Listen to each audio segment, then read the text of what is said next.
151, 151. Cutting the hand. Alexander, Dobby, and Ragnarok popped to Olivia. They found the orphanage in a mess. Olivia was consoling the children. There was a tree in the middle of the courtyard that was burnt down. He could see that it was a huge tree and there were swings tied to it. Many children were sadly looking at it. What happened, Olivia? Tell me everything, Alexander went to her. Dobby and Ragnarok went to cheer the children on and repair the building. Alex, thank you for coming so fast. I came here to check the infrastructure and the standard of living. It was a standard inspection. I thought everything was normal but then I saw the children acting a bit reserved with me. So I looked into their thoughts. Some people were trying to force them to work in their heroin factory. They had threatened these little ones. You must punish them, Alex. Olivia rarely showed anger. But whenever she did, it was for a good reason. I will, Oli. Don't worry.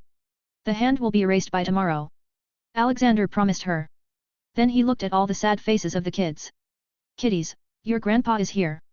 With chocolates. All the kids got excited at the mention of chocolates. Once again, M&Ms started raining from the sky, they were all in the wrapper so hygiene was no problem. The tree they loved was also healed up back to its perfect condition.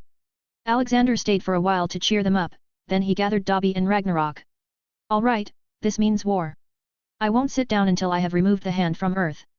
Including their demon, called Beast. Ragnarok, go to Valheim and bring Hela and all the remaining seraphs. Dobby, go and bring Hulk. This fight won't be small so we need to bring as much firepower as possible for efficiency. Alexander ordered. Meanwhile, in a hidden valley in Japan. The 5 leaders of the hand were called for a rare meeting with their god, Beast. Alexandra Reed, Madame Gao, Akuti, Murakami, and Saonde kneeled in front of a blurry projection of the Beast. The Beast was an ugly and fat-looking demon, so fat that most of his body would vibrate when he spoke. You 5 have doomed my work. The work I did for 4 billion years. The hand is going to end soon. If you don't want it to happen then prepare for the hardest battle of your life. Beast angrily roared.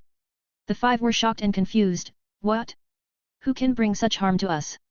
And who have we offended? Madame Gao asked. Silence, you foolish ugly meatbags. The place you attacked in the land of Hindu gods was owned by an entity you cannot fight. He's a being higher than even the elder gods. Beast explained. The 5 were fear-stricken at that mention. They knew how powerful of an entity the elder gods were. Alexandra Reed spoke quickly, respected God, please help us deal with him. The Beast snorted and continued. You started this mess. You deal with it. I will only fight if he comes after me. As long as I live, you all can be replaced. He bluntly declared and vanished. Leaving behind the scared leaders of the hand. They quickly gathered themselves up and called back all the forces around the world. They pulled all the strings they could. Alexander was destroying every single base of hand in the world.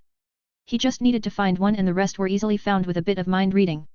Alexander already knew where the headquarters were but he wanted the leaders of the hand to feel helpless and hopeless. He wanted them to fear. One by one, every city, every country on every continent was cleansed. The Earth's purity level was at a meager 50%, this is not the universe purity, even after he was done. Then finally it came to the final deal. Alexander and his fighters went to Japan. As expected, the fight started as soon as they stepped foot on the land of the rising sun.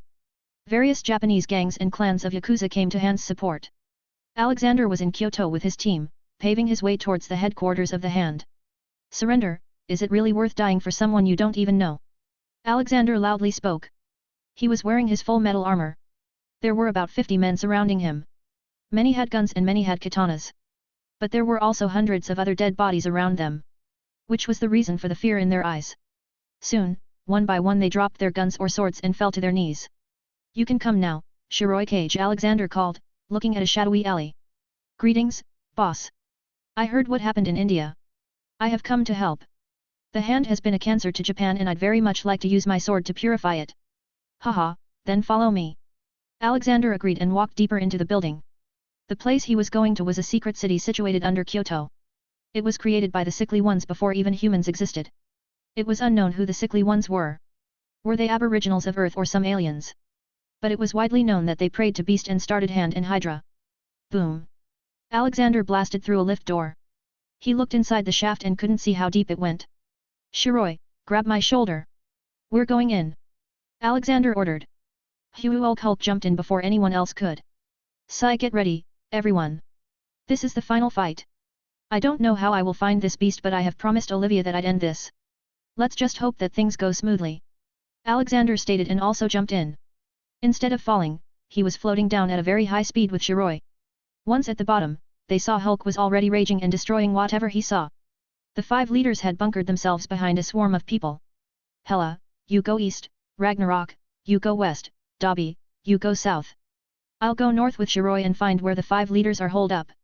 He instructed. Alexander went ahead and started cleaning every building he could find. There were hundreds of traps laid around for him. He mind-searched every single attacker before killing, hoping to find the 5 leaders. After killing an unknown amount he finally found a rumor. That's all he needed. He went to the rumored location where the 5 leaders were supposedly having a party. It was an underground location. Alexander told Shiroi to continue cleaning the place outside. He punched the door to break it, but it surprisingly didn't break. He checked it closely and sure enough, it was made of vibranium. So Alexander used much greater strength than it could hold. Soon the door crumbled down like a wooden door. Inside, he saw thousands of exact copies of the 5 leaders. Finally, we see your face. A voice came. It should me to say this. It was you who were cowardly hiding here. Alexander scoffed. Today, we will slay a god. Another loud voice came and all the copies attacked him. Ha ha ha ha. If you think you can overwhelm me with this, then I'm afraid, even your beast god can't save you. Alexander laughed and a dragon made of fire left his hand. It was fiend fire. One by one, all the copies got burnt down in screams and agony, leaving behind only 5 people in good condition. Alexander had mind-swept every single clone there and knew which was the real one. He gave cruel punishments to the 5. He put all of them in time torture. In it, they got violated, sexually, by their fat ugly beast god. Then they got pregnant and gave birth to more ugly beasts. The newborn beasts then violated them again. The cycle continued for 1,000,000 years in their head. The 5 leaders of the hand were madly screaming the whole time. Finally, when he was done, he burned their bodies and sent them to eternal hell. They all were late category 4 sinners. They had killed millions. Alexander knew that this was not the end. He still had to deal with the demon and knew that it was hiding in his own dimension. So he took out his anywhere door and went to Beast's dimension. Alexander looked around at the red rocky world. There was nothing but rocks. In a far distance was a huge castle. Huge and ugly. He started flying towards it, thinking that the beast probably lived there. You had your revenge, you killed the hand and refused to make peace with it. You overestimate yourself if you think you can kill me. I am the beast. I found my way to become so powerful by fighting for billions of years. You think you can defeat me? The beast fell from the sky in front of Alexander. Alexander could feel the dark aura radiation from the beast. Nearly the same level of aura he felt from Dormammu. He just shrugged and replied, there's no harm in trying. 30 advanced chapters are available on patreon.com/MisterImmortal. Special thanks to Joachim Johnson and Conrad. 152, 152. Defenders of the Universe. Death it is then. The beast arrogantly proclaimed. The beast dashed to Alexander at an unimaginable speed and punched him in the stomach. He thought it connected but it was just an illusion. Alexander appeared on the right side of the beast and kicked him. Hey! Alexander shockingly heard beast scorn. The next thing he knew, beast had caught his leg and slammed him to the ground. Boom! A many miles wide crater was created where Alexander fell. Alexander thankfully covered himself in a magical shield so he didn't get much injured. But there was blood, his golden blood falling from his mouth. He cast a minor healing charm on himself and got ready for round 2. Alexander disappeared and reappeared beside Beast and punched him. He repeated the same thing at a very fast speed. He appeared and disappeared after each punch. Hundreds of punches were being thrown at Beast every second. Then Alexander suddenly took out his RPG launcher and started firing thousands of rockets with his magic in them. Each of those rockets had the power to destroy a small planet. But the Beast was just dodging the rockets. Alexander found himself wasting time and went back to physical attack. He created dozens of illusions of himself and started bombarding him with punches. Bam! Finally, a good hit connected with the beast's face. The punch was so strong that his body was thrown back to his castle many miles away. The castle got demolished from the impact. Haha, now I understand. The beast exclaimed and continued. So you can get stronger from fighting HA? What if there is no fight and you just die? Let me remind you. This is my realm. Beast picked up some black stone from the ground and ate it. Alexander suddenly heard the sound of people screaming and crying in agony. Then he noticed that they were all coming from inside the beast, or the black stone he just ate to be precise. My billions of years of hard work. Billions of souls I collected. But I have no regrets if I can kill you with it. Your soul will be much tastier. Beast spoke. His body was radiating black smoke and his mouth was salivating. For the first time in so many years, Alexander was unsure how to fight this foe. But he also had energy worth a black hole. Hopefully, it would be enough. The beast jumped towards him. Alexander unleashed all his strength. Haha, it won't be enough. Beast laughed in the middle of the sky. Boom. Nothing happened. The beast was standing in front of Alexander. Alexander looked down and saw a white hole in his chest. You died, Beast grinningly said. Alexander looked back up at Beast and started laughing. Ha ha ha. I wouldn't start enjoying victory yet. Suddenly his body vanished while Alexander had been thinking about how to deal with Beast. His body then popped up a few miles away from where he died. How are you still alive? Beast had a shocked face when he sensed him. Immortality, Alexander revealed. He then unleashed all the spells he knew. Bomb Arta Suprema, Fiend Fire Suprema, Frost Fire Maxima, Killing Curse, and also grenades and rockets. It was actually doing something to Beast. While continuously keeping up his magical attacks, he attacked him physically. You might have the strength, but it will soon run out. While I have the strength and all the time in the world. Alexander punched with full force.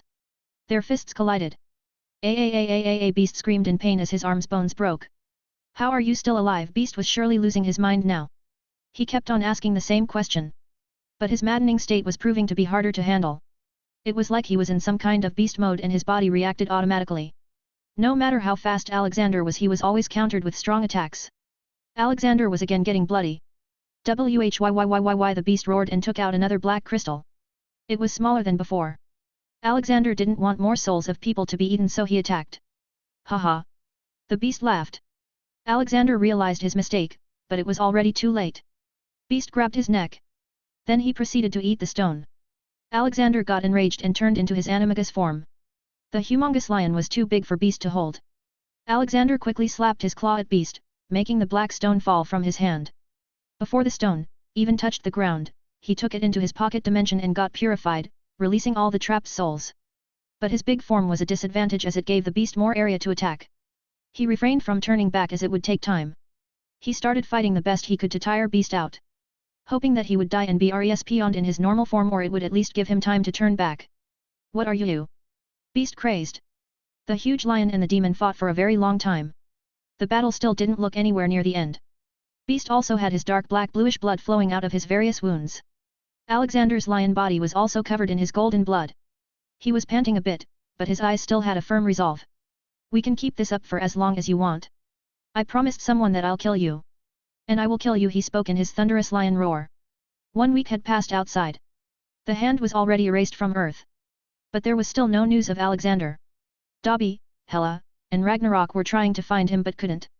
Their search only led them to one conclusion, that he had gone on to fight in another dimension.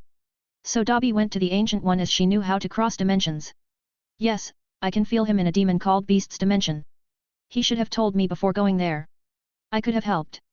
Ancient One exclaimed. Can you take us there? Hela worriedly asked. She had grown to love her new family and didn't want to lose anyone in it. Absolutely, I can. Wait, someone is trying to come here. Ancient One loudly interrupted. Suddenly a dark red flame appeared in the room. Jean Grey walked out of it. What happened to Grandpa? Why haven't I received funny texts from him all this week? She asked. He's trapped in Beast's dimension. He's probably fighting it too. We were about to go there. Dobby explained. You should go. I can help kill the Beast. He's a very powerful demon, Phoenix told Jean in her mind. Then count me in. Jean was interrupted by a colorful light falling from the sky. When the light disappeared, an old man with a white beard and golden eye patch appeared. Where is Alex?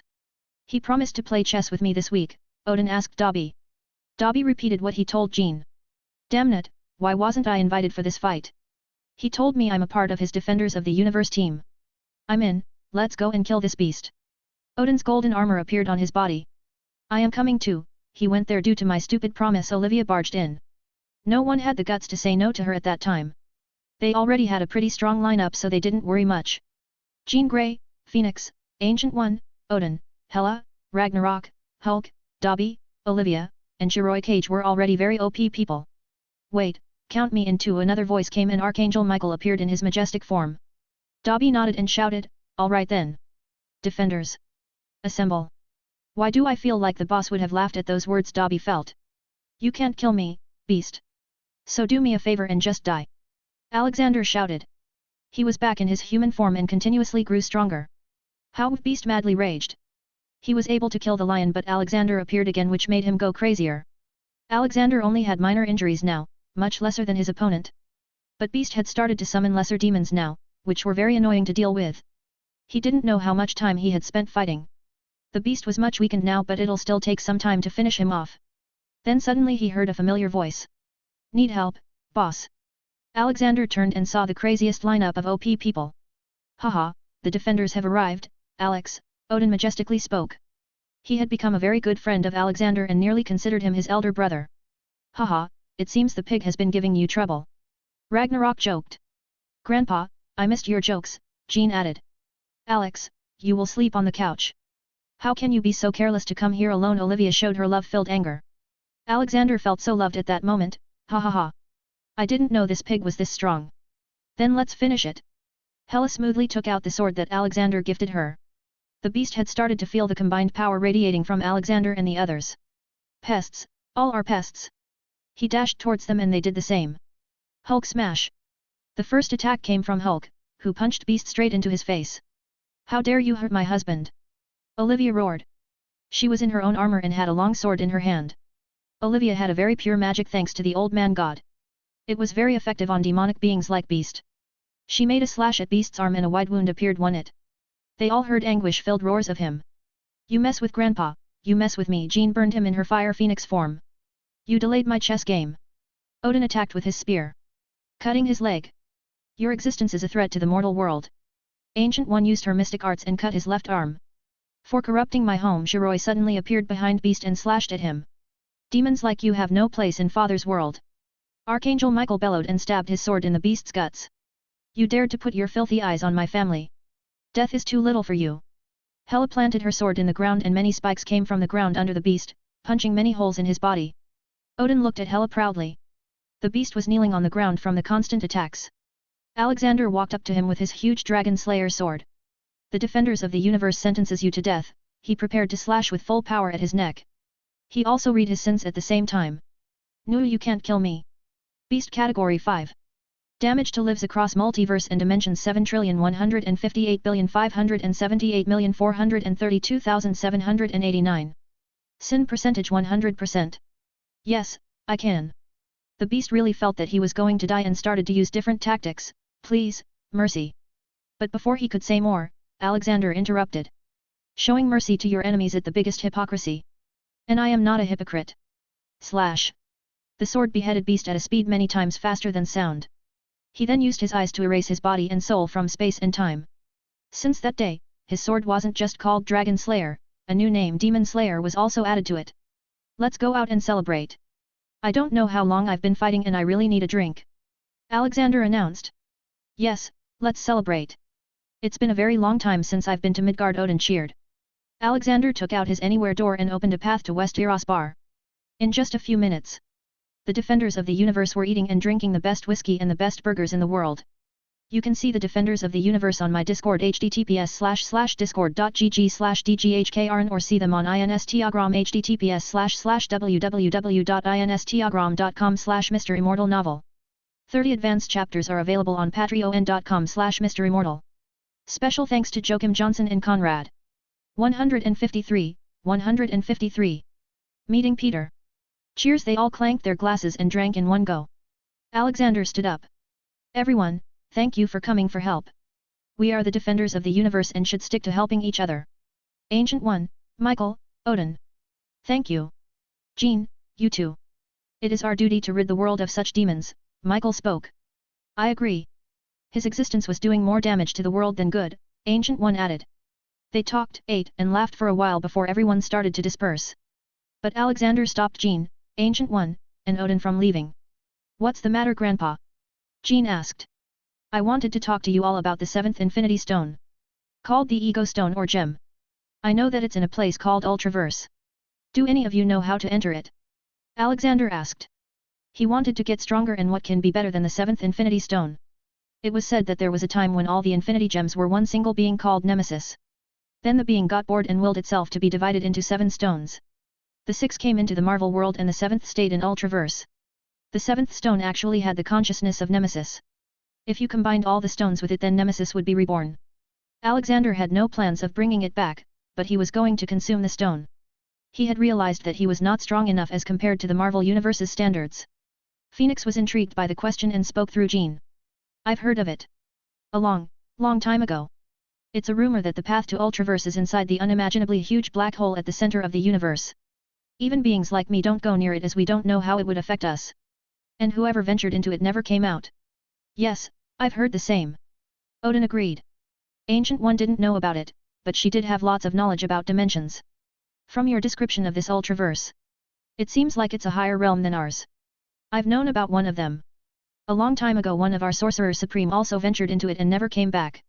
She added. Alexander thought for a second. Then I have nothing to worry about.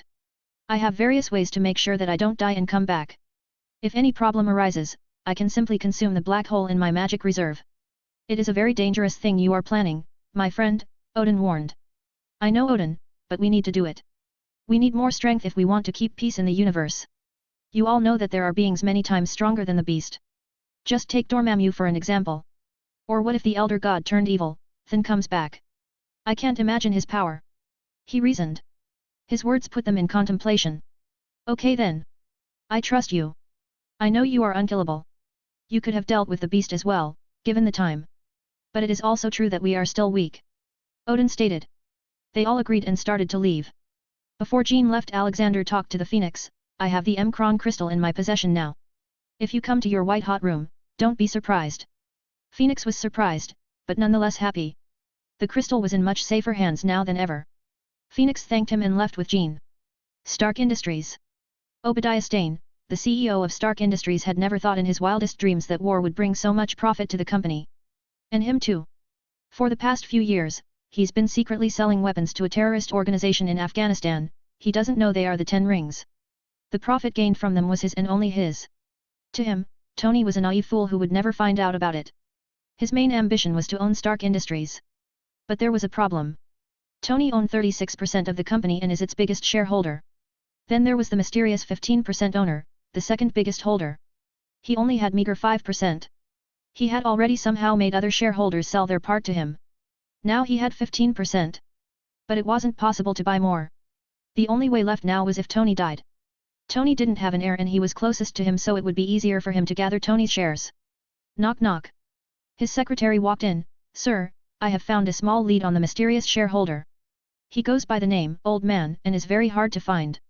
We don't know how to contact him. Sai, keep on looking, we must find him. Where is Tony? Obadiah asked. He's working on the new missile, sir. Okay, you can go. He dismissed his assistant and relaxed down in his seat, thinking about the future. Alexander was preparing for his new adventure to the Ultraverse. He wanted to be prepared for everything. His super soldier serum was good, but it needed him to constantly train. He could theoretically get stronger without limitations with it. But he needed more power for now. He had the Sentry serum in his mind, but he found out that it was never invented. The reason was simple. Sentry serum was created by scientists who worked on Project Rebirth. After Erskine died, they all should have gone different ways, but he hired them in Nevia Industries, which altered their fates. Now he only had one option. Gather the Power Stone again and recharge his APEC as much as he can. Ring ring. Alexander picked up the call from Nevia Industries. Sir, we have a sad news. Richard and Mary Parker were found dead. It's all been set up as a plane accident. Sigh. Alexander had let Richard and Mary work in the Nevia Industries. Even though he knew they were S.H.I.E.L.D. agents. He wanted to stop their deaths. But they were sent on to investigate something in Russia and eventually died in this timeline as well. Alright, prepare a check of $2 million as their company insurance. I will go and give it to May Parker. Knowing her, she would let the money sit in the bank for little Peter and only use the interest they'll receive. He ordered. Yes, sir. It'll be done. Alexander went to 20 Ingram St. That's where May Parker lived. She didn't have children, so she treated Peter like her own child. But the news of Richard and Mary had broken her heart. She didn't know how to tell it to Peter. Doorbell. May Parker opened the door. May from New Movies. Yes. I am from Nevia Industries. I have come to settle the insurance. Can I come in? Alexander politely asked and showed her his ID. After checking it, she invited him. Yes, please. Alexander followed her to the living room. He was suddenly greeted by the sight of our friendly neighborhood Spider-Man. currently 5 years old. Peter was playing with toy cars in the corner. Peter's parents were always busy with work, so the boy mostly spent his time at Ben's home. Vroom vroom. Mr. Burglar, you are under arrest. Alexander slowly walked to little Peter and sat down beside him. Hello, Peter. What are you playing? Alexander warmly asked. Peter quickly looked back at May to ask if he could talk with the stranger. After receiving a nod from her, he spoke. I am playing cops and robbers. He said. Alexander looked down and the toys were worn out. It seems May hadn't found good jobs yet. No. I have a gift for you. Alexander muttered and acted like he was taking something out of his bag. He finally took out a police car toy. Here, play with this. Peter excitedly took it and started playing. Then he suddenly remembered he didn't say thank you. Thank you, Grandpa. Alexander patted the intelligent boy and went to talk to May. So, according to the company's insurance policy, Peter is entitled to $2 million. Here's the check. He handed it over. May was shocked. So much money. Why? Richard and Mary worked in our science division. It's company policy that they all be insured by the company. You can use this money for Peter. It'll be helpful when he grows up and goes to college. He suggested. She thought about his words and looked at giggling Peter. May nodded and grabbed Alexander's hand. Thank you, we can now at least make sure that he'll have a good life. She tearfully said. Alexander shook his head, it's the right thing to do. I should take my leave now, by the way, call this number if you are looking for a job. It's Nevia Industries hiring department's number. Take care. Peter saw him leaving so he came to say bye, bye Grandpa. Thank you for the toy. He chuckled and left the family alone. You can see Nemesis on my Discord https://discord.gg/dghkrn or see them on Instagram https://www.instagram.com/MisterImmortal novel. 30 advanced chapters are available on patreon.com/MisterImmortal. Special thanks to Joachim Johnson and Conrad. 154. Meeting another Peter. Alexander had taken the Power Stone again and was waiting for APEC to take in as much energy as it could. Suddenly his intergalactic communicators rang. Boss, this is Brian. We have a problem. I just found out that a Ravager clan has been stealing from our ships. We had received news that someone was targeting our fire whiskey shipment, but now it's confirmed. Brian hurriedly explained. Did you tell this to Joachim aka Blue Fang? He asked. Yes boss, I did. That is also a problem.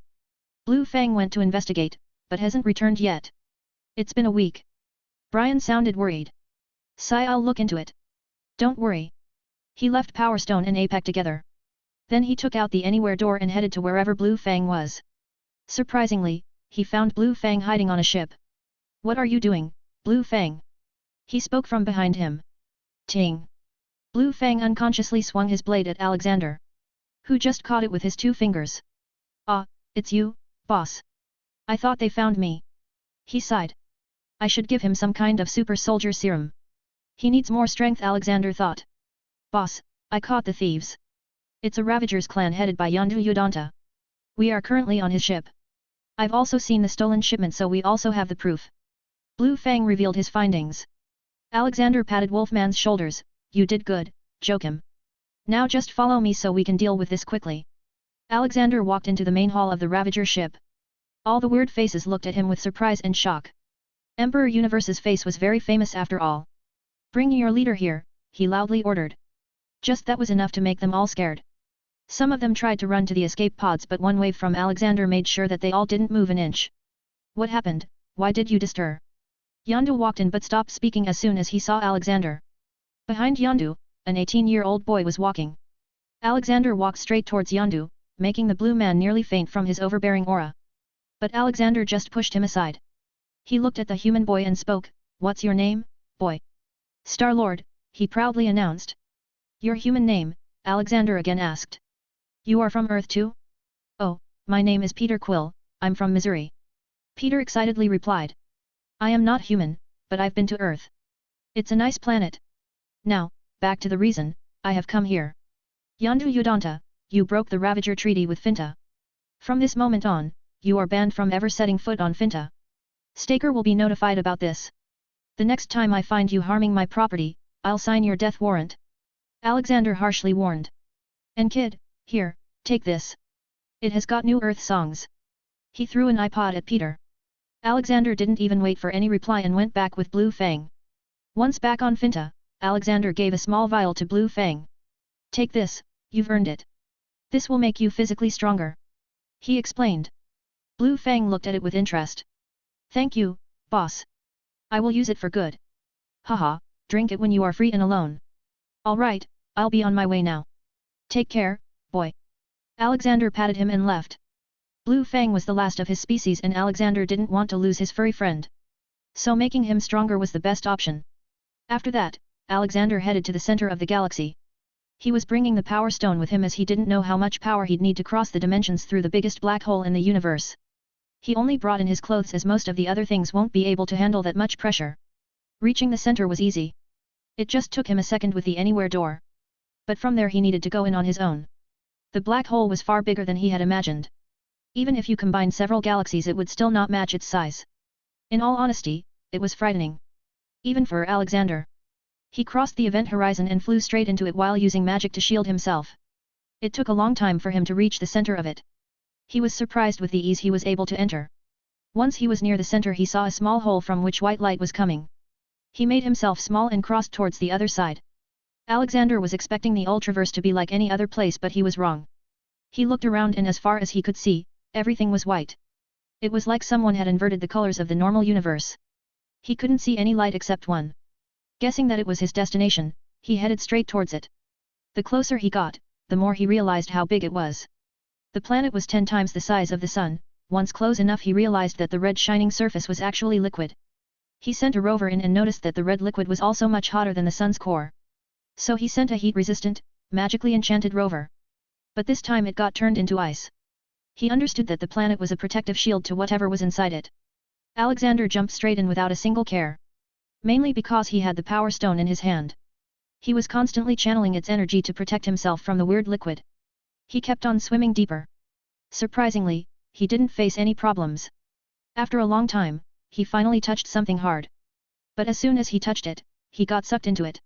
He thought that he'd die due to his carelessness and prepared himself, however, instead he found himself in a small white spherical chamber. In its center was a golden crystal put on a nice holder. Come. Take the power. Become immortal. Touch it. A strange voice started to attack his mind. But he only ignored it. Alexander expected that the stone must have the dark intentions of the previous owner still looming in it. To purify it, he simply put it in his space pocket. As expected, when he took it back out the stone was shining more than before. He first licked it to check it. Well, here goes nothing. He threw it into his mouth and chewed on the stone. Soon it turned into powder and started spreading in his bloodstream. He waited for side effects to come just like what happened with the Philosopher's Stone. He waited for a long time but nothing happened. Am I missing something? He asked himself. To check himself he took out some of his blood and observed it under a microscope. He had seen his cells before and now what he was seeing was totally different. Before, only his blood had turned golden. But now, his cells had turned golden. All of them. He started to use magic and felt a lot more at ease performing it. It was like he had become one with the surrounding, the universe.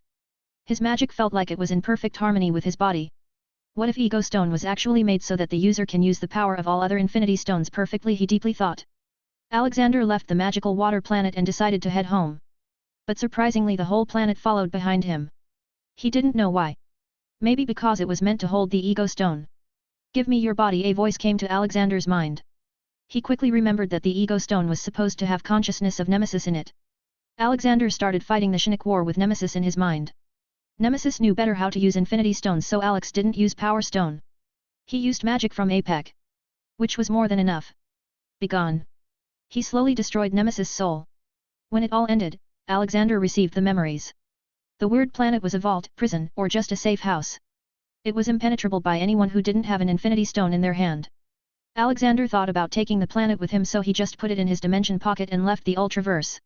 When he came out back in the Marvel Universe, he didn't even need to use magic to counter the gravity of the black hole. He could just simply pass through it.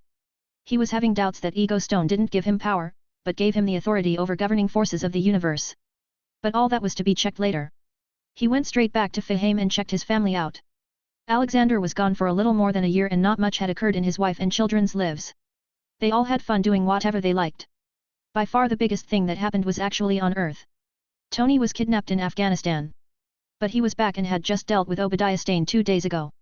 I guess this marks the start of the main game, he thought to himself, and went to spend some time with his loved ones. He would also start directly involving himself in the world now, as most of the superheroes had already been born. 30 advanced chapters are available on patreon.com/MisterImmortal. Special thanks to Joachim Johnson and Conrad. 155. 155. A small loan of $6 billion. Since coming back, Alexander stayed at the bar and looked into various matters. The mess Obadiah made left Stark Industries vulnerable. Lots of its stocks were in the open market. The company also lost a lot of its value because Tony announced he would stop manufacturing weapons. The current Stark Industries was in a lot of mess. Pepper barged into Tony's underground lab. Why didn't you come to the meeting today? You are the backbone of this company. Many investors are dumping their shares.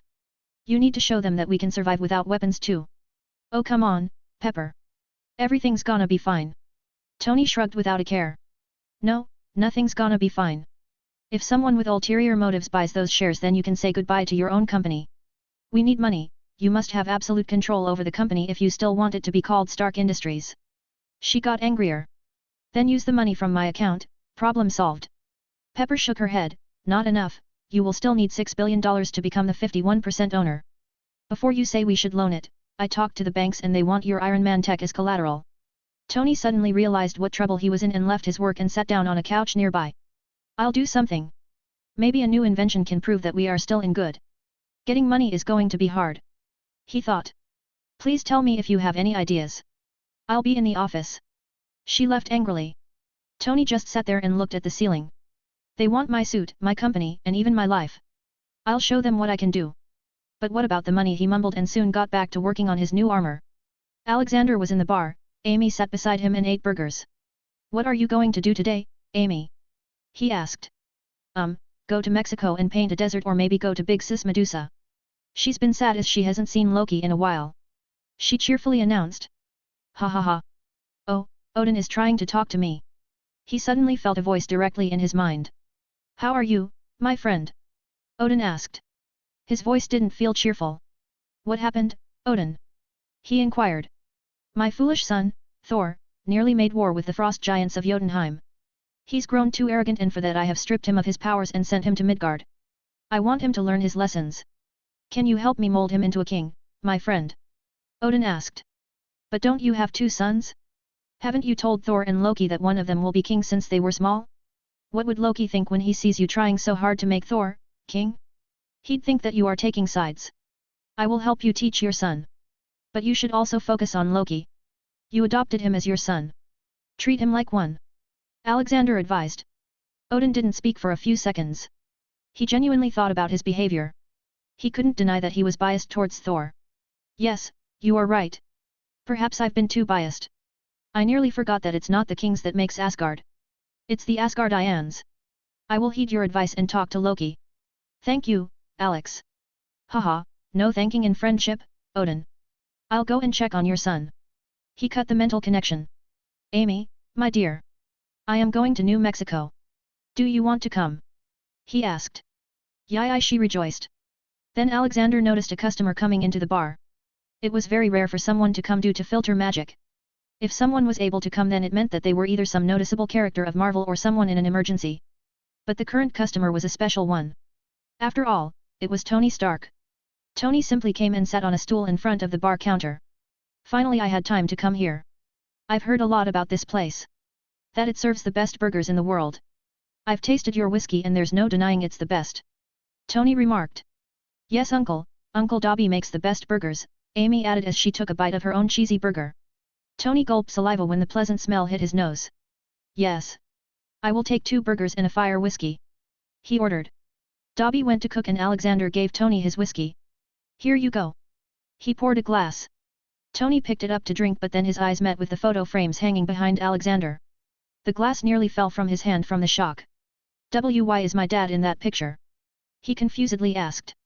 Tony and Howard didn't have a very loving relationship. So Tony never found out much about his father's past. Most of the documents were also protected by S.H.I.E.L.D, so it was even more impossible for him to learn about his father. Dobby walked in with a plate of burgers.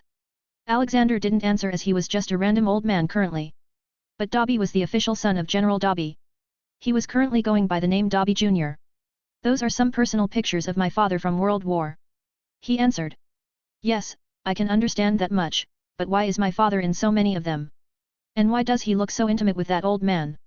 Look at that one, he's sitting on the old man's back, Tony pointed to various photos. Oh, didn't you know? Your father was the unofficially adopted son of America's old man, General Alexander Maxim Universe.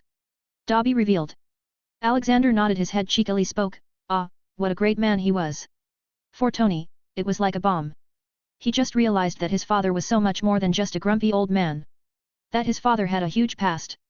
What else can you tell me about him? Tony enthusiastically asked. I heard all this from my father. After General helped Howard and his mother get away from his abusive father, he brought them to this building, where they lived for the next many years. That apartment is still as it was back then, you know. Howard also loved burgers and fire whiskey and was a regular here. Dobby informed.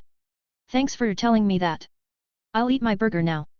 Tony stated, deciding that he'd do more research later. Dobby left after that. Tony happily ate the burger and drank whiskey, thinking that his father ate the same thing while probably sitting where he sat now. Forgive me if I'm intruding, but you look troubled. I saw your congressional hearing and they aren't going to leave you anytime, son. Alexander spoke while looking at the mute news channel. Tony also looked and saw his name on the screen. Oh, they can whine all they want. Iron Man is my private property. But Stark Industries might end up being someone else's if I don't do something. Alexander acted like he didn't know what the kid was talking about. So he asked, what's the problem? Tony looked at him and said sarcastically, so the old bartender can solve Tony Stark's problems. Alexander didn't look tad bit offended and just laughed, haha, you can try. Big surprises often come in small packages. For some reason, Tony felt relaxed and told his problem, well, for starters the government wants to turn Iron Man into a personal weapon. Then there's the mess Obadiah left behind. I need money to retake my company's stocks and become the majority stakeholder so I can work. Tell me, can you fix that? How much money do you need? Alexander nonchalantly asked. Hey. Leave it, old man. You can't help it. I want another burger by the way and do you home deliv. He got interrupted. How much? Alexander asked again. $6 billion. Satisfied now? Tony got a bit annoyed. Alexander started to fiddle into his pocket. Grandpa, here you go. Amy cutely handed him the checkbook. Thank you, sweetheart. Alexander then wrote a check of $6 billion and handed him the check. Here, return it when you can.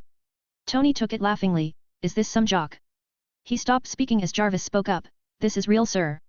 I checked it, the check is real. Tony quickly looked back up and found that the old man wasn't there. The girl was missing too. Where did he go, Jarvis? He asked. I don't know, sir. It's like he just vanished. Jarvis sounded even more confused. I am starting to doubt your usefulness, Jarvis, Tony mumbled. I can only be as smart as you make me, sir. Jarvis retorted. Wait. Did you just call me dumb? Tony argued back. Dobby came with another plate of burgers, here you go. Anything else? Yes, yes. Who was that old man? He inquired. Oh, that was the part-time bartender. I can't tell more than that. Dobby left him alone. I like mysteries, and also solving them, Tony internally thought. 30 advanced chapters are available on patreon.com/MisterImmortal. Special thanks to Joachim Johnson and Conrad. 156. Thor gets tutored. Alexander and Amy had come to New Mexico. The town Puente Antiguo to be precise. The shield had already appeared on the site and had put up an encampment. Grandpa dearest, where will I paint? There's so much disturbance here. Amy asked worriedly. He took out a pair of glasses and handed her, don't worry, sweetie. Here, wear these glasses. They will filter all the disturbance and only show you the real beauty of this landscape. Really? Wow. They work. Thank you, Grandpa. She planted a kiss on his cheek and hopped away. Now, let's find the pompous young master. He walked towards the nearby restaurant. He entered the place which looked exactly like in the movies. Another one, Thor loudly ordered and broke the cup. Alexander walked up to him and gave him a hard smack on his head. He didn't really have any bias towards him, but he just didn't like his attitude. Thor was also always on his radar as he didn't want another of Odin's sons to woo Rina. Thor irritatedly looked back, who dares to? Uncle. Haha. Thank you for coming to get me. He cheered. Smack. He received another blow to his head. If you still haven't realized why you were exiled, then you are more foolish than a toddler. Odin has asked me to teach you humility and I will have fun teaching you that. Do not expect any help from me while you are here. Alexander stated. What? Why would father do that? Thor retorted, still not ready to accept what happened. Did you or did you not call your father old and a fool? Alexander angrily asked. Alexander knew what kind of man Odin was. He may be bad parenting but he was no fool. Thor looked down in shame. Alexander continued, did you know that you just started a war? A war in the peaceful Nine Realms. You should be thankful that he didn't lock you up in hell as he did with Hela. I was trying to protect. Thor was again interrupted. Jotunheim is also a part of the Nine Realms that Asgard rules. Were you protecting yourself from yourself? Your behavior was nothing but arrogant and foolish. You disrespected your father and betrayed the realm. He scolded. Thor didn't say anything and sat back down. Ahem. Excuse me, who are you? Jane Foster asked him. Just a passerby. Keep an eye on this boy for me, will you? Alexander stated and left. Who was that, Thor? Darcy asked. You won't understand. He replied without much thought. Then he heard the whereabouts of his hammer and headed towards it. Thinking that he'll just lift the hammer and go back. Alexander was going to make things much more difficult for Thor. He was going to make him understand that without his powers he was just an above-average mortal. So he had ordered some of his Unsullied and shield to make things harder for him. Thor foolishly infiltrated the facility and was beaten bloody before finally reaching the hammer. But things didn't turn out well. When he tried to lift it but could, he only heard words in his ears. You are not worthy. Thor looked at the sky and started shouting, why father? Soon a tranquilizer dart pierced him and he fell down. The next moment he got up he was strapped to the bed. What is this? What are you doing? He asked. Bam bam. For some reason, everyone fell unconscious. Alexander walked up to him and unstrapped him. Now you understand what kind of situation you are in? He asked. Yes, help me. How do I become worthy again? Thor pleaded. You are immortal now, you just need to learn how to live like one. It won't make you worthy if I told you. Alexander warned him. He brought him out and set him up back in the nearby town. Surprisingly, Jane Foster was waiting for Thor. Alexander saw how Thor looked at her and he wasn't happy. Jane was a normal girl who wanted nothing but knowledge. While Thor is a god with a huge lifespan. He'd rather see Thor with Sif. Speaking of Sif. She and the Warrior 3 should be on their way. Uncle, how do humans live? Thor asked. Well, they live just like you albeit a bit less kingly. But you don't even know how a normal Asgardians live so I have no hopes for you. He bluntly replied and continued. Sleep, you'll be facing your toughest challenge tomorrow. Alexander left Thor sleeping as he sensed Sif and Warrior 3. He headed out where the four had arrived. Why have you come to Midgard? He asked. The four quickly kneeled down. Elder, we came to help Thor. There is nothing to help. He was not banished just to live here. This is a test. You four will follow my words if you want Thor to be back in Asgard as a better man than before. Yes, Elder. We will obey your command. Sif quickly agreed. Good. Now follow me to where you'll be living. In the morning, Alexander took Thor out for exercise. Amy was tagging along. Alright, Thor. You will be doing 100 push-ups, 100 sit-ups, and 10 kilometers running. Thor interrupted him, that is so easy. I wasn't done. You will be multiplying that by 100. Now start. He added with a devilish smile. For the next few hours, he tired Thor out. That was exactly what he was planning to do. I am hungry, uncle. I will be going to eat something. Thor stated and started to leave. But suddenly, a bright light fell from the sky near them. Thor looked at it in confusion, what is a destroyer doing here? But the destroyer instantly started to attack Thor. The destroyer wasn't actually sent by Loki as he was being taught by Odin currently. The destroyer was in Alexander's control. It was also strengthened. Why is this attacking me? Thor questioned. Then another light came from the sky and Sif and Warrior 3 appeared. Thor, are you okay? Sif asked. You all came for me. Thor emotionally spoke. Yes, and we came at the right time, Volstagg said while looking at the destroyer. The destroyer again resumed the attack on them. We need to stop this. Let's do it together, my friends. Thor suggested. But you are just immortal currently, Thor Sif reminded him. Yes, but it is my duty to stop it. It is my duty to protect Midgard. He proudly proclaimed. Alexander just rolled his eyes at his false proclamation and made the destroyer increase its attacks. He was teaching the importance of teamwork. When that was done, it came to humiliation. The destroyer beat Thor badly. Thor couldn't even land one punch on it. He also saw his friends miserably getting beat up. Thor looked at Alexander in the distance. Help me, uncle. This thing will kill my friends. Alexander scoffed and spoke, if you are so worried about your friends, then why did you take them to Jotunheim on that suicidal mission?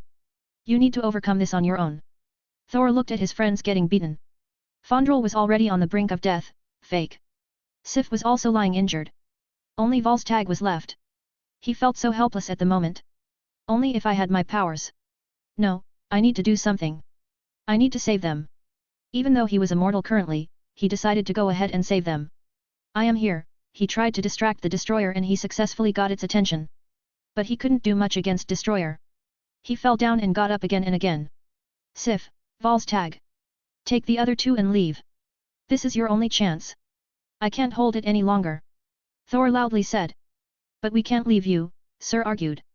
Thor loudly bellowed, I order you as the Prince of Asgard. Goo. That was the moment he truly realized what it meant to be responsible for others. He realized his foolish thinking. Thor had surrendered himself to fate as the destroyer charged towards him. But then out of nowhere, a bolt of lightning struck in the sky. Ha ha ha. You passed the test, Thor. Here, take it. Alexander threw Thor's hammer at him like it weighed nothing. Thor also ignored that fact. In his brain, his hammer could only be picked by 3 people. Him, his father, and Alexander the Elder. Thor held the hammer in his hand and his armor slowly formed on his body. Finish the job and go back home, Alexander ordered and left. His job was done. He had made Loki not betray his brother and also teach Thor a lesson. He had also successfully stopped Thor and Jane from getting into their senseless relationship. New York. Tony, I was waiting for you. Have you thought about what we're gonna do with company stocks? Pepper worriedly asked. I was waiting for you too. I have found a solution. We are going to buy the stocks, Pepper. Tony revealed. But we don't have that kind of Monday. Tony just rotated the screen. We have it now. Pepper looked at the screen which showed the bank balance. It currently showed $10 billion. Where did you get it? She asked. You won't believe me, Pepper. I went to the Westeros bar. The original one. There was this old man and he wrote me a check of $6 billion. What? You mean a stranger gave you the money? She was shocked. Yes, and I scanned his face and he doesn't exist. It's like he's a ghost. But I did get good vibes from him. I'll return the money when I find him again. For now, get to work, Pepper Potts. Tony got up from the chair and made her sit on it. Then he flipped the nameplate. Pepper Potts, CEO of Stark Industries. Welcome to your first day at work. He cheekily announced. Pepper was flustered. What? Are you sure? Oh, you know more about how this company works than me. I'm just good at building stuff. He shrugged. Pepper took a long breath. You will not regret this decision, Tony. I know, that's why I chose you. Now, get to work. I need to go and get a drink. He ran away. You can see Destroyer on my Discord https://discord.gg/dghkrn or see them on Instagram https://www.instagram.com/MisterImmortal novel. Poll for the next world. Dragon Ball Z will be the end, so I am not adding it yet. Comment the number for voting. 1 Naruto. 2 One Piece. 3 Star Wars. 4 Pokemon. 5 Attack on Titan, small arc, 30-40 chapters.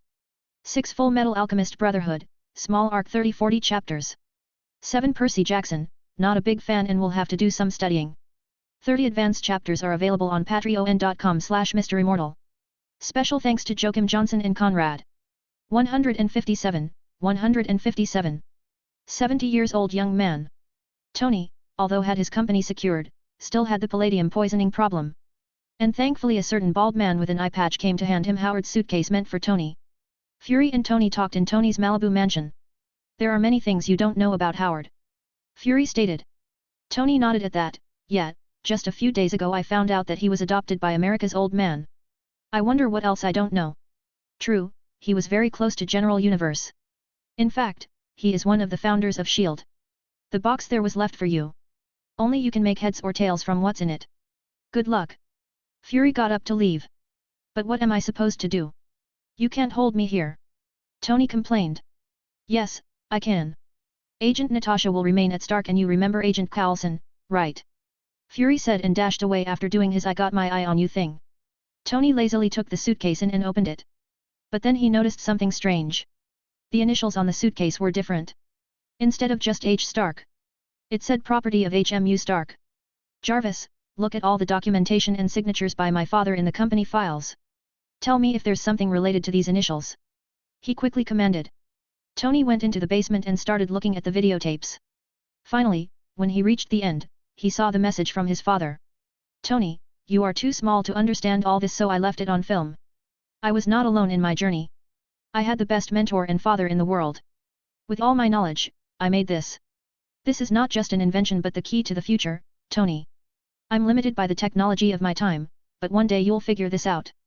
An old man said this to me once and I'll say it to you, I believe in you. Remember, what is and always will be my greatest creation, is you, Tony. With that the video ended. Tony had gotten emotional by then. Suddenly Jarvis spoke. Sir, I have only found one place where these initials match. Tony woke up from his stupor. Great, where did you find it? On inheritance papers.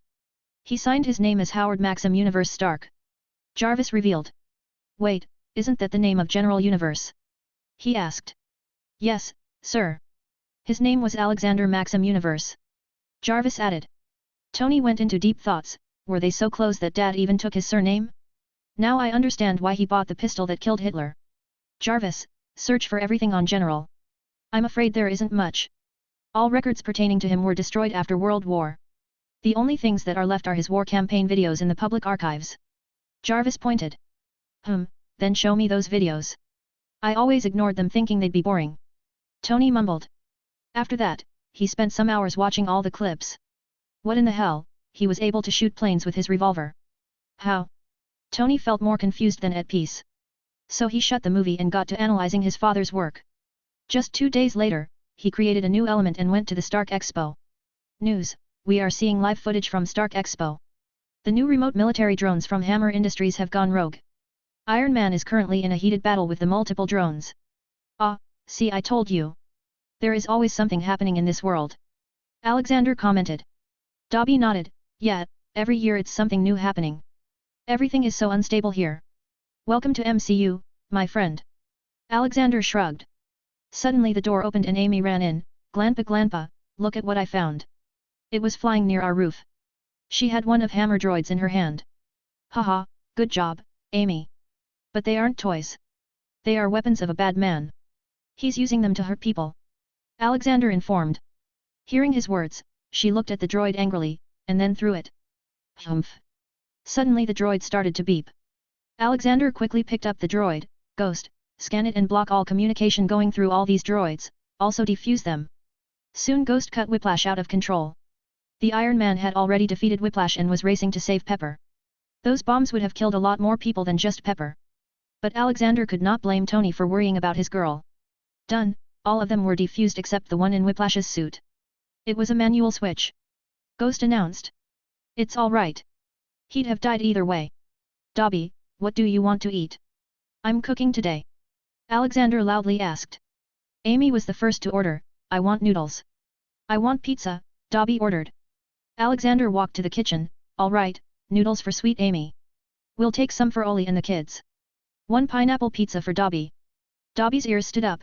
Wait. The next few days were peaceful. Alexander knew that the alien invasion would be happening soon. He had seen Loki being conflicted about whether he should do it or not. If he did, then Alexander would have a good reason to beat him up. If he doesn't, then good for him. But currently, he was focused on something else. He had received the news that a powerful being was coming to destroy his planet, Finta. The being was called Terrax. He had the power to control all manner of rocks. But he wasn't a herald of Galactus yet. He was just a space pirate. It was a low-level threat, so he decided not to go himself. Instead, he decided to send Hulk. So he went to Dr. Banner. You want me to go to space and fight an intergalactic pirate? And you own a planet. Bruce sounds worried and excited at the same time. Yes and yes. You don't have anything to worry about. My people will help you. This is training for Hulk. He needs to know how to fight and not just destroy. Alexander reasoned. He remembered how uncontrollable Hulk had gotten in a fight with the Hand. I can understand your concern, but what about my job? He asked. I officially give you a 10-day holiday. Go beat that guy and then have fun with your girl, Alexander suggested. Ah. We have broken up. She said it felt weird thinking that another guy inside me was seeing everything and feeling everything. Bruce sadly informed. Alexander patted his shoulder, it's all right, man. You deserve better. There are tons of girls out there who would date you. Now get ready, you're leaving in an hour. Alexander may not be involved directly in the Shield, but he was still the top guy in that organization. He had the level X authority, which was even higher than Fury, and Fury didn't even know about it. So, when something happens in Shield, he finds out even before the director does. They had found Steve and had prepared for his waking up. This time they not only sent a girl cosplaying as Agent Carter, but they had sent an old man cosplaying him. All this to keep him calm. Alexander had noted it down in things to remember. Fury was obviously overdoing it. He was secretly watching a live telecast of everything. In a building near Times Square. Steve woke up to the sound of the radio. His eyes adjusted to the light as he looked around, confused. Suddenly the door opened and a woman in army uniform entered. If Steve's vision was blurry, he would have mistaken her for Peggy, but right now, he was absolutely sure she was fake. Good morning, or should I say good afternoon? She spoke. Steve seriously asked, where am I? You are in a recovery room in New York. Steve got angry. Don't lie to me, where am I? Soon, Steve was seen blasting through the walls like a truck. He ran past everyone and reached Times Square. He was baffled by all the strange lights around him. The people also didn't look forward while walking. They looked into a slate-like thing in their hands. The cars also looked weird. He heard tires skidding sounds and looked at the people surrounding him. At ease, Soldier Fury loudly called. Off the screen, Alexander noted another in his pad of things to remember. Steve was promoted to the rank of Major General and Fury was just a colonel. Back at the Times Square, Steve just found out that he'd been asleep for 70 years. His face fell when the realization hit. You okay? Fury asked. Steve took a long breath and looked at the sky. Yeah, just. I had a date, and a funeral to attend. 30 advanced chapters are available on patreon.com/MisterImmortal. Special thanks to Joachim Johnson and Conrad. 158, 158. Who got the bigger tower? Alexander kept an eye on Steve. He wasn't going to let him get all motivated to serve the nation by Fury. Fury was extremely paranoid and didn't care about Steve's feelings. To him, Steve was just a super soldier he could use. Alexander had vowed that he'd give Steve his date and he would keep his word. But now was not the time. However, Peggy didn't get dementia because Alexander had secretly given her medicine that would at least make sure that she stays healthy till the age of 100. He was on the road to where he was building his new tower. Just beside the half-constructed Stark Tower. It was 3 in the night. Usually, it should be silent on the road at that time, but he was hearing sound coming towards him. The sound of a heavy motorcycle. He waited for it to come closer so he could see who was destroying the sleep of so many people. Soon he noticed something glowing coming towards him. It was not glowing like light but instead fire. Is that Ghost Rider? He asked himself. He knew how Ghost Riders were made. It was all Mephisto's doing. That demon loved fooling people and enslaving their souls. But at least the spirit of vengeance didn't cause senseless violence. It punished evildoers. It was true that Mephisto made people Ghost Riders, but they weren't his creation. Ghost Riders weren't actually bad. They are benevolent. It is also said that they are created by the god to protect mankind. Which they have been doing for a long time. The bike was going too fast, so he stood up in the middle of the road. Soon the bike stopped in front of him and the Ghost Rider looked at him. How are you, Ghost Rider? Alexander hailed. Who are you? Johnny Blaze asked. The spirit was never in control of the host, so it couldn't talk. Nobody, just a passerby. I wanted to say hello to the Ghost Rider. Alexander shrugged. Johnny suddenly got down from his bike and walked to Alexander. Are you a criminal? Whoa, don't judge me like that. Also, if I were you, I'd not use that penance stare. It might backfire on you. He warned. But Ghost Rider kept on walking and grabbed him. Then it looked Alexander in the eyes. Instead of seeing sin, it only saw purity. To the point that it had a reverse effect and the spirit of vengeance started to shriek in pain. Alexander quickly looked away to stop Ghost Rider from suffering. I am a being beyond your scope of understanding. We both are different and yet the same. You are a dark creature destined to purify sinners while I am a light creature who does the same. Go now, if the fate wants we will meet again. Alexander spoke in his godly voice while releasing some of his aura. Ghost Rider just nodded and left. Sigh, so I can even petrify the Ghost Rider. Alexander then proceeded to his building and started working on it. Stark Tower was already halfway through and he was afraid that it won't be completed on time. After all, it was much bigger than the Stark Tower. The Stark Tower only had 80 floors but his building had 120 floors. His building was also more aesthetic from outside and more modern from inside. Steve was trying to cope up with the new times. It was really hard to imagine the world had changed so much. Though there weren't any flying cars like what Howard predicted. He had heard about Howard's son and appreciated his work to save innocents. Currently, he stood in front of the war memorial. A huge statue of Alexander was erected there over his grave. It was the most loved statue of Alexander. Because it showed what kind of man he was. The picture that Dobby released in which he met Amy and gave her a piggyback ride was still considered one of the most iconic images of the 20th century. The statue was inspired by it. Cute little Amy had gotten her place in the history as well. Steve put some flowers down inside.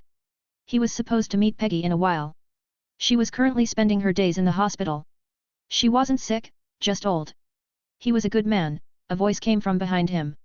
It was Natasha Romanoff. She's a bit different from MCU, in this she's much older as she was given a kind of enhancement serum which made her not age during WW2. Steve looked back and nodded, yeah, he was. She continued, if it weren't for him. I'd have spent most of my life as a criminal. I was young at the time of war. I was being trained to be an assassin. It was brutal. Then he came, burned the whole facility to the ground, and gave food and shelter to me and others like me. Most of them decided to leave and live an ordinary life but I stayed. So he arranged my training and I became Black Widow some years later. She vaguely told her story. Steve smiled, yeah, he'd do that. I will take you to Agent Carter, follow me. Natasha led the way. She then took him to where Peggy was and left the two to meet alone. Steve was nervous to see her again. Steve? A familiar voice called him. Yes, it's me, he went closer to her. Because Alexander had already made them a very close couple during the war, Peggy never married. She stayed faithful to one weak boy from Brooklyn. Even after his death. You are late, Steve. Peggy teared up. Can I still have that dance? He asked. She chuckled, I would if I could. But I'm afraid my legs won't let me. Steve then noticed the photo frames near her bed.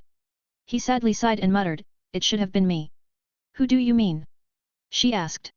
General could have changed the world for the better. It should have been me in his place. He deserved to live. He spoke, his voice already turning shaky. Peggy put her hand on his, don't say that. He wouldn't like that. He knowingly laid his life for the world. Now you have the chance to continue his legacy. Do what he would have done. Make the world a better place. Steve picked her old wrinkled hand and held it tightly, you are still good with words. Haha. You were too shy so someone had to. She chuckled. I wish I could go back in time. I really wanted that date. Steve warmly added. Well, with how weird the world is becoming. You might really end up there. She jokingly commented. Then they spent some more time talking about the past. Peggy taught him a thing or two about modern times. It was a fine day for Tony Stark. His baby project, the Stark Tower, was on schedule. He'd come there every week to check up on it with Pepper. He went to the current top floor that was recently completed. He had imagined his tower to look amazing as there were no other remarkable buildings nearby. That's why he decided to make it there. He walked to the window and looked out. What the? Pepper, why is there a new building under construction there? Didn't a hotel used to be there? He asked. Oh, yeah. That hotel owner decided to build a building. He's hired Nevia Industries for the project. I must say, they are really quick. Pepper exclaimed.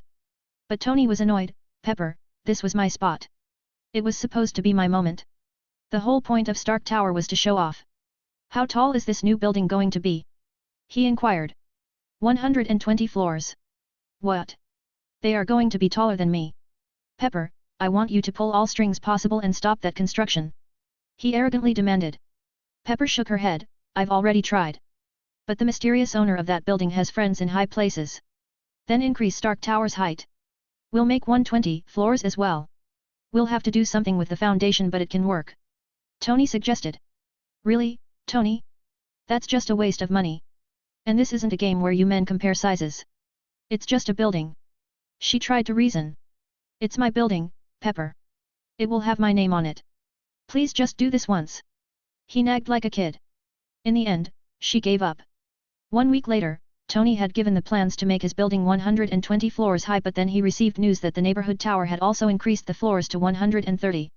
Admitting his defeat he went to West Eros bar to drink and sob. He could honestly feel like someone was watching and laughing at him.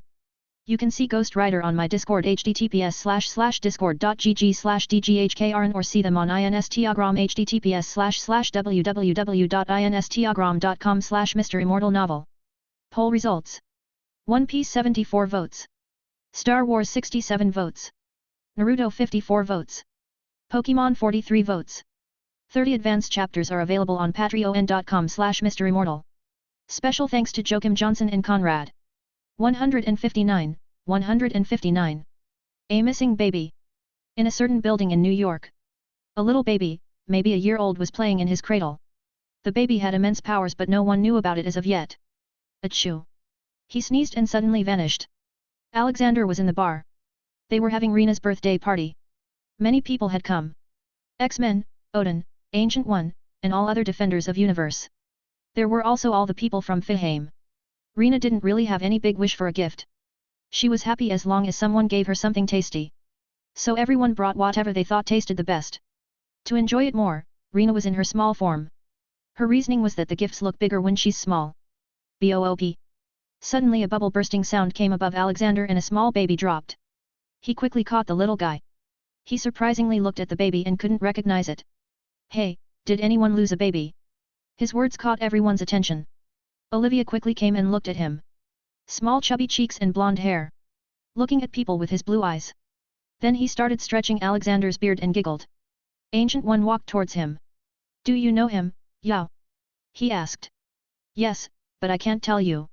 What is going to happen in some days will be good for Earth and the universe. This child will play a big role in the future too. She cryptically replied.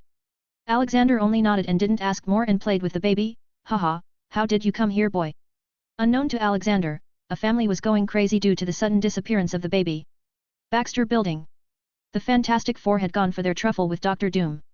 Franklin Richards, son of Reed Richards and Sue Richards, was left under the care of ancient witch, Agatha Harkness.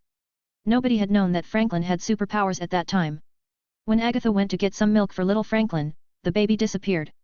She frantically searched for him around the house but couldn't find him. It was hard to imagine that the little baby had teleported across the city. Agatha, we have returned. The Fantastic Four walked in. Sue quickly looked for Franklin but didn't find him anywhere. Agatha, where is Frank? I am looking for him too. I went to get some milk and when I returned he disappeared. I checked and there was no intruder. She worriedly explained. Reed and Sue got scared. What? How could you let that happen? Reed quickly looked into the cameras and indeed Franklin disappeared. He went to Sue and calmed her down. There was a reason why they were not too stressed about the situation. Things like these have happened many times with them. Just a month ago, Franklin was kidnapped by Dr. Doom as well. We will find him, Sue. I've put a small tracking bracelet on him, remember? Reed assured her. He opened the tracking system and looked for Franklin. A minute passed and still, no sign of his location came. Finally, he was starting to get anxious. The reason Reed wasn't able to find Franklin was because Alexander had brought the kid into Valheim. Amy, Rina, and Medusa were showering love on him. Showing him different animals living there. Dada, I need to talk to you. Leo came to him. What is it, son? Alexander asked. I want to go to Asgard. I asked Grandpa Odin and he said he'll teach me his kind of magic. Leo told. Alexander nodded his head. Asgard's magic was a bit different and could be helpful. Sure, son. Go ahead. Give Odin my thanks. Wait, why do you have a Bible in your hand? Ah, I just wanted to know about grandfather. He opened the anywhere door for him. As soon as Leo left, Hela walked up to him. Where did you find that boy? She inquired. I don't know. You weren't there. He just popped out of nowhere. Why do you ask? I can feel immense energy from him. More than anyone I have ever seen. She said in a warning tone. Alexander looked at giggling baby in Rina's arms. He's probably an above Omega level mutant. I'll look for his parents when I go out. Alexander went out to find the parents of the baby. He was in his Jedi robe and the baby was strapped to his chest. So, let's find your parents. He whispered. Ghost, search for online images of this baby, and form a connection to the family. He ordered his AI. Alexander was expecting it to take time but Ghost replied instantly, Sir, the baby is Franklin Richards, the son of Reed Richards and Sue Richards. I didn't know the Fantastic Four were here too. Alright, point me to Baxter Building then. He started walking. Yajia Franklin started making happy noises. Haha, you're enjoying this aren't you? Back in the Baxter Building, the Fantastic Four were going crazy trying to find the lost child. Reed hadn't tried the GPS again, thinking that someone had taken it off. Don't worry, Sue. We'll find him. Reed tried to ease her. How? With your useless tech. She lashed out. Johnny Storm went ahead and checked the GPS without much hope. His eyes widened when he noticed the mark. Guys, open the door. Franklin's outside. He spoke. Everyone looked at him in confusion. Reed ran up to the screen and confirmed. Ding dong. The doorbell rang. Agatha looked at the security feed. Alexander spoke from the other side, Hey there. I think this child lives here. He popped onto my lap out of nowhere. Sue quickly ran and opened the door. Ma, Franklin tried to speak. She squeezed Franklin in a tight hug. Reed, Ben, and Johnny quickly covered her as if trying to defend from Alexander. Not good, kids. Is this how you treat an old man? Alexander shed some fake tears. Who are you? Reed asked. Just a friend. Let me prove it. He walked to Ben aka the Thing and tapped his finger on his chest. Suddenly the stony texture of his body started to disappear and his stature became smaller. Soon he was back in his normal human form. Ben was surprised by the changes as he unbelievably looked at his hands with flesh again. Reed also looked very surprised, he had been trying to help Ben for so long but nothing worked. Now here this man was, healing him with just a tap from the finger. How? He confusedly asked. Haha. Magic. Alexander laughed. Yes, it was indeed magic. Agatha came forward. Who are you? I can feel great magic in you. She inquired. Ah, I'm just an old man. Ben can turn back to his stone form whenever he wants. You people should also take care of little Franklin. He's an above Omega level mutant. He can manipulate reality and has other Shinik powers. His words shocked both the parents as they hadn't noticed anything like that. Alright, I'll be on my way now. Bye Frank. He started leaving. Ga Franklin made noise. Alexander stopped and came back. Haha, I'll see you again someday, Franklin. Till then, take this. Never-ending honey pacifier. He put it in his mouth and left. Once he was gone, Johnny spoke, we didn't even ask for his name. As they were speaking, the building started vibration. Earthquake? Ben questioned. No, my warning systems didn't show anything. This is not natural. Let's take a look. Reed suggested. But Sue denied going as she didn't want to leave Franklin alone. So only Mr. Fantastic, the Human Torch, and the Thing came to check. Once out, they found a silver man on a silver surfing board. Making a hole in earth. They also found the same old man walking towards the silver man. Alexander was on his way back and found Silver Surfer, real name Norin Rad. He guessed that Galactus must have sent him to find edible worlds. Silver Surfer was one of the noblest and most tormented cosmic entities in the universe. He treasures freedom above all else but has often sacrificed his liberty for the greater good. He served Galactus for several decades, enjoying exploring the wonders of the universe. However, it became increasingly difficult for Rad to find energy-rich worlds devoid of sentient life. The destruction of the first inhabited planet he offered to Galactus almost drove Norin insane, forcing Galactus to alter the mind of his herald, submerging Rad's emotions and repressing past memories. As a result, the Surfer became much more willing to lead Galactus to inhabited worlds such as Massey Crone, Illinary 143, Draven Bar, and eventually Earth. What are you doing? Alexander asked. Preparing the planet for my master. Silver Surfer replied. Alexander shook his head and put his hand on Safa's shoulder. Not gonna happen, buddy. He operat to the Watcher at the moon with Surfer. You can see Fantastic Four and Silver Surfer on my Discord https://discord.gg/dghkrn or see them on Instagram https://www.instagram.com/MisterImmortal novel. 30 advanced chapters are available on patreon.com/MisterImmortal. Special thanks to Joachim Johnson and Conrad. 160. Meeting Galactus. I tried to stop him, Ueda told him. It's alright, my friend. You did your best. He's a cosmic being powered by Galactus. I'll deal with him. Norin Rad, you are not allowed to harm this planet. Have you forgotten that you became Silver Surfer to protect your people? Now here you are, going around destroying planets. Let me jolt up your memories. Alexander sent a Shinik probe into Silver Surfer's mind and removed whatever limiters Galactus had put. As soon as he was done, Silver Surfer screamed and fell down. Remembering all the horrors he did. Galactus had made him stop feeling. But the memories were still there. Alexander gave the poor guy a calming draft. How will you deal with Galactus, godson? Ueda asked, he knew what kind of dreadful entity Galactus was. Simple, my friend. I might not be able to defeat him yet but I can surely scare him or maybe talk him out. Alexander confidently replied. Silver Surfer, I want you to take me to Galactus. I'll talk to him myself. I might be able to free you from his clutches as well. The Silver Surfer agreed without a question and took him to where Galactus was. Galactic had his base of operations in the huge solar system-sized world ship called TAA-2. But he also roamed the universe in search of new planets to eat. Hey, Surfer, do you know the history of Galactus and why he eats planets? Alexander struck up a conversation. Because planets are food for him. Surfing replied, unsure of his answer. Then you're in for a story. Galactus's real name is Galen. He was a brilliant scientist from the utopian planet TAA, in a universe preceding the current one where we are. Through his studies, Galen discovered that his universe was collapsing, and would destroy itself very soon. He desperately tried to warn his fellow TAAANS, but no one would listen. Eventually resolving to save himself, Galen quickly took a ship and traveled to the World Egg, which was at the center of the universe. As his universe died around him, Galen found a way to merge with the egg, and survived the Big Crunch. When this universe was born, Galen was reborn as a being of pure energy named Galactus. Yes, he needs to consume planets in order to survive. But there is another reason. Alexander noted that Silver Surfer was fully focused on his words. So he continued. You know, in this universe, there are two fundamental entities. Eternity and infinity. Eternity is the physical embodiment of the entire universe. Infinity is the physical embodiment of the totality of space. Together, the two of them represent the entire space-time continuum. Galactus is not only devouring planets, he is saving the entire universe. He's balancing the entire universe by consuming planets. Without him, the universe cannot exist. He needs to exist, in order for everything else in the universe to exist. He is the life-bringer.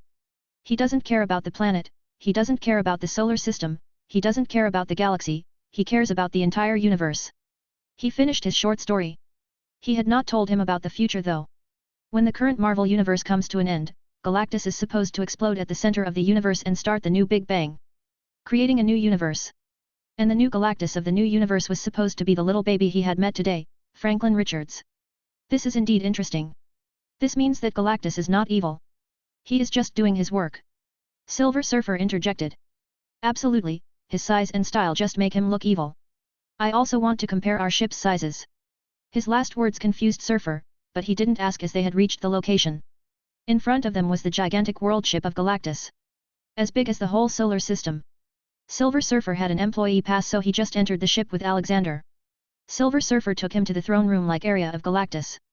Once in there, Surfer kneeled. So you are the one I sensed back then. What is a higher dimensional being doing here? Galactus spoke. Alexander wasn't surprised that Galactus could detect his divinity. Ah, nothing. Just doing my work like you are doing yours. He shrugged. Alexander then checked Galactus's sins. Galactus Category 0.5. Murder due to work since the creation of the universe 12,456,789,535,789. Enslaved 2. Sin percentage 0.1%. Alexander had never seen such stats. So many killings and yet no sin. He postulated that it was because Galactus didn't do it because he was evil. To him, he's just living his life. Just like how humans kill animals to eat, Galactus eats planets. Alexander silently talked to God for an answer and sure enough, his guess was right. Every universe had creation and destruction aspects. With any of them missing, the universe would slowly collapse. This meant that he could not do anything to Galactus as he was just doing what he was made to do. Why did you come to see me? Galactus asked. Well, I want you to spare planet Earth till eternity. Also, let Silver Surfer go. He demanded. Why Earth? What is so good about it? Galactic asked. For starters. It's the home of lots of good, overpowered people. You should seriously avoid it if you don't want to fight Phoenix. Your successor is also being groomed there so you should leave him be. The people living there will also be saving the universe from losing half of its life force soon. Then Alexander continued to show him Avengers Infinity Wars and Endgame. It's not like they were going to happen now. And even if it happened, Thanos would get killed even if he had infinite stones. Because Avengers would have X-Men as well. Hell, Jean alone could kill him. Indeed it is a planet worth leaving. Why my herald? Why do you want him? Galactus asked. Because if you keep on enslaving him then your sins will increase and I'll have to erase your existence then. You are a life-bringer to the universe so enslaving someone isn't good. Alright, let's make a deal. I'll teach you magic through which you can make magical heralds for you. What do you say? Alexander suggested. I agree. But you must make it first. He demanded. Alexander happily obliged and made a humanoid golem.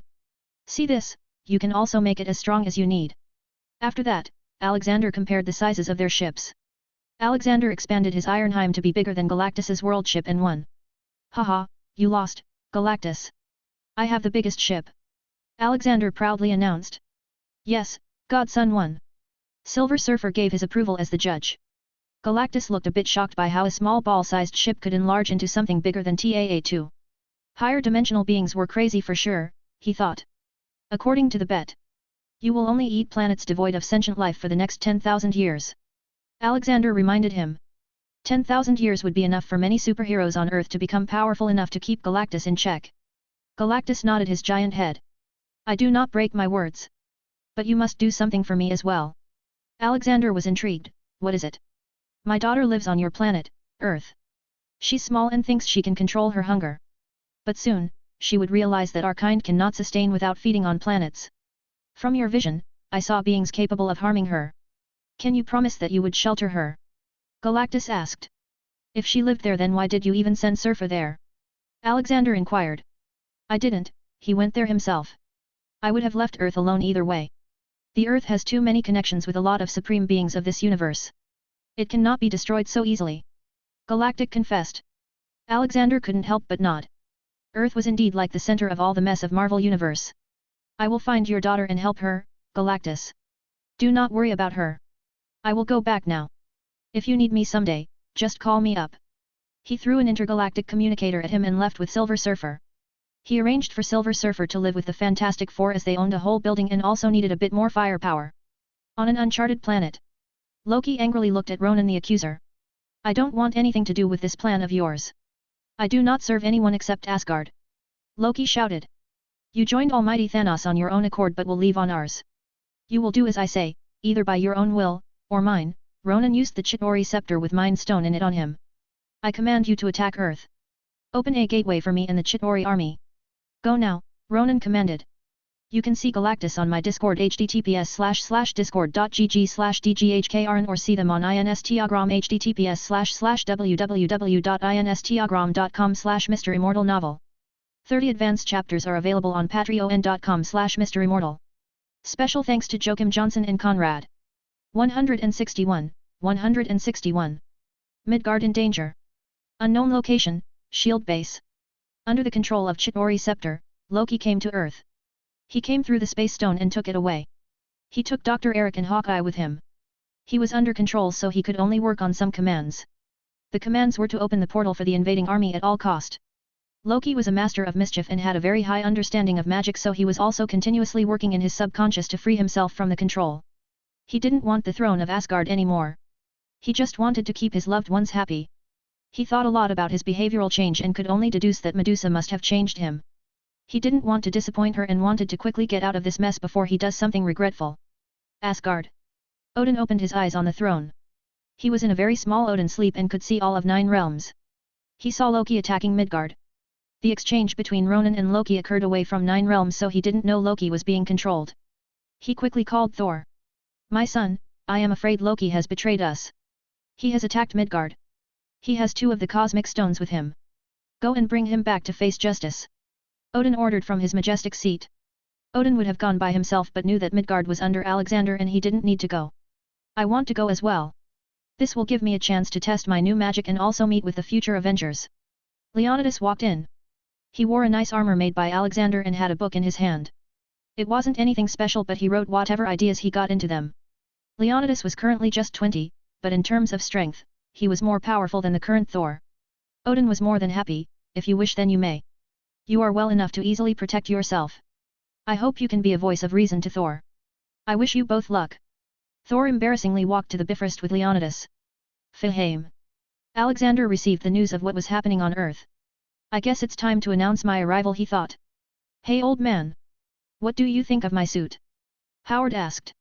Since Alexander had told him about Iron Man, he wanted to make his own suit. Alexander could proudly say that what Howard had made was too powerful. The suit was fully made of vibranium and you. Howard knew magic, so he wanted his suit to be the best in both types of attacks. The end result was the creation of the Iron Mage suit. That is beautiful, son. Maybe make that cape red instead of black. He suggested. Suddenly little Antonia aka Tina ran up to Howard.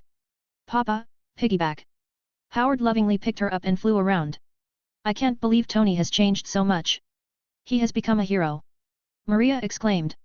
He wouldn't have if I had not brought you here. He's a better man now. Still a bit narcissistic though. Alexander commented. Narcissism runs in their blood.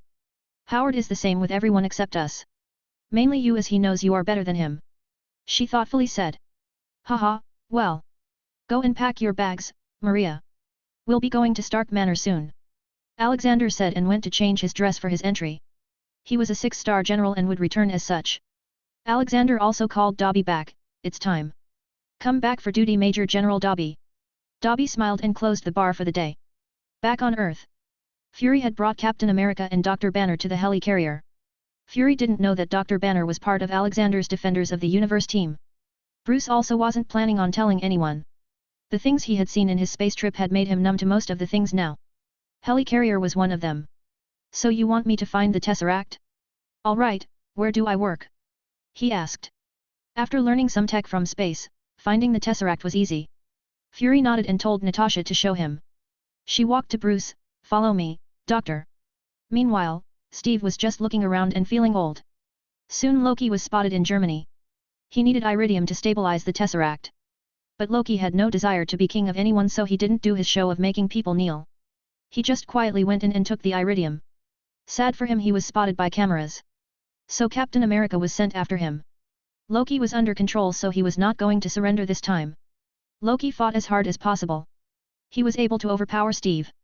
Then came Iron Man and joined the fight to subdue Loki.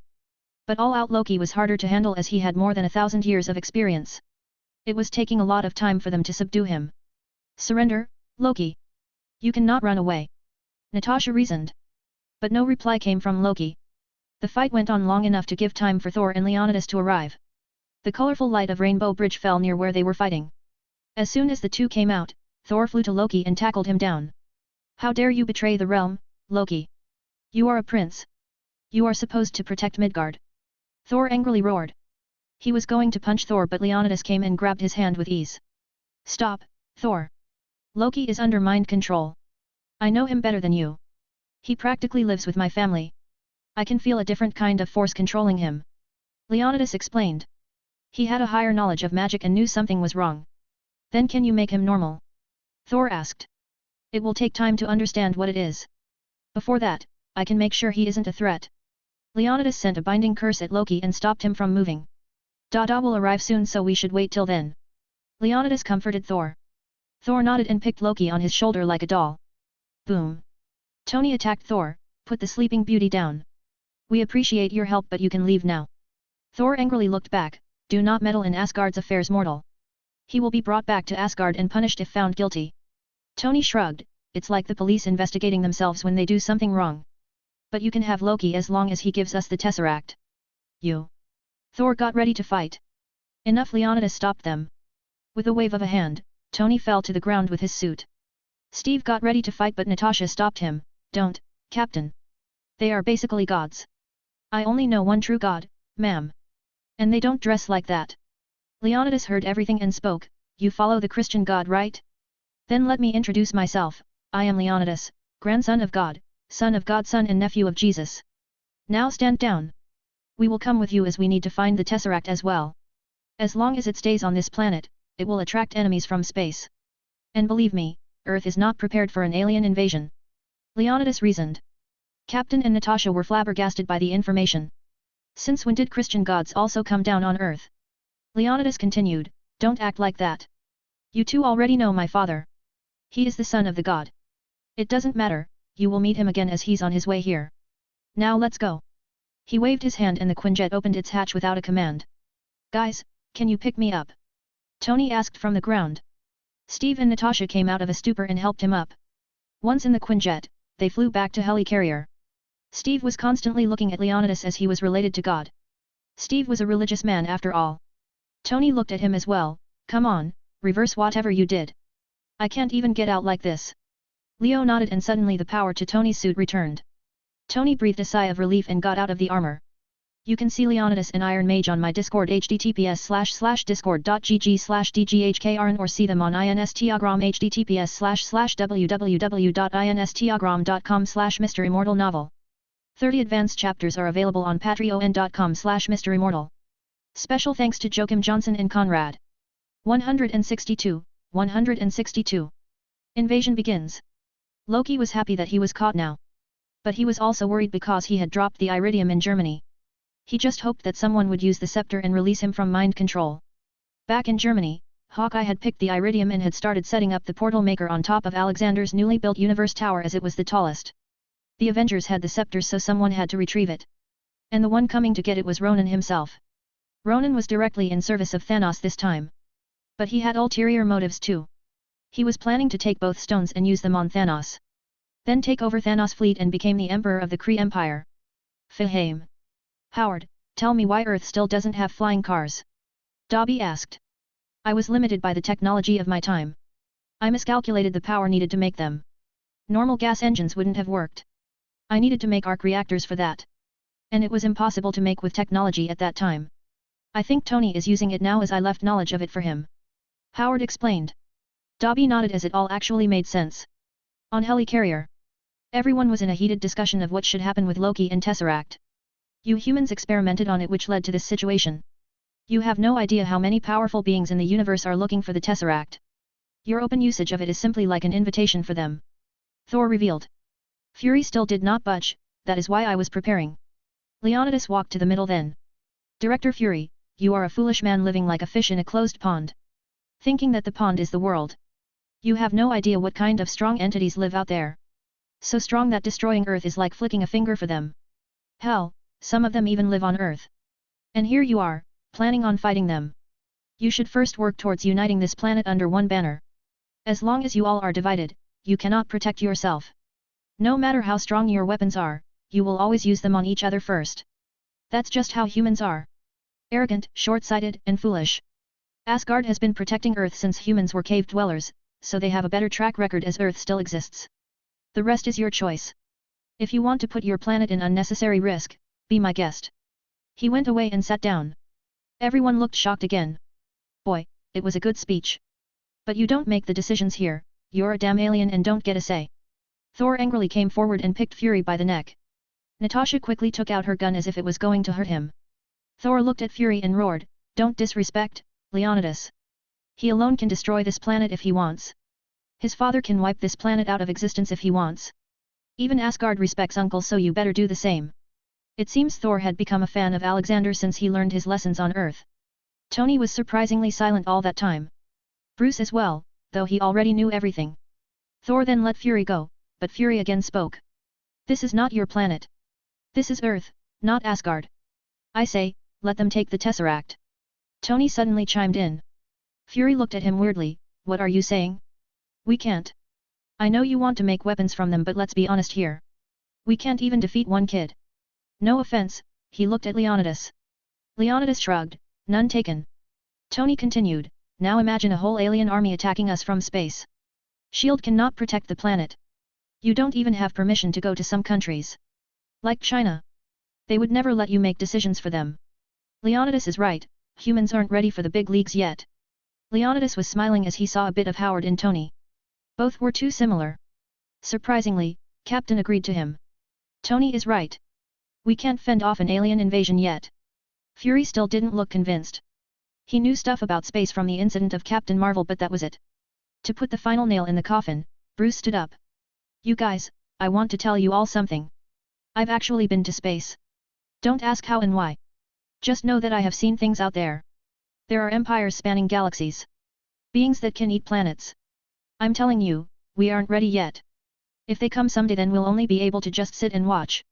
And don't expect a quick death, as space pirates and space warlords are a thing. They will enslave us and sell us in space. Then sell the planet to someone too. It's vicious and dangerous out there, guys. Bruce's words hit most of them hard. They all would have accepted dying, but getting enslaved was much scarier. Boom. A loud explosion happened in one of the thrusters.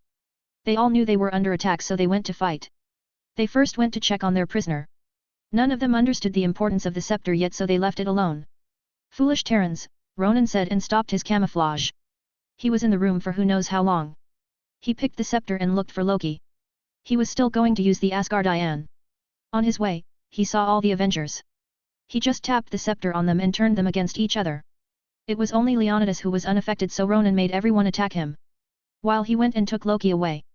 Fury returned to see the situation but was greeted by an ongoing fight. What the FCK is happening here? He has done something to their mind with the scepter, Leonidas replied. If the mind control is happening due to that scepter, then there must be some connection between their minds and the scepter. Alright, let's try this. Leonidas used magic to cover the bodies of the Avengers. It was like a thin shield over their bodies. Soon, one by one, the Avengers stopped fighting.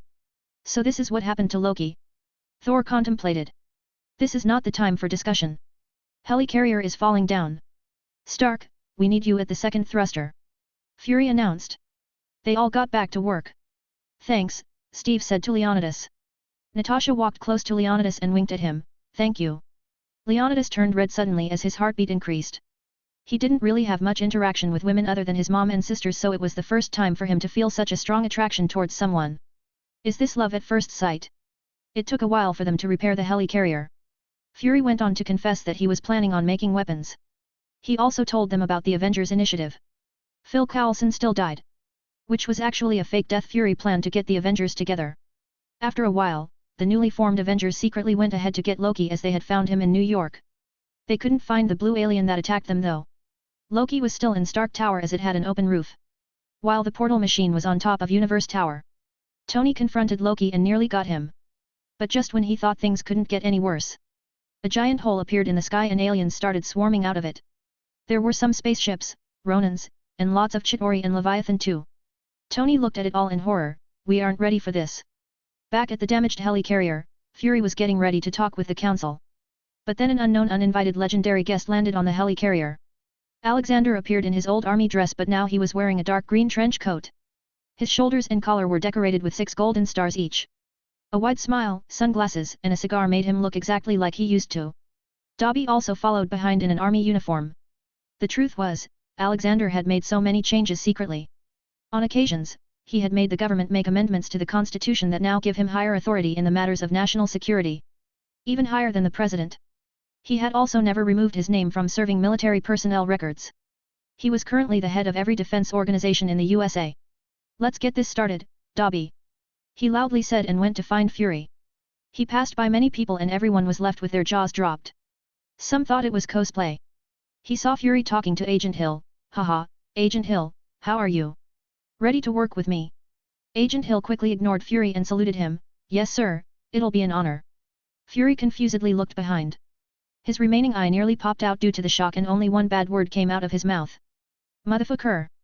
You can see Ronan on my Discord https://discord.gg/dghkrn or see them on Instagram https://www.instagram.com/MisterImmortal novel. 30 advanced chapters are available on patreon.com/MisterImmortal. Special thanks to Joachim Johnson and Conrad. 163. A certain heist. In New York. The battle had started. For some reason, the enemy forces were much bigger than in the movies. Maybe because Ronan was also participating. The enemy Leviathans were already so tough to deal with, now they had that giant Kree ships too. The Avengers were fighting as good as they could. Hulk was jumping around and smashing. Though he was much better after Alexander had trained him.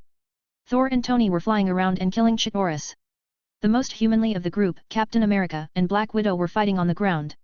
As the two fought they got a bit far away from each other. Captain threw his shield at one's neck and killed it. He looked behind and saw Chitauri flying towards Natasha. He didn't have enough time to go and save her, his shield was away as well. So he shouted, Agent, watch out. His words alerted her and she looked behind, but it was too late and the Chitauri was too close. But then out of nowhere a beam of white light fell on it from the sky and disintegrated the Chitauri to ashes. Leonidas flew towards her slowly. Be careful, Miss Romanoff. He smiling said. She smiled seeing him, care to give a lift to this lady. Leonidas didn't say anything and straight up picked her up in a princess carried and flew to the portal machine. Leonidas kept on looking at her face all the way. Any Chitauri that came to attack them got blasted away without him even seeing them. She also looked at his handsome face, flying must be very convenient. I don't know but currently I am very thankful that Dada taught me flying. He cheekily replied. Strangely, Natasha blushed a little. Who is your father that you've been talking so much about? She asked. You will know soon enough. Once he comes, none of this will matter. No armies, no weapons. He assured her. Natasha worriedly looked at the city. I hope he hurries then. Soon they reached the top of the building. Natasha started to look at the machine after dealing with Dr. Eric. Back at the helicarrier.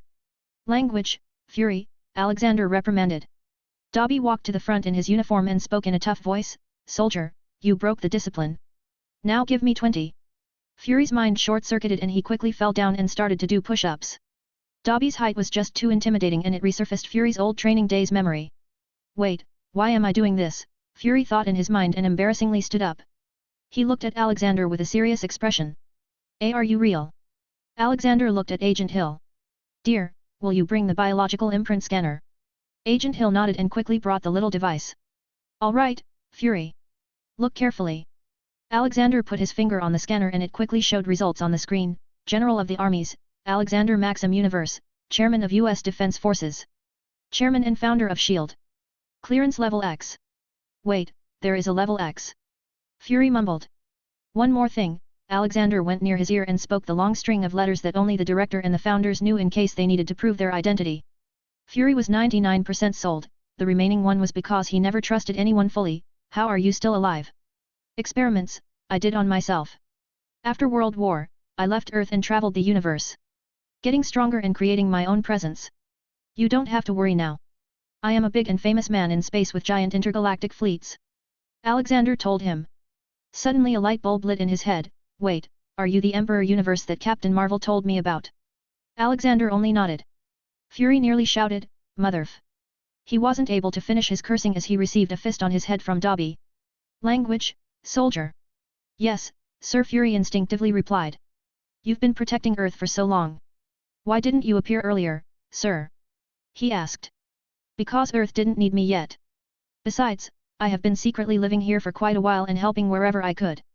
How do you think Banner's case got solved so easily? Alexander revealed. Fury was hit by so many realizations now. What now, sir? Although I don't want to give away my command over to you, but you directly outranked me. Actually, Fury was only acting tough. He was fang-earling inside his head. He was a super fan of the general universe. Just like any other good-hearted American soldier would be. He always took inspiration from Alexander for being good at the job and also looking badass. Alexander waved his hand and all types of communication became dead around them. This meant no one could spy on them. Fury, S.H.I.E.L.D. has been invaded by Hydra. Even the Council has been compromised. I will not take command of S.H.I.E.L.D. for now. I will first appear in front of the world in New York City and kill the aliens. Meanwhile, I want you to go to the Council meeting and record everything they will say on this. The Council will ask you to nuke New York. Fury's eye widened. But the city is not empty yet. Alexander nodded, I know. That is why you must record it. Leave the nukes to me. Oh, I'm being asked in the city. I'll be leaving things under you, Fury. Alexander said ordered and disappeared. Leaving behind a secretly excited Fury. Fury then looked at Agent Hill. Since when did you work for him? I was raised by Kind Heart Foundation, sir. She answered. Fury was suddenly hit with the realization that as all the kids from Kind Heart were loyal to Alexander, then it meant that Alexander had people all around the world. Back in New York. The fight was still ongoing. But there was another strange thing happening in some alley. After a small light show, Tony, Steve, Scott, and Professor Hulk appeared from the future. Steve checked the area and spoke, all right, we all got assignments, 2 stones uptown, 1 stone down. Stay low. Keep an eye on the clock. Then suddenly Hulk appeared in front of them and smashed some cars and Chitauri soldiers. He tilted his head and saw the 4 people in the alley. Steve, Tony, and others' hearts sank seeing that. But to their surprise, the angry Hulk ignored them and jumped away. Tony then looked at the sky and his feet went cold. Guys, I think we messed up. There were never this many Chitauri in our time. Also that black ship. Everyone looked at the sky. Professor Hulk realized the problem. I think we came to the wrong reality. This is not our past. But the stones are still there, right? Scott foolishly said. Yes, but we can't take them. Not anymore as our time machine isn't reliable. We might not be able to return them, Professor Hulk added. Tony agreed, Banner's right. If we take the stones from here then we're practically dooming this reality. But we can still save ours, Scott insisted. Steve shook his head, at what cost? A version of you still exists here, your daughter still exists here, Scott. Are you okay with killing them? But he also gave an alternative, but I have another solution. What if after we bring everyone back, we also make a wish that the stones return back to their places? After all, Thanos was able to destroy them with their own power, so this should be possible. Professor Hulk agreed, it is hypothetical. We don't know if they can cross realities. But they should be able to, as there are stones named after space, time, and reality. I don't like this feeling of possibly killing myself, but let's do it. Let's hope this world isn't much different and stones are in the same places. Whoa, look at that building top. Who's that guy, flirting with Natasha? Tony pointed to the Universe Tower. Wait, why is there another tall building? This isn't supposed to be. Arg. This is going to be a headache. Tony complained. Steve took a long breath. Alright, let's do this. But we're going to have to wait a lot because this fight doesn't seem like anywhere near an end. Professor Hulk moved forward, but I can go. They all agreed on that. Professor Hulk jumped the streets and went to New York Sanctum, where Ancient One was killing Chitauri like ants. Professor Hulk jumped onto the terrace and proceeded to enter. Not noticing the Ancient One. I wouldn't do that if I were you. She warned. I'm looking for Doctor Strange, he said. Ancient One was amused. You're about 5 years too early. Stephen Strange is performing surgery about 20 blocks that way. What do you want from him? He pointed at the Eye of Agamotto. That actually. Oh. I'm afraid not. She bluntly denied. Then Professor Hulk tried strength and got his astral body out as a result. He then tried to beg her for the stone. I can't help you, Bruce. If I give up the stone to help your reality, I'm dooming my own. She then showed him the timeline and Bruce told her that they'd put the stones back, secretly hiding that they were probably from another reality.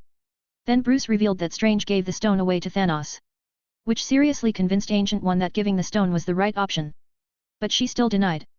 Why are you still denying? Bruce pleadingly asked. Sigh, because I don't have the authority to decide. I may hold this stone, but someone else owns it. I'm just a keeper till he doesn't ask for it. She revealed. Bruce was confused. Wait, aren't the stones made from Big Bang? How can they be someone's property? The Ancient One shook her head. You have no idea, Bruce.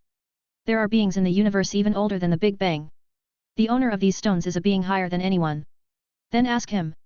If he's so high and almighty, then he'd surely understand. Bruce confidently said. She surprisingly agreed. Perhaps it's the right choice. I'll ask him. 30 advanced chapters are available on patreon.com/MisterImmortal. Special thanks to Joachim Johnson and Conrad. 164.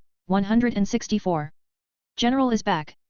Alexander had received the message from Ancient One, so he went to see her first.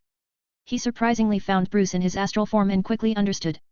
The endgame must have happened in an alternative timeline branching due to his existence. Give it to him, Yao, Alexander said. Bruce looked surprised as he hadn't even started persuading him yet. Ancient One didn't even flinch and handed the stone to Bruce after putting him back in his body.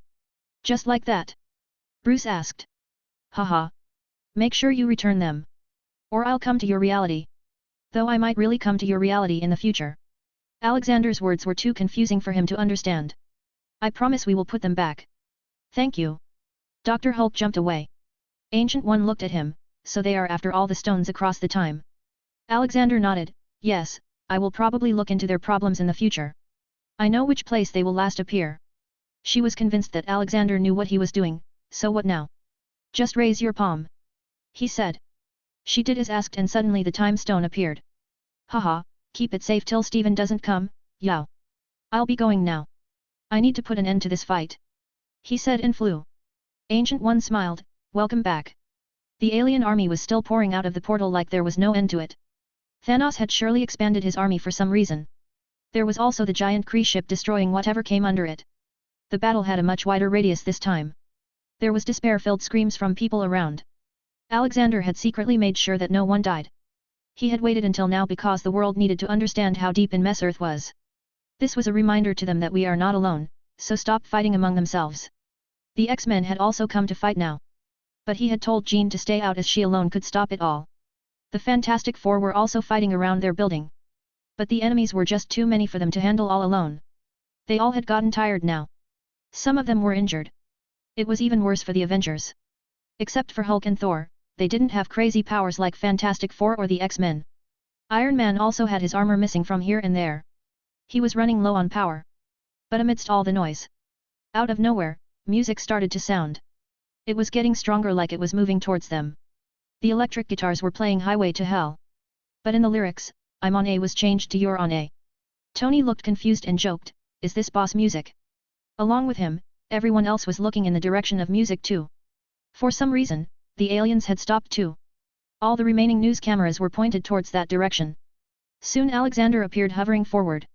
He was wearing his military uniform and a special overcoat with golden stars with the iconic cigar and sunglasses on. Behind him was Dobby, who was also in his uniform and had a huge boombox on his back which was making a lot more sound than it should. You're on a highway to hell? As soon as the lyrics started, Alexander expanded his arms wide open and started waving. Suddenly all the Chitauri started to fall down and burn to nothingness. Not just that, wherever he passed by the buildings repaired themselves like the time was going in reverse. Those stuck in the rubble were magically taken out. It was all too magical and crazy. The whole world was going crazy over the scenes. Not because of the magic but who was casting it. So many old men in their homes quickly got up and started loudly laughing and cheering. Haha! General is back! We're finally saved! Yes, yes!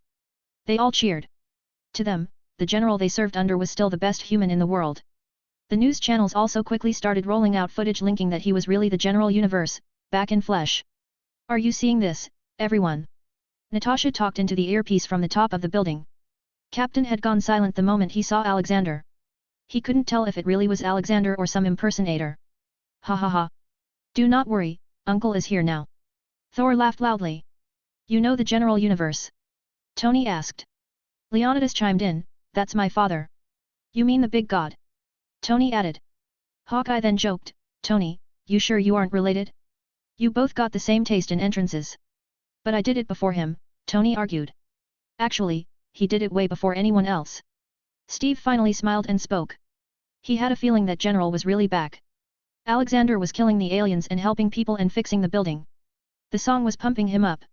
He was smoking a cigar, so he made it so that any flying Chitauri would explode like fireworks and form words in the air, saying smoking kills. Soon the sky was filled with color and the ground was filled with burning Chitauri. It all looked majestic. But then suddenly the song stopped. He looked at Dobby. Dobby quickly pressed all the buttons and a teen pop song started playing at crazy volume.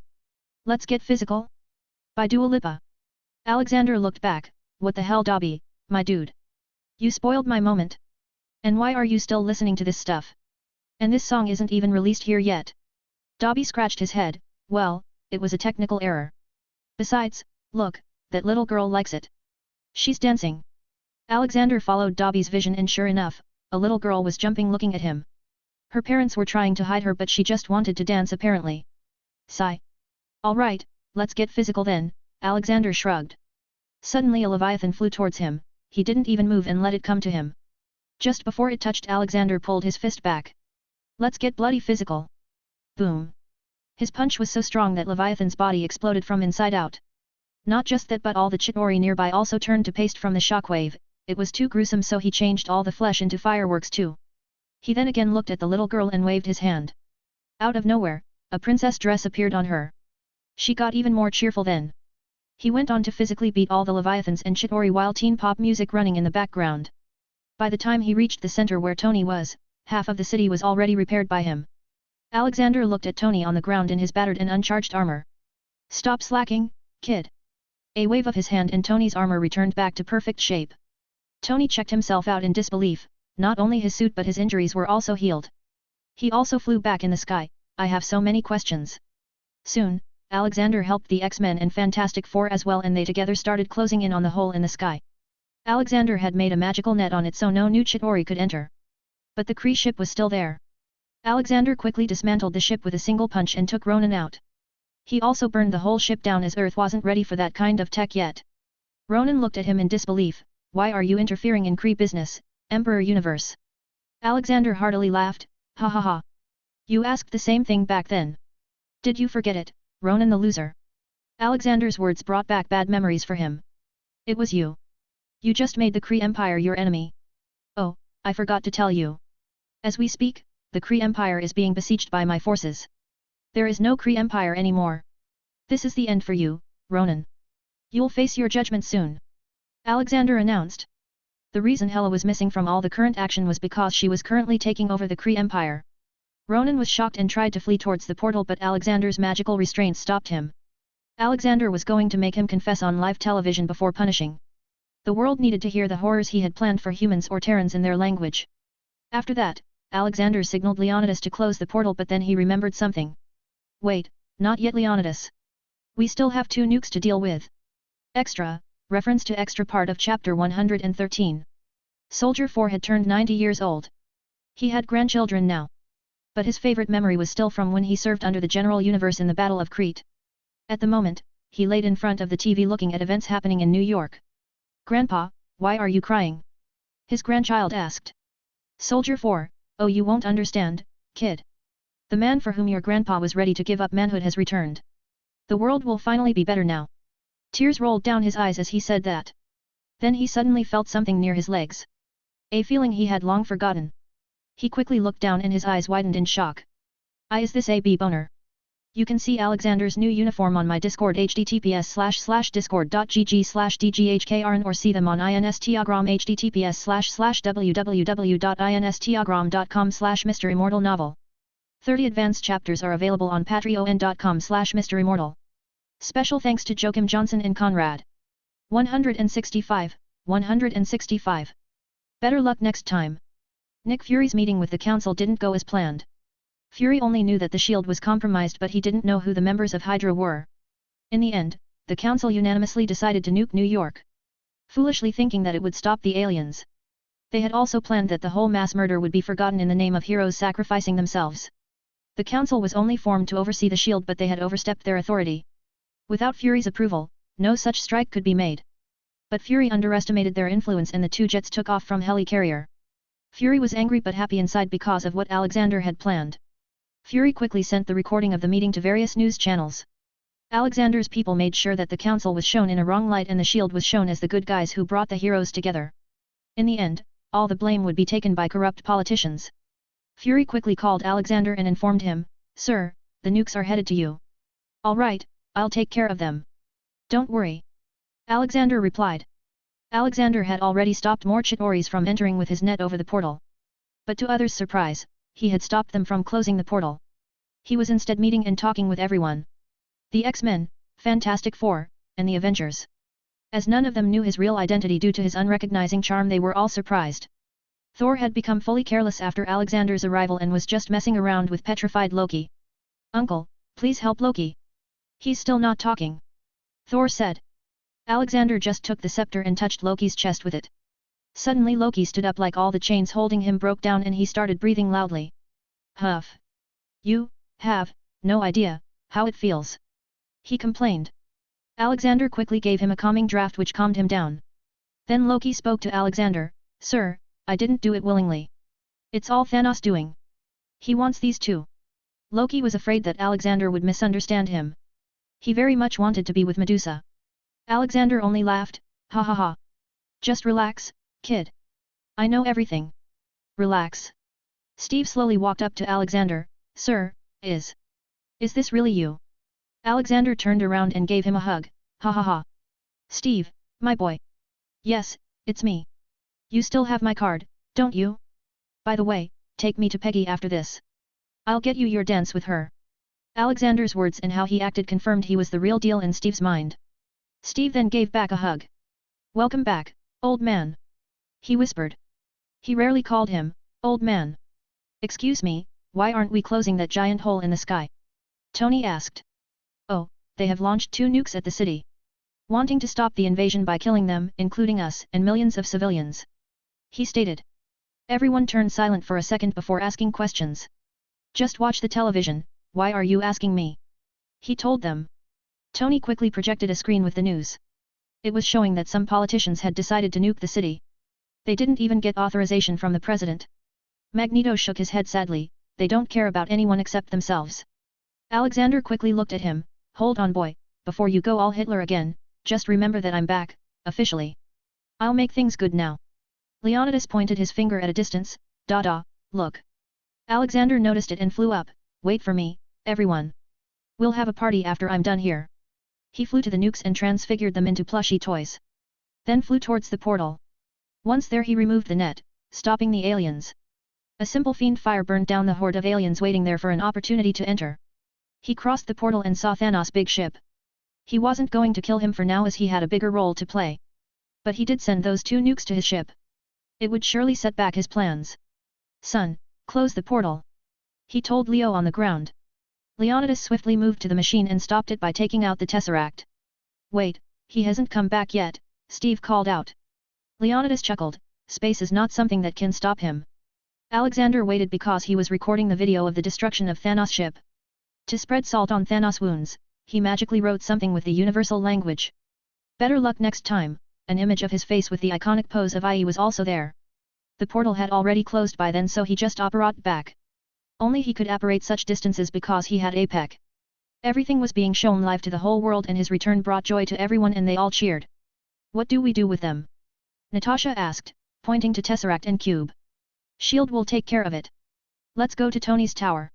This one has been too damaged. He proposed. Universe Tower was the victim of Alien and Avengers fight this time. Tony couldn't be happier, haha, in the end, my tower won. Let's go, everyone. So many of the people present could fly that they all straight up flew to Stark Tower with non-flying members in their arms. Alexander noticed Leonidas carrying Natasha from the corner of his eye. Natasha was a good girl and he couldn't be happier if they became a couple. Tony, do you know who owns that building? Alexander asked as he flew beside him. Nope, don't know, don't care. He shrugged. Haha, I am the owner, boy. Alexander waved his hand and in front of Tony's horror-filled eyes. The Universe Tower was repaired to its former glory. Now standing higher than Stark Tower. Come on, that's not fair. That's cheating. Tony complained as his #1 spot was taken away again. Ha ha ha. Alexander just loudly laughed and went to Stark Tower. Once there, he purposely put the Tesseract and Scepter in a corner where no one could see it. Then he secretly kept an eye on it. Future versions of Tony, Scott, and Steve had taken their places. They saw the whole fight outside and Alexander's crazy powers. They didn't want to mess with a man of that caliber and acted very carefully now. But they were wrong about something. Things were so different here than in their own world. For some reason, there were so many more superheroes. Not just that, the Tesseract and the Scepter were in front of them. Just for them to take. Tony talked to Tiny Scott. Go, bring those 2 boxes here. Scott didn't go and started speaking, Arg, I think we should wait. You know, this is just like my high school math exam. When you feel it's too easy, you are wrong. Tony just rolled his eyes, come on. Just bring them here. All right, all right. Scott ran to the 2 boxes, put them on top of one another, and dragged them to future Tony slowly. Tony nervously kept on looking around to make sure no one caught them. But then he noticed it. The old monster was looking at him. Straight into his eyes. His heart sank at that moment. He saw us. Run, Scott, Tony called. Scott being his clumsy self, what? Who saw us? Before Tony could say anything he received some words in his mind. Just take them quietly, kid. Tony was flabbergasted. Not wanting to find out what was happening, he made a small leap and picked up the 2 suitcases. Scott jumped on his back and they flew out of the building. He then contacted Steve, we got them, Cap. We got them both. Let's go back now. He was certainly happy but still going crazy inside as to why that old man gave it to them. Once they regrouped together they decided to leave. You won't believe the things that happened today. Bruce tiredly said. Yeah, buddy, same here. Let's end this now. Tony replied and they vanished. Just a second after Tony and Scott had left, the Tesseract and the Scepter returned back to their place magically. Alexander then happily joined the small party going on. Fantastic Four, X-Men, and Avengers mingling with each other was very nice. Reed Richards came to Alexander and shook hands with him. Alexander was the idol of nearly everyone present in the room. After his death, so many comics and movies were made that even non-Americans knew his face and name. Reed gratefully thanked Alexander, thank you for bringing Franklin that day and I'm sorry we didn't recognize you back then. Charles walked up to them and added, it's not just you, Reed. Even I couldn't recognize him. Alexander scratched his beard, haha. I was using magic that made it impossible to recognize me. But it's all cool now. How is Franklin, Reed? Reed took a sip of his drink, I did some tests. He's indeed above Omega. But he's too small and the powers are a danger to himself and everyone around him. Alexander understood his pain and offered help, maybe I can make an artifact that can subside his powers until he reaches maturity. I'll be forever grateful for this. Reed happily accepted the help. Institute for Gifted Children will always be open for him, Reed, Charles suggested. But Alexander interrupted them, haha. By the time little Franklin grows I'll turn this planet from anti-mutant to pro-mutant. Seriously, I think that mutants can be a big boon to our world if wholeheartedly accepted. Ding! The talking noise in the room was disrupted when some people arrogantly entered. A/N, alright. Hear me out. I just realized why Dada feels weird for you all. That is because you don't read it the way I do. Most of you probably say it as Dad while I read it as Dada.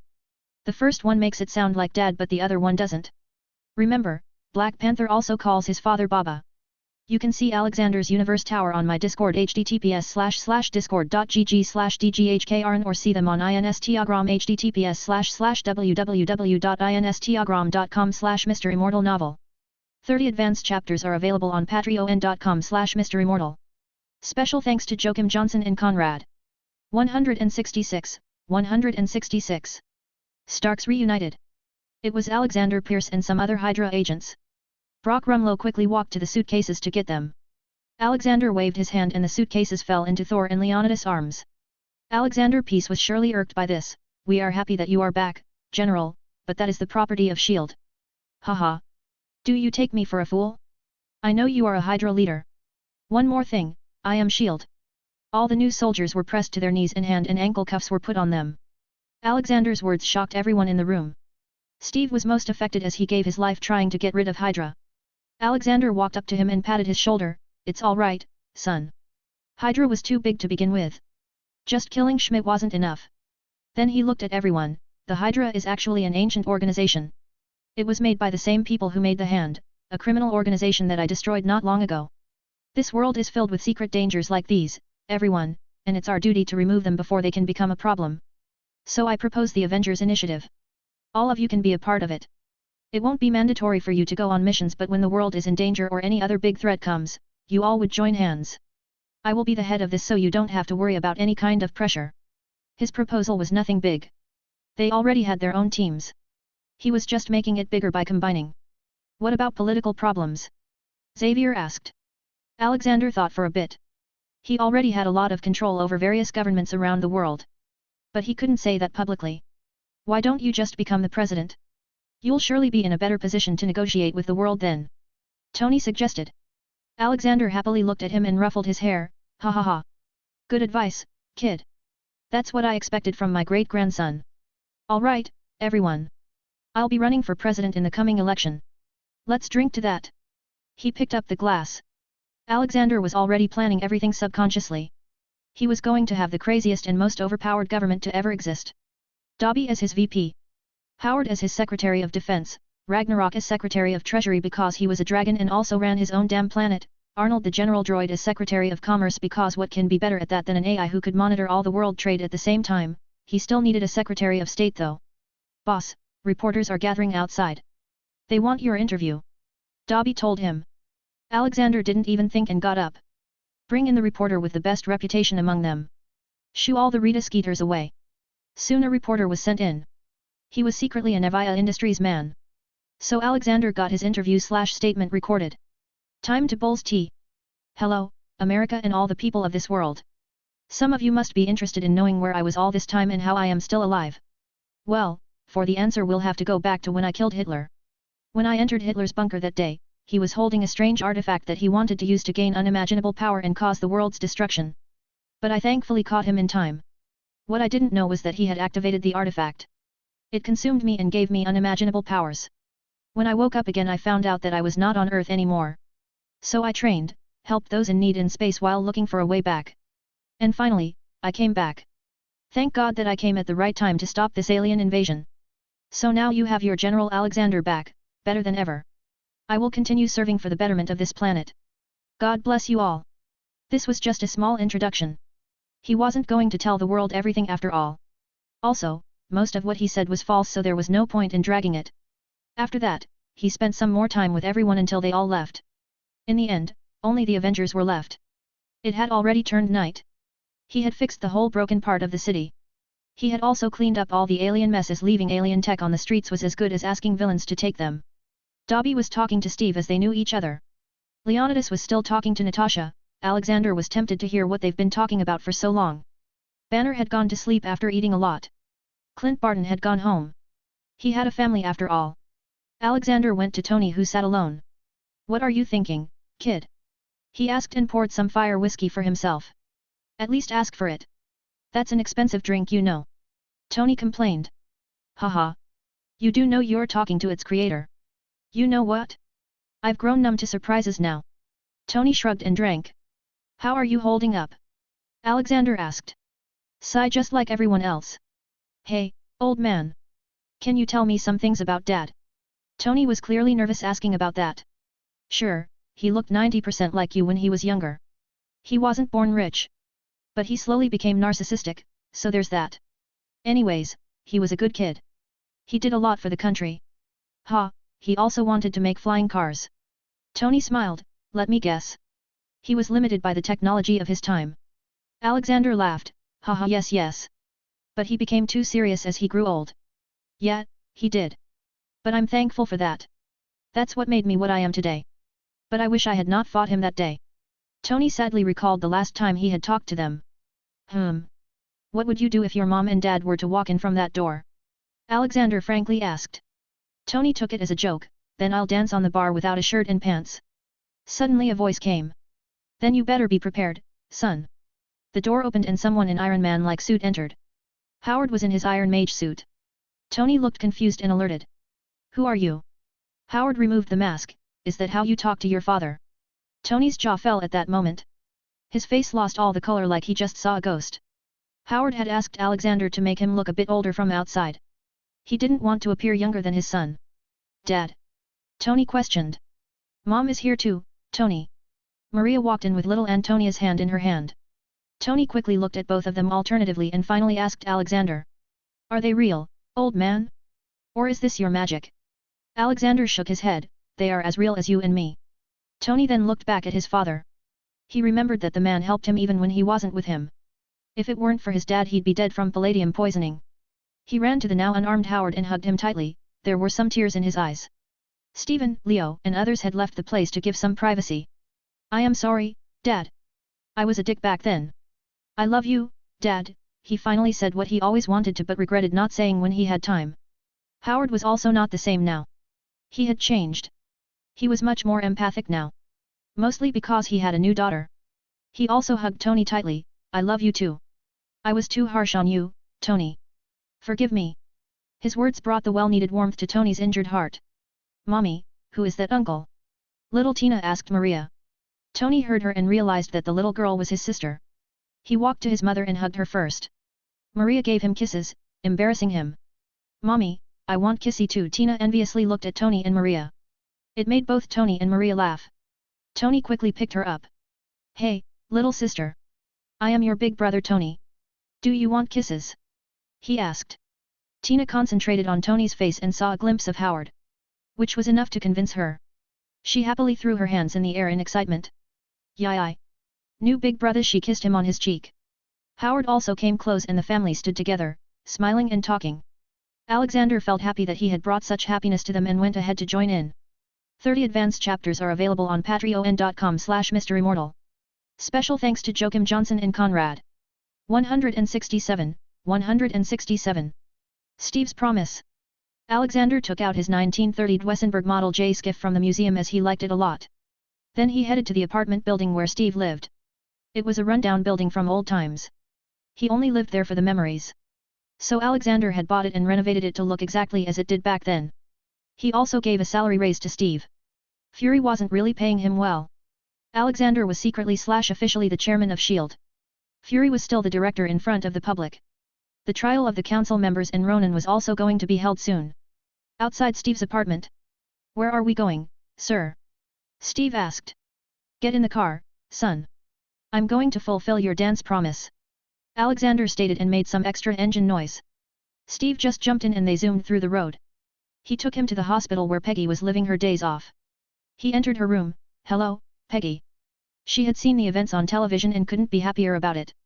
She considered herself lucky that she was one of those few who got to work under Alexander. But to be honest, she was missing her past days. When she was active on the field and beating bad guys. She smiled at Alexander and tried to get up. Uncle, it's so good to see you again. Alexander quickly walked to her and helped her get up. She had grown really old. Peggy chuckled, you're older than me, and yet I am the one in bed. Haha, I am older than most of the people, child. How are you?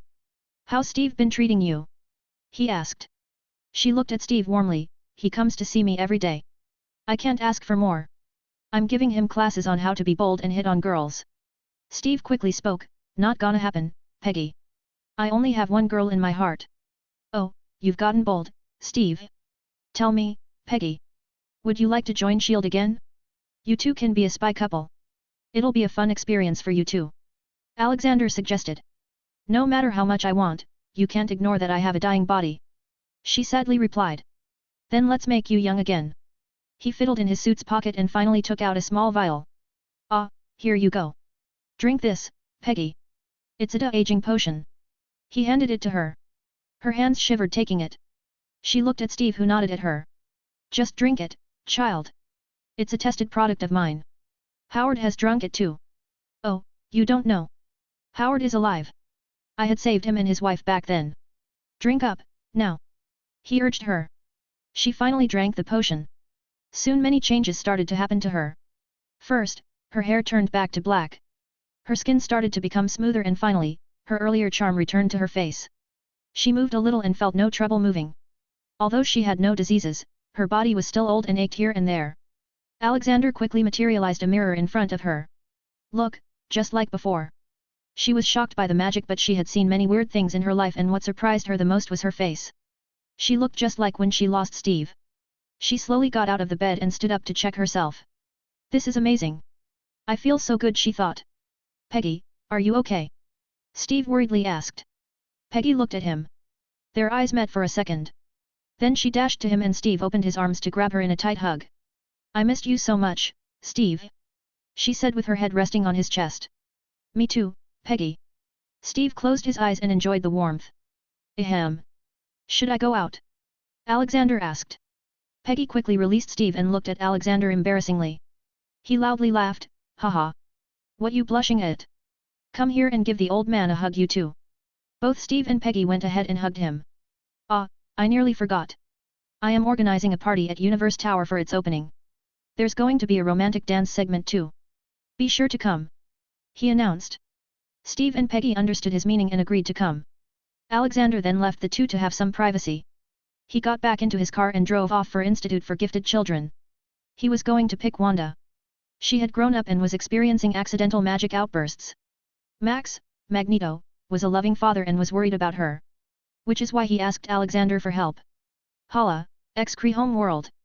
Hela had done a great job of smoothly taking over the Kree Empire. She had learned a lot of things from her grandpa that helped her. She also took pride in being Alexander's child. Who wouldn't, after all, Alexander was already the ruler of two of the biggest empires in space. Everything was going smoothly, she was organizing the new administration with the help of some respected seraphs.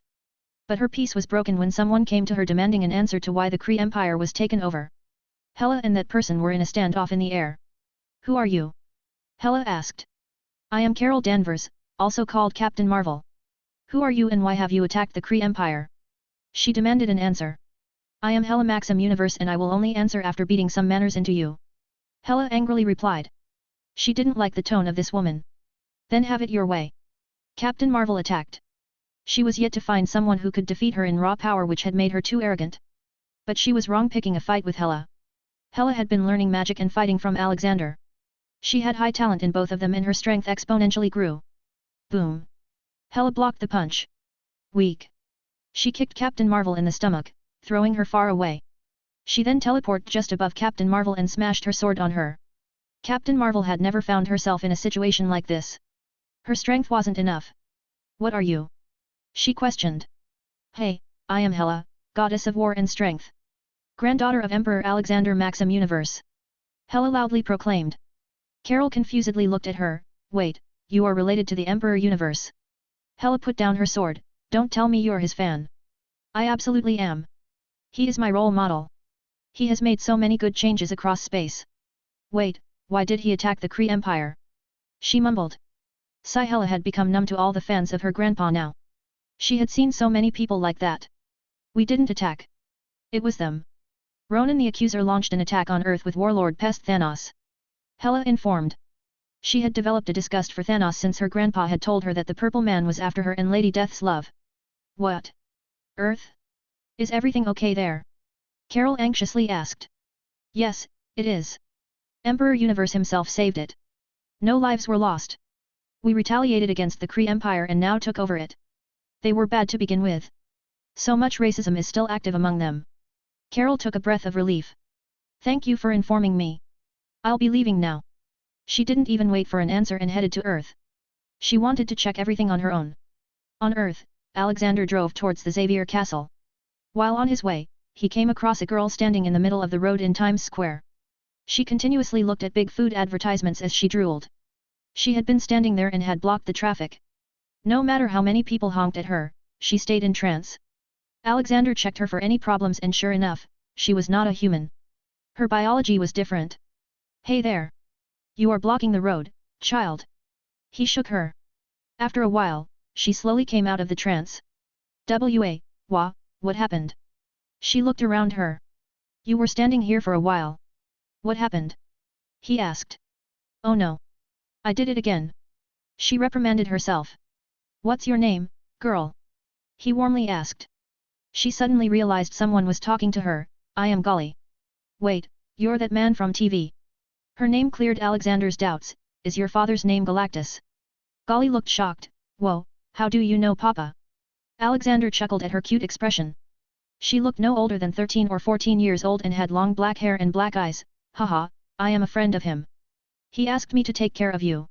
He told me that your hunger will become uncontrollable slowly. Come with me if you want to eat an elephant-sized burger. It seems Rena will have a competition now, he thought. Golly's eyes had stars at the mention of food and followed Alexander. He first went somewhere far in the car and then took her to Fahim and made a burger for her first. But this is a regular-sized burger, old man. She complained. Patience, my child. He said and took the burger and her out to the garden. He took out the big light of Doraemon and enlarged it to the size of a mammoth. Bon appetit. Golly didn't wait and jumped on the burger and started to eat. Rena came out and looked at the huge burger and the weird girl. Grandpa, who's she? He ruffled her hair. That is our guest and will be living here for a while. She has a very big appetite. Rena looked at the huge tasty burger enviously. I want a burger too. 30 advanced chapters are available on patreon.com/MisterImmortal. Special thanks to Joachim Johnson and Conrad. 168. The party. Settling Golly in Fahim was easy. Her mindset was that of a child, so she hid it pretty well with everyone. She was happy as long as she got tasty food. Rena and Golly now talked about food all day long. Alexander reached the institute to pick Wanda. He was received warmly by everyone. Hey old man! You did pretty well yesterday. Thanks, Logan greeted him. He was absent from yesterday's battle as someone was needed at the institute. Alexander surprisingly noticed that Jean was acting like she was very close to him. Oh, what is this? Do we have a new couple here? He teased. Jean blushed. Come on grandpa. Don't make fun. Ha ha ha. Good. Logan is a good man. I approve. Where is Wanda now? He looked around. Soon a redhead girl appeared dragging a suitcase. I'm here grandpa. Just finished packing. She was actually excited knowing that she'd be learning to control her magic. Her father has been telling her for so long that she has very powerful abilities, but she was yet to see that. Magneto came and put her luggage in the car and gave her a hug. Take care, Wanda. Why are you all acting like you'll never see her? She can come here at any moment she wants, you know. Alexander interjected. It's all right Gramps. They both like to act all squishy. Pietro commented. Alexander chuckled and looked around. Another family of 3 was living at Xavier Castle. Hank and Raven had married each other and Kurt had accepted them as his parents. It all again brought happiness to Alexander's old heart. All right, I'll be going then. You all are invited to my evening party. Don't be late. There's going to be lots of booze and dancing. He loudly invited them and got into the car. You had me sold at the mention of booze. Logan joked. Haha, all right. Hop in, Wanda. He called. Everyone expected them to drive off, but instead, the car just disappeared. What's the point of a car if you're just gonna teleport? Charles exclaimed. In Fahim he brought Wanda to introduce her to everyone. Wanda, this is my wife and your grandma. This is Amy, Rena, and Golly. They will be your sisters. There is big sister Medusa, but she's on her visit to Asgard. Then there is Hela, but she's busy in space. Wanda talked with everyone and felt very easy talking. She knew she was going to enjoy her time there. Suddenly Leonidas also popped in. Oh, and that is your brother Leonidas. Leo, she is Wanda and will be learning magic here. He introduced. Leonidas went ahead and shook her hand. you can ask me about magic if you ever find trouble somewhere. Then Leonidas looked at him, I want to work. Hire me at S.H.I.E.L.D. Alexander told Wanda to go and talk to Amy while he talked to Leo. Olivia also heard him and came to ask, why do you need to work, son? Leo suddenly turned red from that question. Alexander understood everything and laughed loudly. Ha ha ha. Olivia, my dear. Our son has grown up. Don't you see it? He's in love. Leo turned redder realizing his father already knew. Olivia was elated by the news. Really? Who is my future daughter-in-law? I want to meet her. Alexander calmed her down. Easy, Olivia. He hasn't even started dating her yet. But I can assure you. The girl he likes is good. She's very smart and also very pretty. Let's hope our son is able to win her over. Really? All the best, son. I hope I can see her at tonight's party. Olivia happily clapped. Alexander wrapped his hand around Leonidas's shoulder and took him away for a father-son talk. All right, I'll tell Fury to hire you as an agent. I will make sure you and Natasha go on missions together sometimes. You are already perfect, Leo. You don't have to change to impress her. Just show what you really are and I'm sure she'll fall for you. Since when did you become an expert in dating? I thought you only dated mom in your entire life. Leo interjected. Cough. Leo's words were in good faith but they hit Alexander like an arrow through his heart. I am thousands of years old and these kinds of things are under my scope of understanding. Haha. Yes, I believe you. Leo laughed.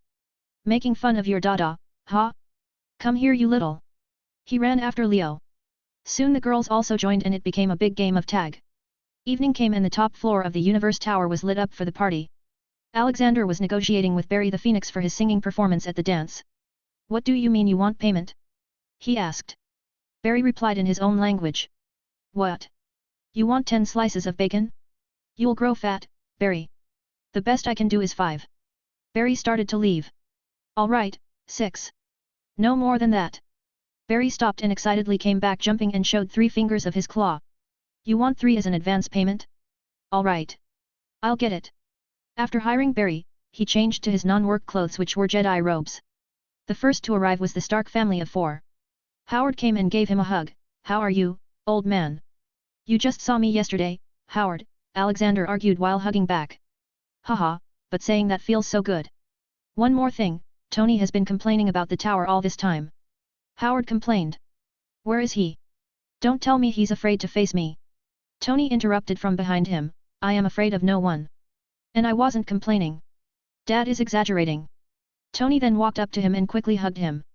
Thank you for saving them. He said in his ear. Alexander smiled, he's family.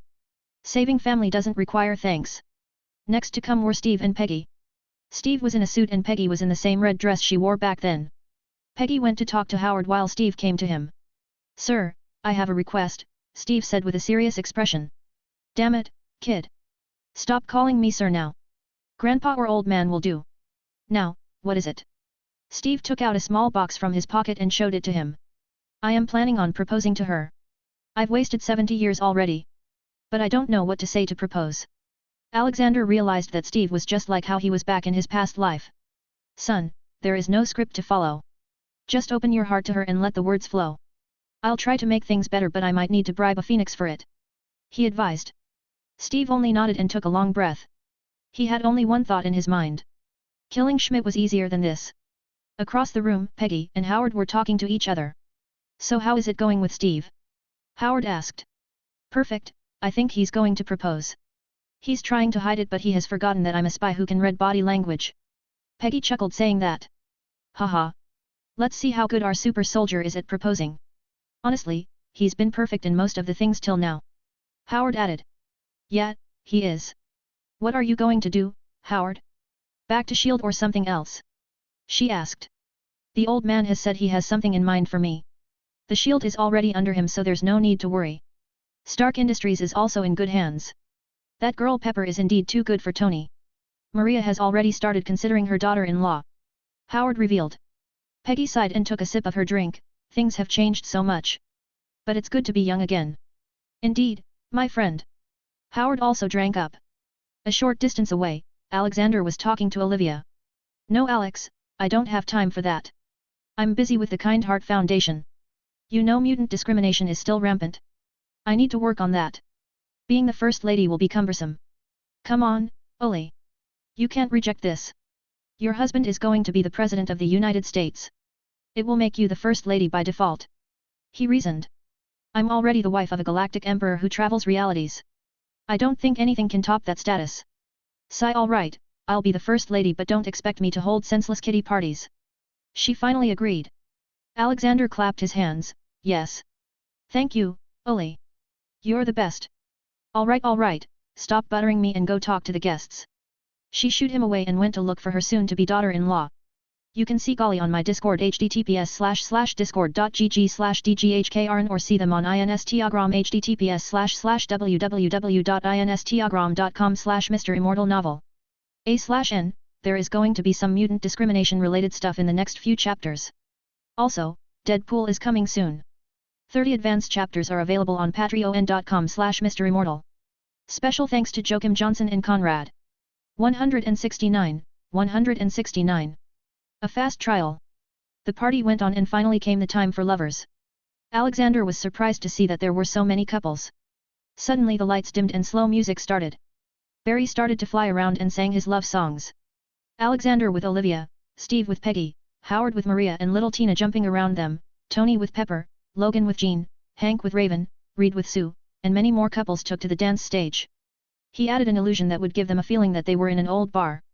Olivia came close to Alexander and asked, Alex, is she the one?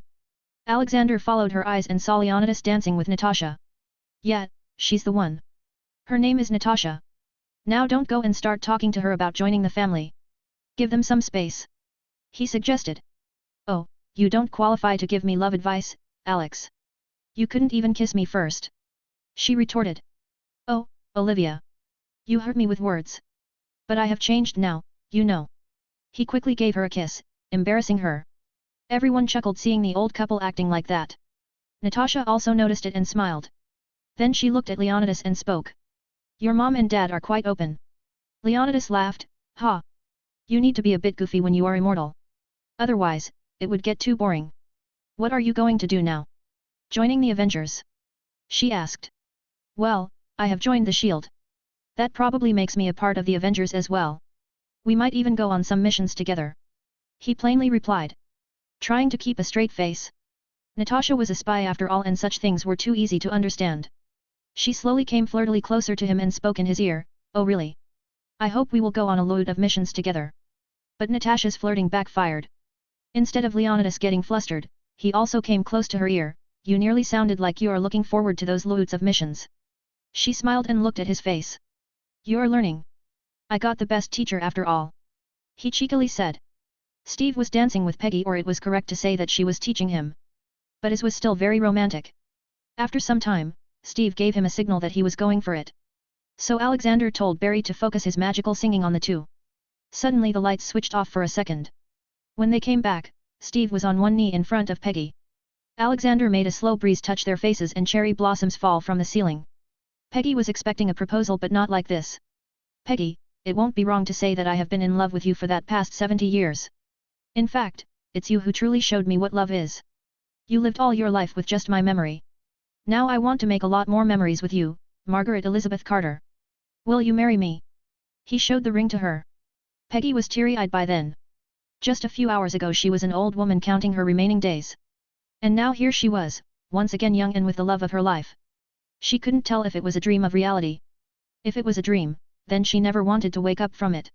Yes, Steve. Yes, she showed her hand and Steve put the ring on her finger. He got up and passionately kissed Peggy. The crowd around them erupted in wild cheers. Just some distance away, Pepper was loudly clapping for them.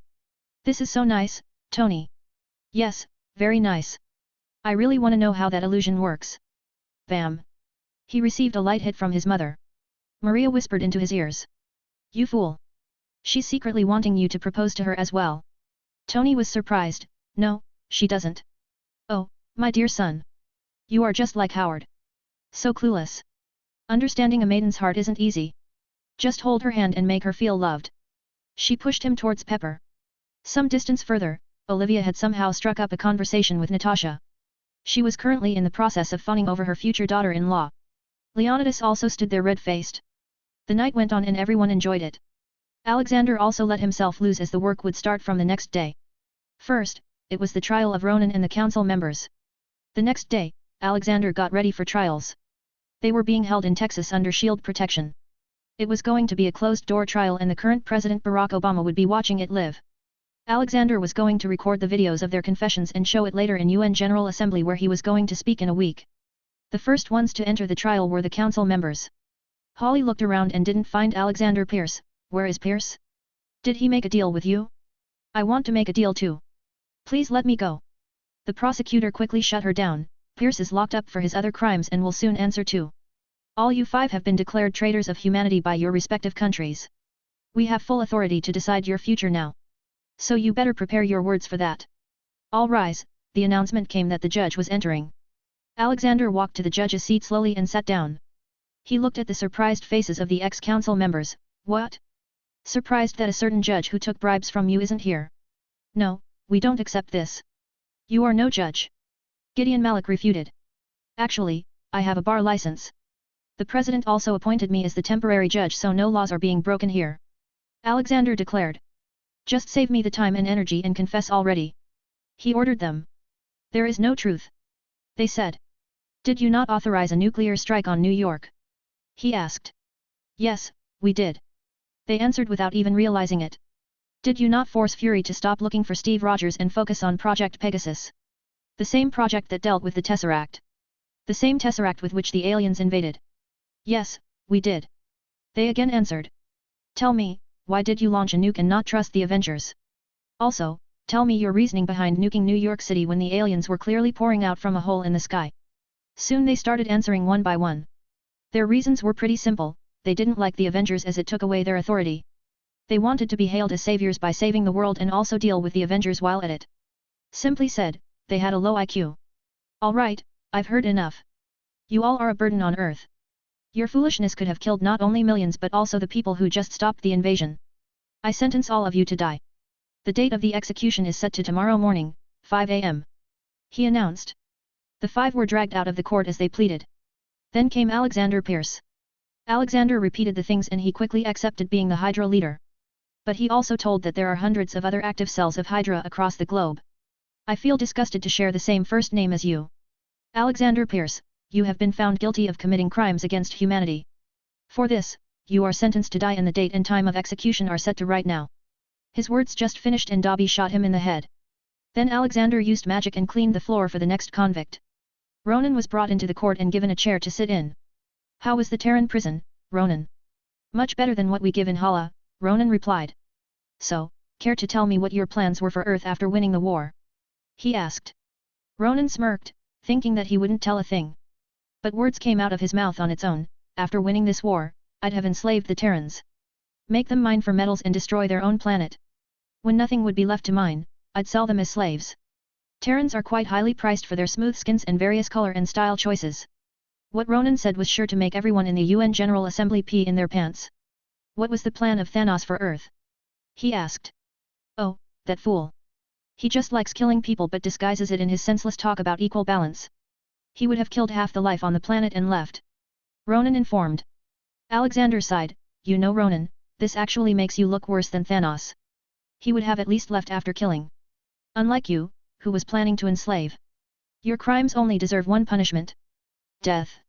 Hey, I just did what everyone else does. Strong exploits the weak. I was stronger so I attacked. Now you are the stronger one so you are killing me.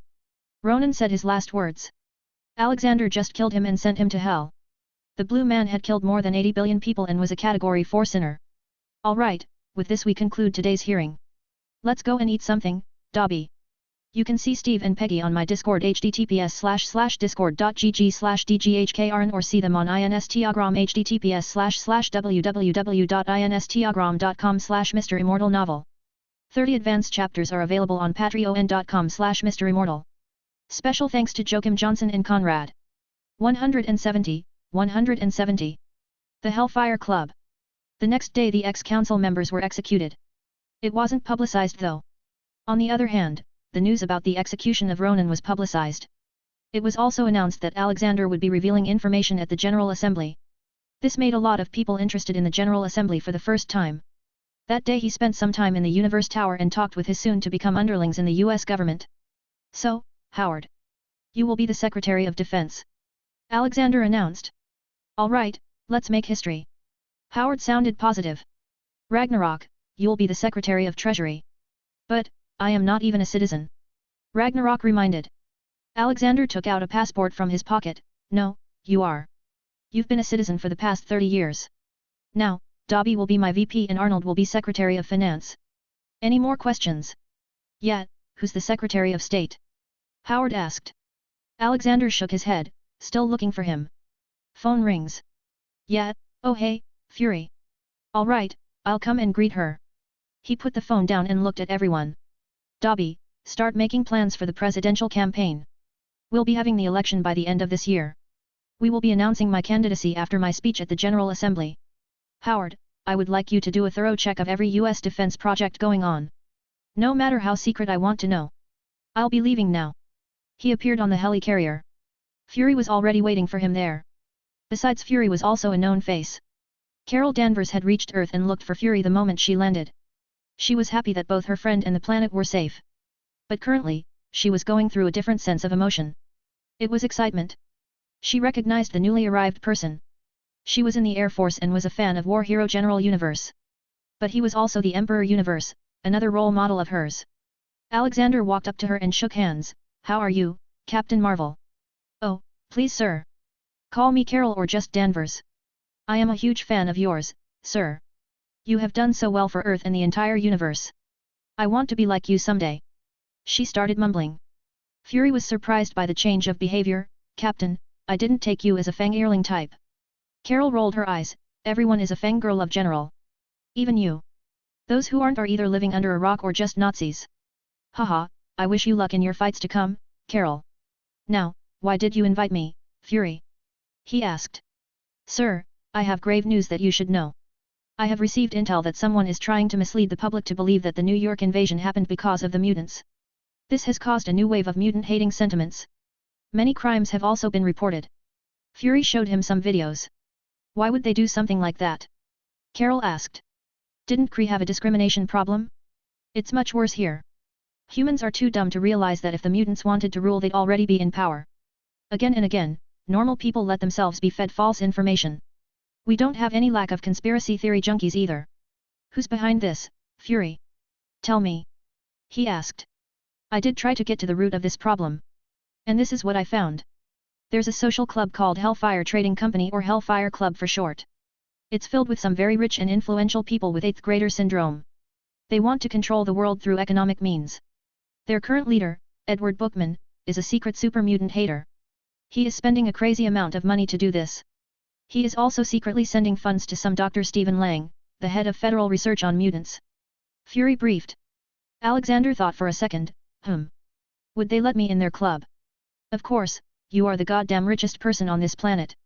Fury affirmed. Carol interjected, actually, he's the richest man in the universe. Haha. That settles it then. I'll go and check them out. Fury, deploy all SHIELD resources to curb this hate propaganda. He ordered and started to leave. Sir, can I join you? Carol asked. Sure, but you'll have to dress like a rich proud lady. He advised and let her follow him. He let Carol choose a dress while he talked to Howard. What is it, boy? Gramps, do you know anything about this Project Sentinel? He asked. Yeah, what happened? Well, I detected a huge amount of funding going into it. Also, it doesn't really have clearance from the Department of Defense. It's probably someone's solo project. Howard informed. Ah. Those fools. Sentinel is a machine that finds and kills mutants, Howard. Its current designer, Dr. Stephen Lang, is anti-mutants. Don't worry, I'm on my way to solving this problem. He assured. Alright, I'll keep looking into this stuff. Howard hung up. Soon Carol also came out in her lavish dress. You look good in that, child. Let's go. They got into an expensive car and went to the New York Hellfire Club. The moment he entered the place he sensed the whole structure. The real meeting place was behind some secret doors. The members currently inside were also looking at him through the camera. He acted the part and started throwing money around. Giving tips and buying drinks for people. While Alexander was there, he had sensed a secret probe into his head. It was probably Emma Frost. Alexander just showed some fake memories, making it look like he had a crazy amount of wealth and was looking to expand his business empire by any means. Alexander had also secretly tampered with Emma's mind to make her think that whatever she saw was real. Otherwise, no one would have believed that the general universe is actually an evil capitalist. Behind the secret room, 3 people sat. They were Edward Bookman, Emma Frost, and Sebastian Shaw. Emma was reporting what she saw in his mind. He's like us. Filled with determination to expand his business empire. I think we should include him. A man of his standing can be very helpful to us. Emma tried to convince them. Sebastian Shaw was sold. He liked Alexander and was a fan of movies on him. He felt happy that Alexander was a dreamer like him. But Edward Bookman was against it. He was afraid that he'd be overpowered by the super-powered members of the club. But he couldn't say that as a reason. In the end, he agreed to at least invite him and talk. Alexander was happily enjoying his drinks when a woman in white clothes came to him. "Hello, Mr. Universe. May I buy you a drink?" she asked. "Haha. Since when did young and beautiful women like you start hitting on oldies like me?" He laughed. Emma chuckled, "Oh, you may look old but you certainly have the same charm as the young you probably had." "Good, then buy me a drink," he allowed. "Why don't you join me and my friends in the private room?" she suggested. "Let's go then." He agreed. "But she can't come." Emma pointed to Carol. "Oh, she's a very powerful girl. I think we should bring her with us," he advised. Carol threw a fake punch with her powers leaking a bit. Emma was nothing but happy to have more powerful mutants in their ranks. So she allowed her in. Once in, they all introduced themselves to him. Sebastian Shaw actually took out a notepad and asked for an autograph. Alexander happily signed it and relaxed down. So, this is where the Hellfire Club operates from. Others weren't surprised as their club wasn't really a private thing. Alexander then looked at Sebastian and asked, "Kid, tell me something. You yourself are a mutant, but why do you still support anti-mutant experiments?" His questions surprised him. "No sir, I don't do that. I am a firm believer in pro-mutant rights." "Then why are you giving money to this Project Sentinel, which is being operated by Dr. Stephen Lang, whose father was an anti-mutant bigot who created the MKI Sentinel to kill mutants?" Alexander revealed so much in his simple question. Sebastian was a smart man and knew what was going on. He has been keeping an eye on increasingly anti-mutant sentiments lately. He looked at Edward Bookman suspiciously. Emma also understood and got ready to enter Edward's mind. Edward pressed a help button in his pocket, but for some reason, it didn't work. You can see Carol and Hellfire Club on my Discord https://discord.gg/dghkrn or see them on Instagram https://www.instagram.com/MisterImmortal. 30 advanced chapters are available on patreon.com/MisterImmortal. Special thanks to Joachim Johnson and Conrad. 171. War on Racism. Edward Bookman got ready to face the question. He also had a gun in his suit and slowly tried to go after it. Sebastian looked at him. "You have anything to say, Edward? Last I heard, you said you were going to build us an army of sentinels." "It's false. Mr. Universe must have heard it wrong." Edward tried to justify. Suddenly Alexander took out a file from somewhere and handed it to Emma and Sebastian. "Look for yourself. You know, I can arrest you all for spreading hate and conspiring against the country. Creating and funding a mutant killer robot army is a pretty high-level crime if it reaches the public." He then pointed his finger at Edward. "Sit down and confess everything." He handed a camera to Carol. "Dear, would you please record his confession?" "Sure, sir." She nearly saluted. Alexander fed him some truth potion and he started revealing all his plans. I hate mutants. They should all be dead. I hate it that they have powers but not me," he blurted. Alexander started questioning, "Are you running propaganda to instigate the public to hurt mutants?" "Yes, I am. If the public starts attacking them, then the mutants will surely retaliate, then I'll find it easier to deploy my killer robots who will find and kill mutants," he confessed. "But don't all humans have an X gene in their DNA which is responsible for some people activating it and mutating? What if the killer robots start seeing everyone as a mutant due to the X gene?" he questioned. "Then they all will die. Only pure ones should be allowed to live," he fanatically claimed. "Then I'm afraid every human will die as we all have the X gene in our bodies. That's just how humans were made. Also, do you really think mutants are the weak ones? No, they aren't. They just aren't interested in taking over the world. They only want to live peacefully. Hitler, Mussolini were not mutants. They were humans who killed millions. So your argument that normal humans are superior is invalid. Now you'll be arrested and repeat everything you said in front of the world, after that you will be punished." He cuffed him down. Then he looked at Sebastian and Emma, you two can run this club as you want. But I'd suggest you forget your world domination ambitions. Or else you might find yourself standing against me. And believe me, you don't want that. His voice radiated the dangerous aura which made both Sebastian and Emma shudder. I hope you make the right choice. He grabbed Edward and Apparat to helicarrier with him and Carol. Mutant rights were a big issue around the world. Although Alexander had done a lot, but the people still had the same disgusting thinking. There were many people who were working for mutant rights. Some took a direct approach like the X-Men, who tried to change people by good deeds. Then there were some people in the government secretly working for that. One of them was Senator Connor. He worked for mutant rights not just because he was secretly a mutant but because it was the right thing to do. He had heard of many children who were killed by angry mobs because the child had an uncontrollable outburst and mutated in front of people. Sometimes the mutation was unrecognizable, but sometimes it was more direct due to physical mutation of body. Some might change the color of their body, some might grow scales. There was no knowing what would happen. He was against the Mutant Registration Act proposed by Senator Kelly. But it still got passed. Now it was unlawful to be an unregistered mutant. Connor only had a little sister as a family. She was just 6 years old and he wanted to make the world a better place for her if someday she also awakens as a mutant. He treated her like a daughter though, due to their big age gap. It was a normal day for him. Just like every day, he was going to pick his sister up from school. He drove his car to the school, but on his way, he saw an anti-mutant rally going on. People were showing banners of mutants not welcome, God hates mutants and such. People were just shouting and cursing. He couldn't take his car further, so he parked it at the side and walked to the school. While walking through the crowd, he saw a glimpse of his little sister running around with some other children. He got scared and made his way to here.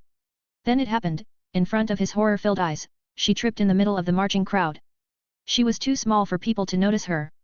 He ran towards her as fast as he could. But then someone suddenly shouted. The crowd started to split. In the middle was his little sister. Getting up slowly. But something had happened. Her face had changed. Her face had changed. It was disfigured and didn't look human. The people realized that it was a mutant and started shouting at her. The little girl felt scared and tightly held her doll as her now huge eyes turned watery. Connor didn't know what to do. He had to get her out of there somehow. Leave her alone. A man with wings came down from the sky with some other people. You can this scene on my Discord https://discord.gg/dghkrn or see them on Instagram https://www.instagram.com/MisterImmortal novel. Connor recognized them as one of the X-Men. They shielded her. But the crowd got more agitated and started throwing rocks or whatever they caught. He tried to squeeze himself towards the center. He had nearly reached the center. But he noticed someone had a gun in their hand. He was holding it out to shoot. Connor quickly dashed to stop him. Boom! A loud gunshot sounded. It was enough to disperse the cowardly crowd. The little girl then noticed her big brother on the ground and ran up to him. Big brother, I'm sorry. I went out of school. She cried. Connor was shot and bled profusely. His mutant ability only gave him the power to make 5 temporary clones of himself. But that was it. He didn't have any super strength or anything like that. His ability was only useful when it came to working as a politician. He caressed the disfigured face of his little sister, Jenny. She hadn't realized what had happened to her body yet. But Connor was at ease knowing that the X-Men would take her with them. All the protesters were looking at it all from the sidelines like it was some show. The X-Men were trying to save Connor but to no avail. Alexander and Dobby were on their way to West Eros Bar. It had become the hangout place of all the superheroes. While they were walking, they heard loud noises some streets away. So they took a detour and went to see what was happening. Dobby saw it and felt disgusted. The protests reminded him of how the house elves were treated in Potterverse. He was now curious to find out what happened there in all the years. Boss, look! There's a little girl stuck in the middle. Dobby pointed. Soon the gunshot happened and everything became clear. Alexander put his general uniform back on and walked to the man on the ground. He pointed his hand towards the man who shot. The man instantly fell down as his hands and feet were placed in metal cuffs. So this is what I fought for? This is the land of the free. He loudly spoke, making people around him feel ashamed. Soon he came close to the man and put his hand on the wound. It's all right, son. You'll be all right. You won't die today. He warmly said. Connor looked at Alexander hopefully. Then he suddenly felt like the strength he lost had returned. He moved slightly and it didn't ache anymore. Alexander had already healed him and was now caressing the deformed girl. Hey, little one. What's your name? He asked. She was scared and meekly answered, Jenny. That is a very pretty name. Here, take this chocolate. Also this plushie. He took things out from thin air. She quickly felt elated and held everything in her arms tightly. Alexander felt very bad for the girl. Her physical deformity would haunt her whole life. I guess it's time to go back to researching. He decided to make a potion that would give deformed mutants the ability to return back to their normal human looks. He understood that not all mutant powers were helpful. Some were more like a curse. Just like what happened with Jenny. Her power made her body stronger but her looks were a curse. Alexander stood up and looked at the crowd around him. Go home, if you really want to know the truth about everything, then watch my speech tomorrow at the UN General Assembly. He then cast a charm that made all the protesters lose all their motivation and energy to protest, and soon they all left. Alexander had decided, the first thing he'd do after becoming the president will be to start a war on such racism. You can Connor on my Discord https://discord.gg/dghkrn or see them on Instagram https://www.instagram.com/MisterImmortal novel. 30 advanced chapters are available on patreon.com/MisterImmortal. Special thanks to Joachim Johnson and Conrad. 172. UN General Assembly. Alexander helped the man get up. Are you okay, my boy? You are very brave. You stopped that man from harming someone. I was just trying to protect my sister, Connor said as he stood up. What's your name? Alexander asked. I am called Connor by my colleagues. I am a senator from the state of New York. He introduced himself and walked to his sister. It was clear that he was worried about his sister's condition. Alexander looked into the man's history through Ghost and found out that he was one of the rare politicians, who stands for the good of all people. Alexander walked forward and put a locket around little Jenny's neck. She instantly turned back to her normal human looks. This is just an illusion. As long as she wears it she won't find out. He explained. Connor thankfully looked at Alexander. Thank you, sir. Thank you so much. Alexander just took out a business card and gave it to him. Keep it, we might meet again in the future. Your political brain might be helpful to me. Then he looked at the new members of X-Men. The team had truly expanded now as they had so many more people living in the Xavier Castle. Tell Charles that I'll be coming to meet him soon. After that, he and Dobby went back to the bar. He was surprised to see someone already sitting in. It was none other than Clint Barton, the Hawkeye. I thought you agents were supposed to be very busy. Alexander joked and sat beside him. We are, sir. But the food here is so amazing. I should take some for kids too. Clint exclaimed. Alexander knew that Clint Barton was actually deaf. He had hearing aids in his ears all the time. So, to make good relations, he did what he was good at. Being kind. Yes, the food here is indeed amazing. By the way, I have a medicine that can heal your ears. He revealed. Clint was honestly surprised, and what would I need to do for it? Ha ha ha. Who do you think I am? Here, take it. Just keep on being a good man, that's all I ask for. Alexander handed him a small vial. Clint suspiciously took it. It was obvious he was not a fan of free gifts. But he took a leap of faith as Alexander was supposed to be his big boss. Slowly he felt like his hearing started to worsen. So he took out the hearing aid. Then his hearing started improving. Just 5 minutes later it became normal. He enjoyed the sound of air around him. It was a lot more different than what he got from the machine. Now it felt more real. He looked at Alexander. Thank you, sir. Alexander patted his back and got up to leave. It's all right, kid. See you later. He had just walked to the exit and saw Frank and Matt enter. Oh. Hey, old man. Did you see that fire yesterday? Some kind of experiments were going on there in the name of treating cancer. A lot of bodies were found there too. Frank told him. Alexander nodded. He knew what had happened. Another superhero, or it should be right to say, the anti-hero was born. Yeah, I'll check it out later. You two enjoy. He walked out. The next day he was going to give his speech at UNGA. So he went to prepare some stuff. The next day, he donned his sexy military outfit and headed out. Today, he was going to give some real hard facts to the world. Boss, let's go. All the heads of states have arrived. Dobby reminded him. Alexander went ahead and walked into the UN building. He went straight up to the podium in the hall. As soon as he appeared there, everyone stopped talking. Good morning, people of the world. This is one of the rare occasions when so many leaders of all the countries around the world sit in the same room. Recent events make this even more important. Humanity has finally found the answer to the biggest question. Are we alone? We received the answer in the worst way possible. If all of you have seen my interview, you must know that I was in space all these past years. I saw many things and experienced many advanced civilizations. Let me tell you, if they launch a full-scale war on us, we won't stand a chance. The Battle of New York was won because they tried to come through a portal. But what if they decide to use normal means? In my travels, I saw civilizations controlling whole galaxies, who destroy planets like nothing. There are civilizations that are physically stronger than us. But what if I said, we can still fight them? Yes, thanks to God, we humans had an extra gene in our body called the X gene. Sometimes when people are in a life-threatening situation, the genes mutate and gives the person different powers. They are random so they can be good or bad. But all this time, I've been hearing that these people are discriminated against, tested by governments to be made into weapons. When will we understand that our neighboring country is not our real enemy? The mutant, or let's call them enhanced, are also not your enemy. The true enemy comes from the sky. Let me show you the confession of Ronan the Accuser and his plans for Earth. Then the video was played. It showed him talking about enslaving humanity and stuff. Alexander had also used his magic to make the atmosphere a bit chilling. Then he spoke again. This was the enemy from space. Now let's talk about the enemy on the ground. We have an enemy that has been lurking around for years. Infiltration of our organizations for their agenda of world domination. Let me show you the confession of Alexander Pierce. Then the existence of Hydra was revealed. It earned some shock-filled expressions from people. Hydra is still operating secretly.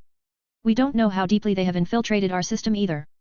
So I will be proposing a resolution that, if you sign, will give authority to the SHIELD to catch Hydra spies in your territory. SHIELD was made by me during the World War, so you can have faith in it. I also caught another problematic thing happening. I caught a rich man instigating people to hurt the enhanced mutants. Let me show you the man as he confesses right in front of you. Edward Bookman was brought in front of everyone and he confessed to running anti-mutant propaganda for his personal hatred. Many people watching the TV realized that they were misled. But there were still a lot of bigots remaining. With this, I would like to end my speech with my last words.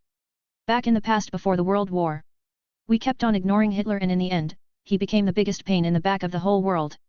The aliens from the space just like that, let's not ignore them and prepare. So I propose the formation of a space exploration and security branch of the United Nations. It will be funded by all and will work to secure the space for us. The concerning documents will be given to you later. Thank you for giving me the time, God bless you all. He left the podium and surprisingly received a huge round of applause.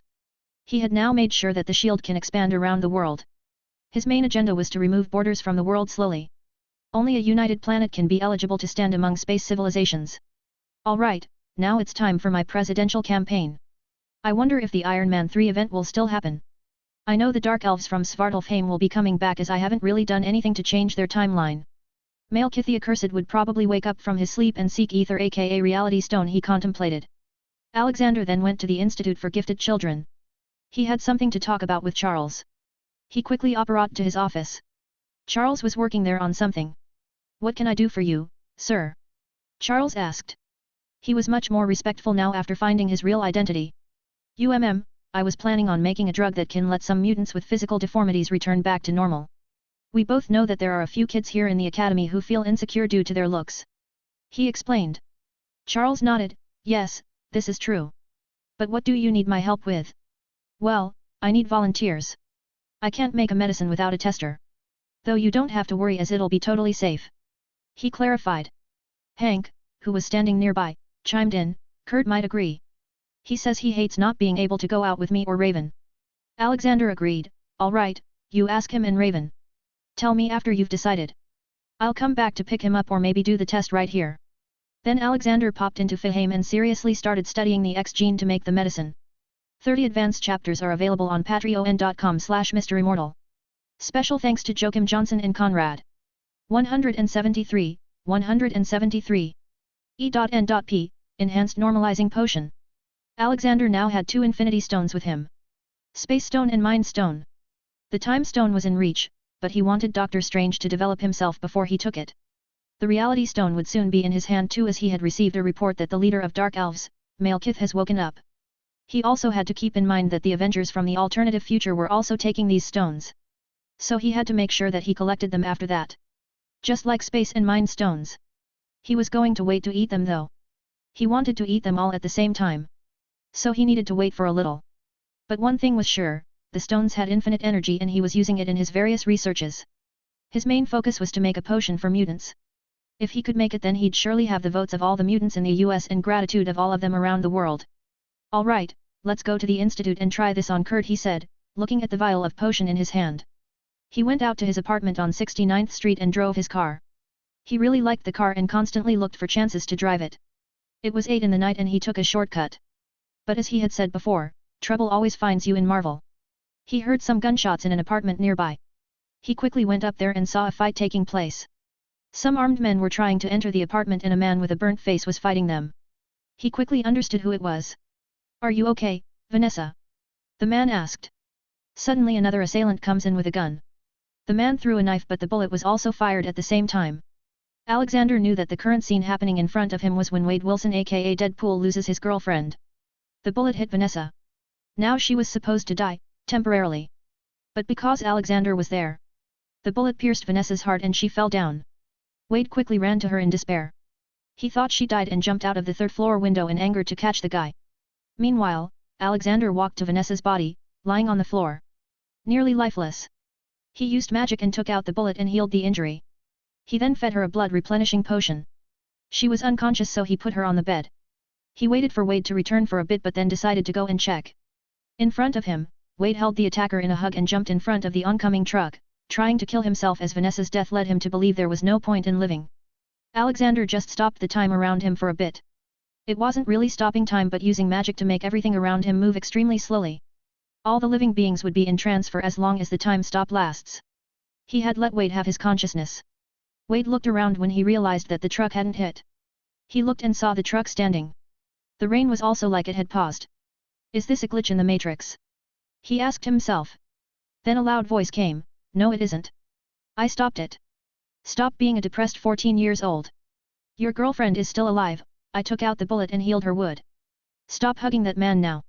Though you can continue if you swing that way." Wade looked around and then at Alexander, "You are that oldie who kicked those aliens' asses. You are ancient, man. You don't want me to heal your skin." Alexander warned him. Wade realized and decided to make fun after getting treated.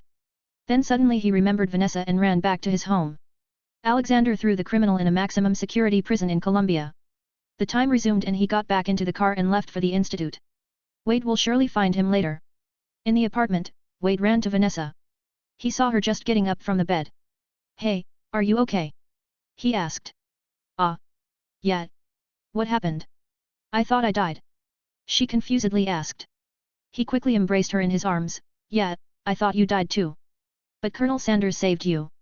Suddenly a huge wooden hammer appeared in the air and fell on Wade's head. A note also fell. "I heard that," it said. What was that?" she asked. "Oh, nothing. Colonel S. I mean some gorilla is playing jokes on me. You rest, I will clean the place." Alexander arrived at the institute and gathered the concerned parties with the experiment. Jean now had her own laboratory so he decided to use it. "Were you successful, Grandpa?" Jean asked. "Well, I'm sure I am but we need confirmation." "Where's Kurt?" he inquired. "I'm here, sir." "Let's do it." Kurt teleported in. "All right, drink this and lay down." He handed him a small vial. Kurt gulped it down and laid down on the test bench. "So, when will you inject me?" Alexander and Jean looked at each other and started laughing. "What you drank was the medicine, boy. Now we'll just check your vitals." "What?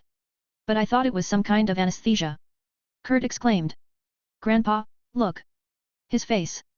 Jean pointed. Alexander turned and checked him. His skin color had started to change from blue to normal. It took a while for him to lose all the blue color of his skin. His ability wasn't really dependent on the color of his skin so he'd not have to become blue again. "How do you feel, Kurt?" he questioned. Kurt looked at his normal-colored skin and replied, "I feel normal. Just a bit ticklish on my body." Alexander conjured a mirror. "Look." Kurt saw himself in the mirror and couldn't recognize himself. "Kurt, try to turn back to blue. Let's see if you have control over it or not," Jean suggested. It took a while for Kurt to change back to his blue form. This proved that the potion worked. But this test wasn't enough. He needed to do more. So he went ahead and gave the potion to all the physically disfigured children. Some had horns on their heads. Some had extra eyes or some straight up looked demonic. It worked on them all. Each of them was able to turn back to normal too. Charles and Max were very happy to see that. This will make the lives of so many people good. But normal people will surely accuse you of favoring mutants. This won't be good for your presidential campaign. Charles commented. "Haha, don't worry. I'll be releasing another drug for normal people," he hinted. "For which disease?" Max asked. It's a very deadly and incurable disease. Make your guesses. Alexander said. Stupidity. Hank joked. Alexander chuckled, it is indeed the most deadly disease, but no, it doesn't heal that. Keep guessing, I'll be making a press conference tomorrow to announce everything. Goodbye. He returned to his car and went to Navia Industries headquarters. Due to Alexander, the world had developed much faster in terms of the entertainment industry. He had introduced LCD screens, PlayStations, and fast internet quite early. But his company still rarely stepped into the tech field. For now, the only major electrical things it sold were TVs, games, and PlayStations. He went there to order mass production of his enhanced normalizing potion, or E.N.P for short. The other medicine, the cancer cure, was also going to be released. Though it won't be senselessly circulated around the world. They would be sold from Navia outlets that were present in every country and every major city. Home delivery was also an option. He knew that his deeds would save lots of lives and it meant more population. So he'd have to colonize the solar system at least. This was for after he becomes the president though. A seraph came to report to him the expected sales.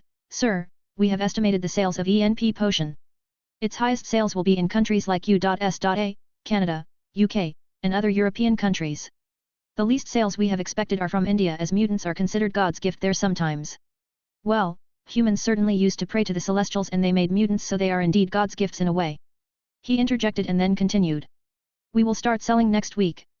Make sure we have enough stock. That will be all. He then went back to Universe Tower and started to plan his campaign. 30 advanced chapters are available on patreon.com/MisterImmortal. Special thanks to Joachim Johnson and Conrad. 174. 174. Campaign announced. Alexander woke up the next day beside his lovely wife in Fihaim. He didn't need to sleep but still did, as it was a nice excuse to spend more time with family. He got up and decided to make breakfast for everyone that day. He went down and saw his kids already up and active. Good morning, girls. How's your teaching coming along, Wanda?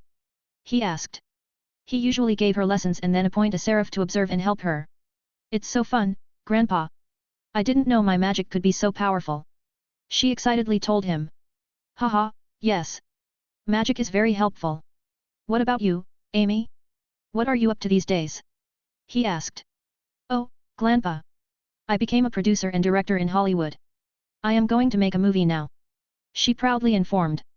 He patted her head. Good, I am proud of you, sweetie. Dobby walked in. Oh, good morning, boss. Good timing, Dobby. Your favorite pineapple pizza is ready. Dobby's face lost its color and turned around. Goodbye, boss. The girls started laughing. He's just teasing you, Uncle Dobby. Rena said. Dobby knew that, but this made the girls happy and that was a good enough reason to be a bit goofy. Dobby took the remote and switched on the TV. They all stopped eating in shock due to the news being shown. News, these are the view from Malibu. Stark Mansion was just attacked by some terrorist organization called Extremis. It is yet to be known of the condition of Mr. Stark. Dobby looked at Alexander. Do you want to go there? Nah. We'll go there after our press conference. Besides, he's not really in danger. If he was, then I'd have been notified. Howard must be going nuts right now, though, so tell him to cool down. We will go with him to look for Tony after the conference. He told him. All right, you're the boss. However, Pepper must be worried more. He said. Howard and Maria didn't live with Tony to give him some privacy. They instead lived in the Stark Tower in New York. Maria will take care of her. She already sees her as her daughter-in-law. Alexander pointed. Yes, just like Olivia, Dobby added. Grandpa, where is little brother? Amy asked. Alexander sighed. My sweetie, your little brother is in love. Hee hee. Now we'll have another couple. She chuckled. Yeah, speaking of couples. Rena, go and check up on Medusa. She still hasn't returned from Asgard. Has she forgotten that she has a family here? He said with slight irritation. Rena was quite happy as now she had an excuse to go to Asgard and have some eating and drinking competition with Thor. She really liked slapping the Prince of Asgard with her victories. Take Golly with you. It's good if she sees other places. He suggested. Yes, Golly cutely cheered. She was getting bored sitting in Fihaim all day long now. Alexander got up and decided to leave for his press conference. It was going to be held at the Universe Tower. He had decided to take advantage of his military uniform as it made him stand out and look good. This was going to be a daily sight until he wins the election. All the big news channels had sent their reporters. It was all because of his recent popularity. He's been ranked as the most popular person in the world in many magazines. He was also selected as the most desirable grandpa, but he never talked about that. He went ahead and took to the podium. He cleared his throat and started speaking in his majestic voice. Dobby stood just a step or two beside him. Thank you everyone for coming here. I have 3 very important announcements to make today. 2 of them are about 2 different newly developed drugs by me. The first one is related to the future of the country. Or let's just say all of humanity. We have all come a long way, from cave dwellers to now. Many times, we faced difficulties. Some ambitious people tried to destroy the small blue marble we live on. But in the end, the good always won. But we cannot depend on luck every time. It's time we start preparing. It's time we take space exploration seriously. We need to start colonizing the solar system if we want our species to ever reach the level that our recent attackers were. All the news correspondents had somehow realized which direction Alexander was going. They still stayed quiet and waited for confirmation. Alexander continued, but I've also realized that the system cannot be changed from outside. You need to be a part of it to change it. Hence, I declare that I will be running for president in this year's election. I will be running as an independent candidate though, mainly because I have equally good relations with both the parties. As soon as his words ended, the crowd of reporters jumped from their seats and started asking questions. He had to raise his voice to calm them down. Let's be civil here. My announcement hasn't ended yet. My other 2 announcements are as big as this one, so be patient. Now, to my next subject. Let me ask the people of this world a question through your cameras. Imagine one day, your little child or sibling gets into an accident and their enhanced powers wake up due to the trauma. But then you find out that the child's enhancing has disfigured the face or body. Maybe it made them look blue or green. Remember, this can happen to anyone. Even if both parents are normal people, their child can be enhanced. Tell me. Wouldn't this break your heart? Knowing that the child will have to live like that for the rest of their life.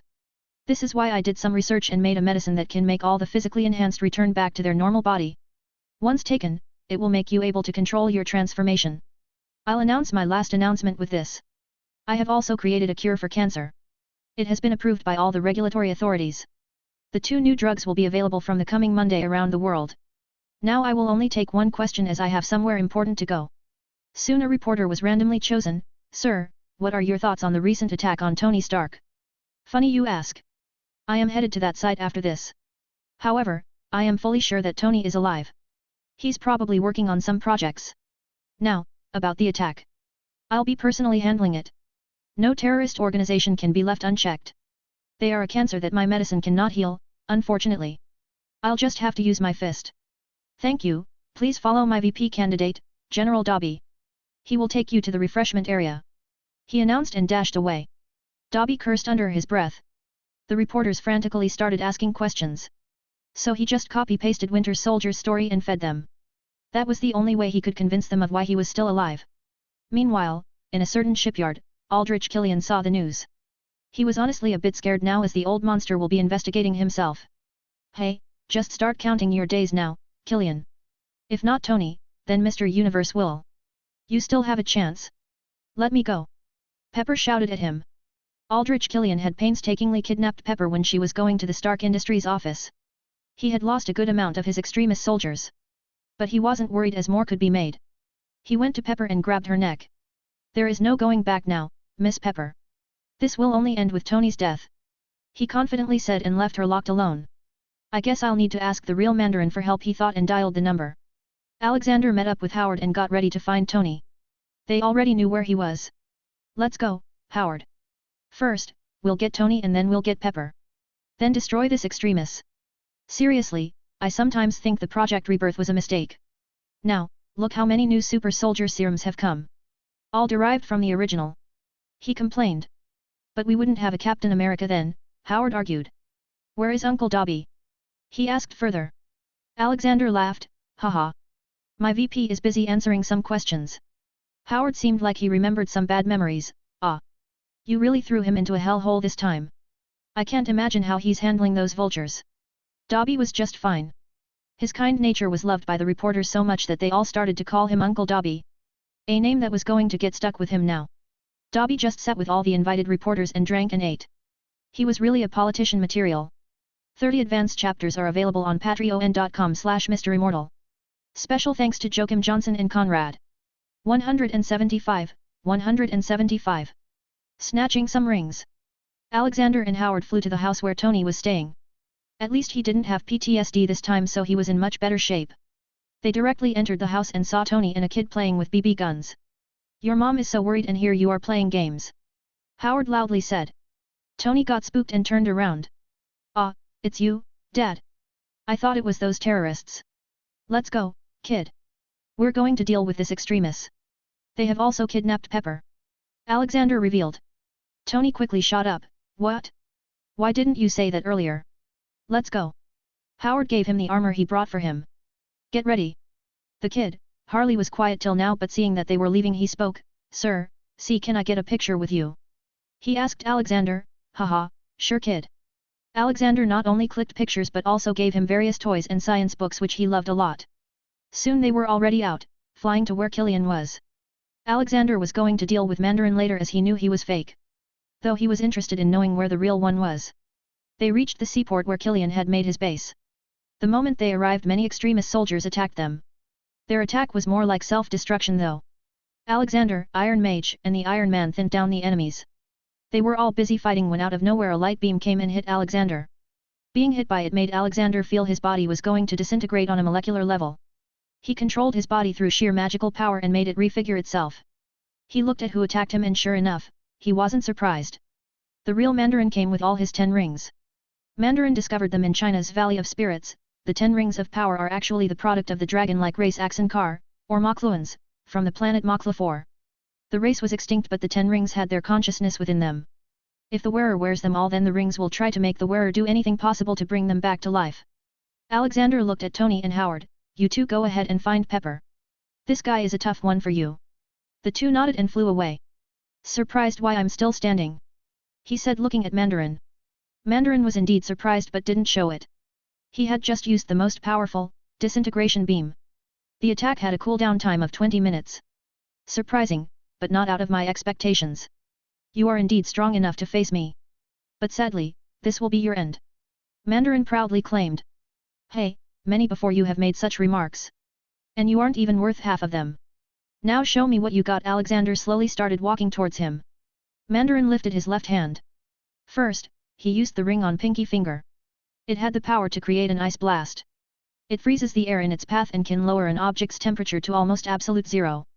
Alexander simply used Fiend Fire and burned his attack down. Then he pointed his ring finger. It magnifies Mandarin's psychic energy, enabling him to mentally control a person. Only effective at short range. Alexander was already walking towards him, so he used it. But he couldn't get into Alexander's occlumency shields. He gave up and sent the next attack from the middle finger. It was called Electro Blast. It emits quantities of electrical energy determined by the wearer. Just as Mandarin was about to send the Electro Blast, Alexander conjured a lot of water around Mandarin. It made him give up the attack as he'd just end up killing himself with it. The next was Flame Blast. It emits infrared radiation and can cause air to incandesce by igniting its molecules. It was said that this ring had a tiny heart of neutron star in it. The attack was also easily handled by Alexander's Frost Fire. Soon he sent the next attack, which was just a plain laser attack. He used his sling ring to create a portal leading to Mandarin's back. It ended up hitting him on his own ass. "Try harder next time," Alexander mocked. Now he lifted up his right hand. The first attack was an air attack in the form of a vortex. It was pretty weak. Now only 2 options were left for him. He pointed his index finger at him. The ring on it gave him the impact beam. It projects a concussive force of approximately 350 pounds of TNT. It can also cause intense sonic vibrations and create magnetic waves. This was quite destructive but still not enough. Alexander had fought the beast, who was many times stronger. His last attack was from his thumb. The ring on it was a matter rearranger. It could rearrange atoms and or molecules of substances or speed up slow down their movements to result in various effects. Mandarin tried to transfigure him with it. Alexander could feel something trying to twist his body, but he was too strong to be hurt by such a low-powered attack. "You done now?" he said, standing just 1 foot away from Mandarin. His height was towering compared to Mandarin. After so many years, this was the first time Mandarin felt scared. None of his attacks worked on Alexander. "You run the 10 Rings terrorist organization, don't you? Not that it matters now. I will dismantle it after punishing you. You could have used your rings for good, but no, you decided to cause destruction. You reap what you sow. And right now is the time to harvest." He started reading his sins. "No, you can't kill me. I can be very useful to you. Just give me a chance." Mandarin Category 4. Murders 105,568. Indirect murder 2,006,567, his terrorist organization has been active around the world. Slaving 12,567. RPE 1,678. Sin percentage 82%.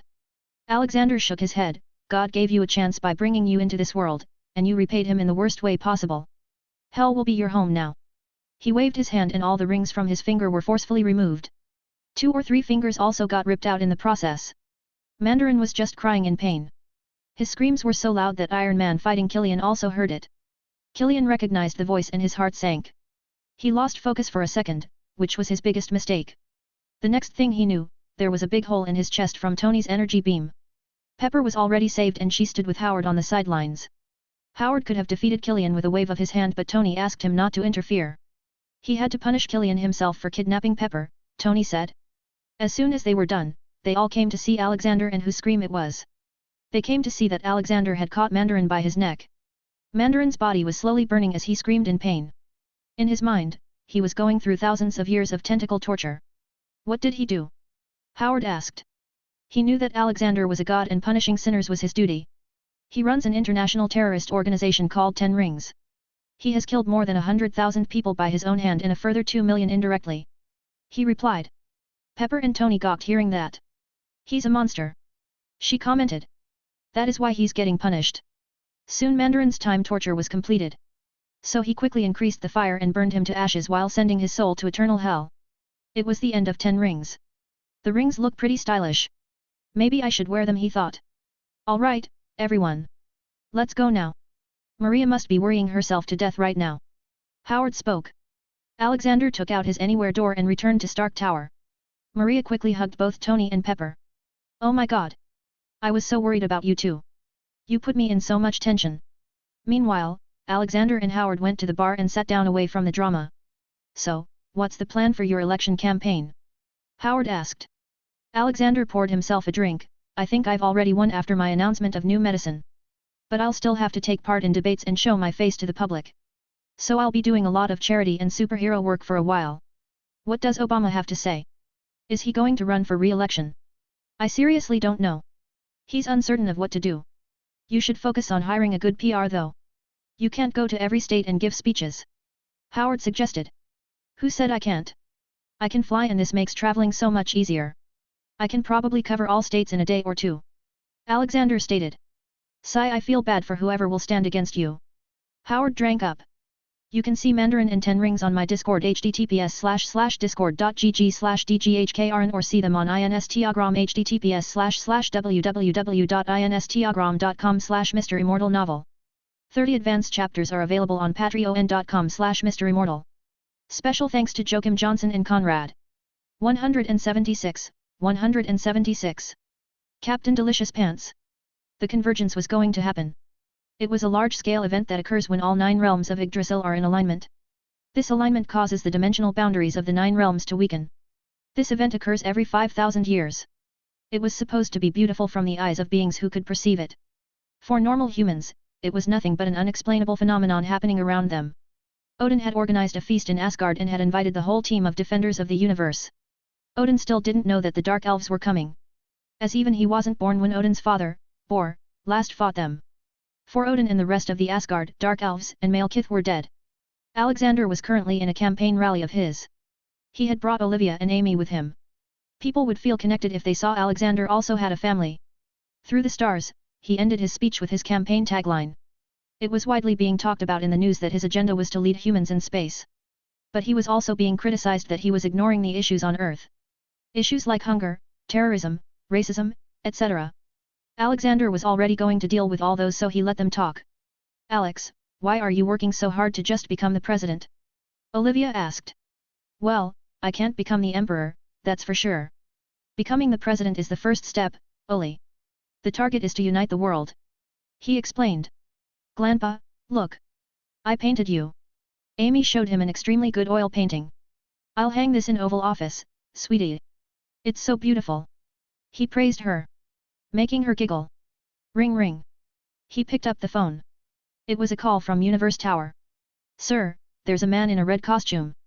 He says his name is Captain Delicious Pants. He says he has an appointment with you. The receptionist said. All right, I'll be right there. Tell him to come to my floor. He answered and hung up. Oli, I am going back to New York. Today's work is finished. He informed her and dissipated. Alexander popped back into his home and saw Deadpool drinking from a bottle of fire whiskey. He hadn't taken his mask off and everything was spilling on the floor. Ah, so this is how the rich live. He commented. Alexander cleared his throat and spoke, ahem. Rich people also drink it without spilling. Deadpool threw the bottle away and came to him running. Ah, Vanessa said thank you. Deadpool took out a knife. She sent this to you as a gift. I know, this isn't how you say thanks but it's the thought that counts. By the way, you said you can fix my face. Please do it before I go full Darth Vader. Deadpool was continuously speaking. Alexander waved his hand and a tape appeared on his face. I will heal you. But you need to understand something first. You may think you are unkillable but you are wrong. I can just burn your body and leave only one finger. Then put it in a tight metal case made of the strongest metal in the universe. You will spend eternity not being able to grow. If this doesn't satisfy you then I can also throw you in a black hole. You won't die but you won't be able to come out of singularity either. He said. Deadpool was silent for a second, then started laughing, ha ha ha. Come on. I know you won't do that.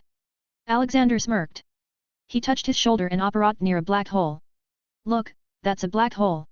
Shoving you into that will be as easy as throwing garbage. SHTFCK I can't breathe. Deadpool gasped for air. Alexander popped back to his home. Deadpool took a long breath. This is the best breathing I've ever done. Ah, I love Earth so much. He started kissing the ground. Actually that's just concrete. But it's the thought that counts, so go on. Alexander shrugged.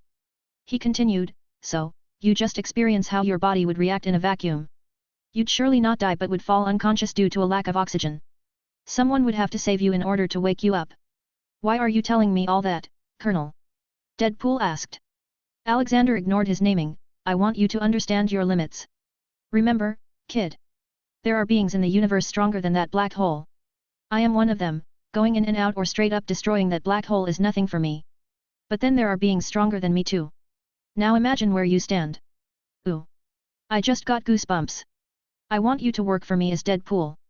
You will be hired by an organization called the Faceless Men. They will give you targets to kill. The targets will mostly be corrupt world leaders, pedos, or enemies of humanity. You will be handsomely paid too.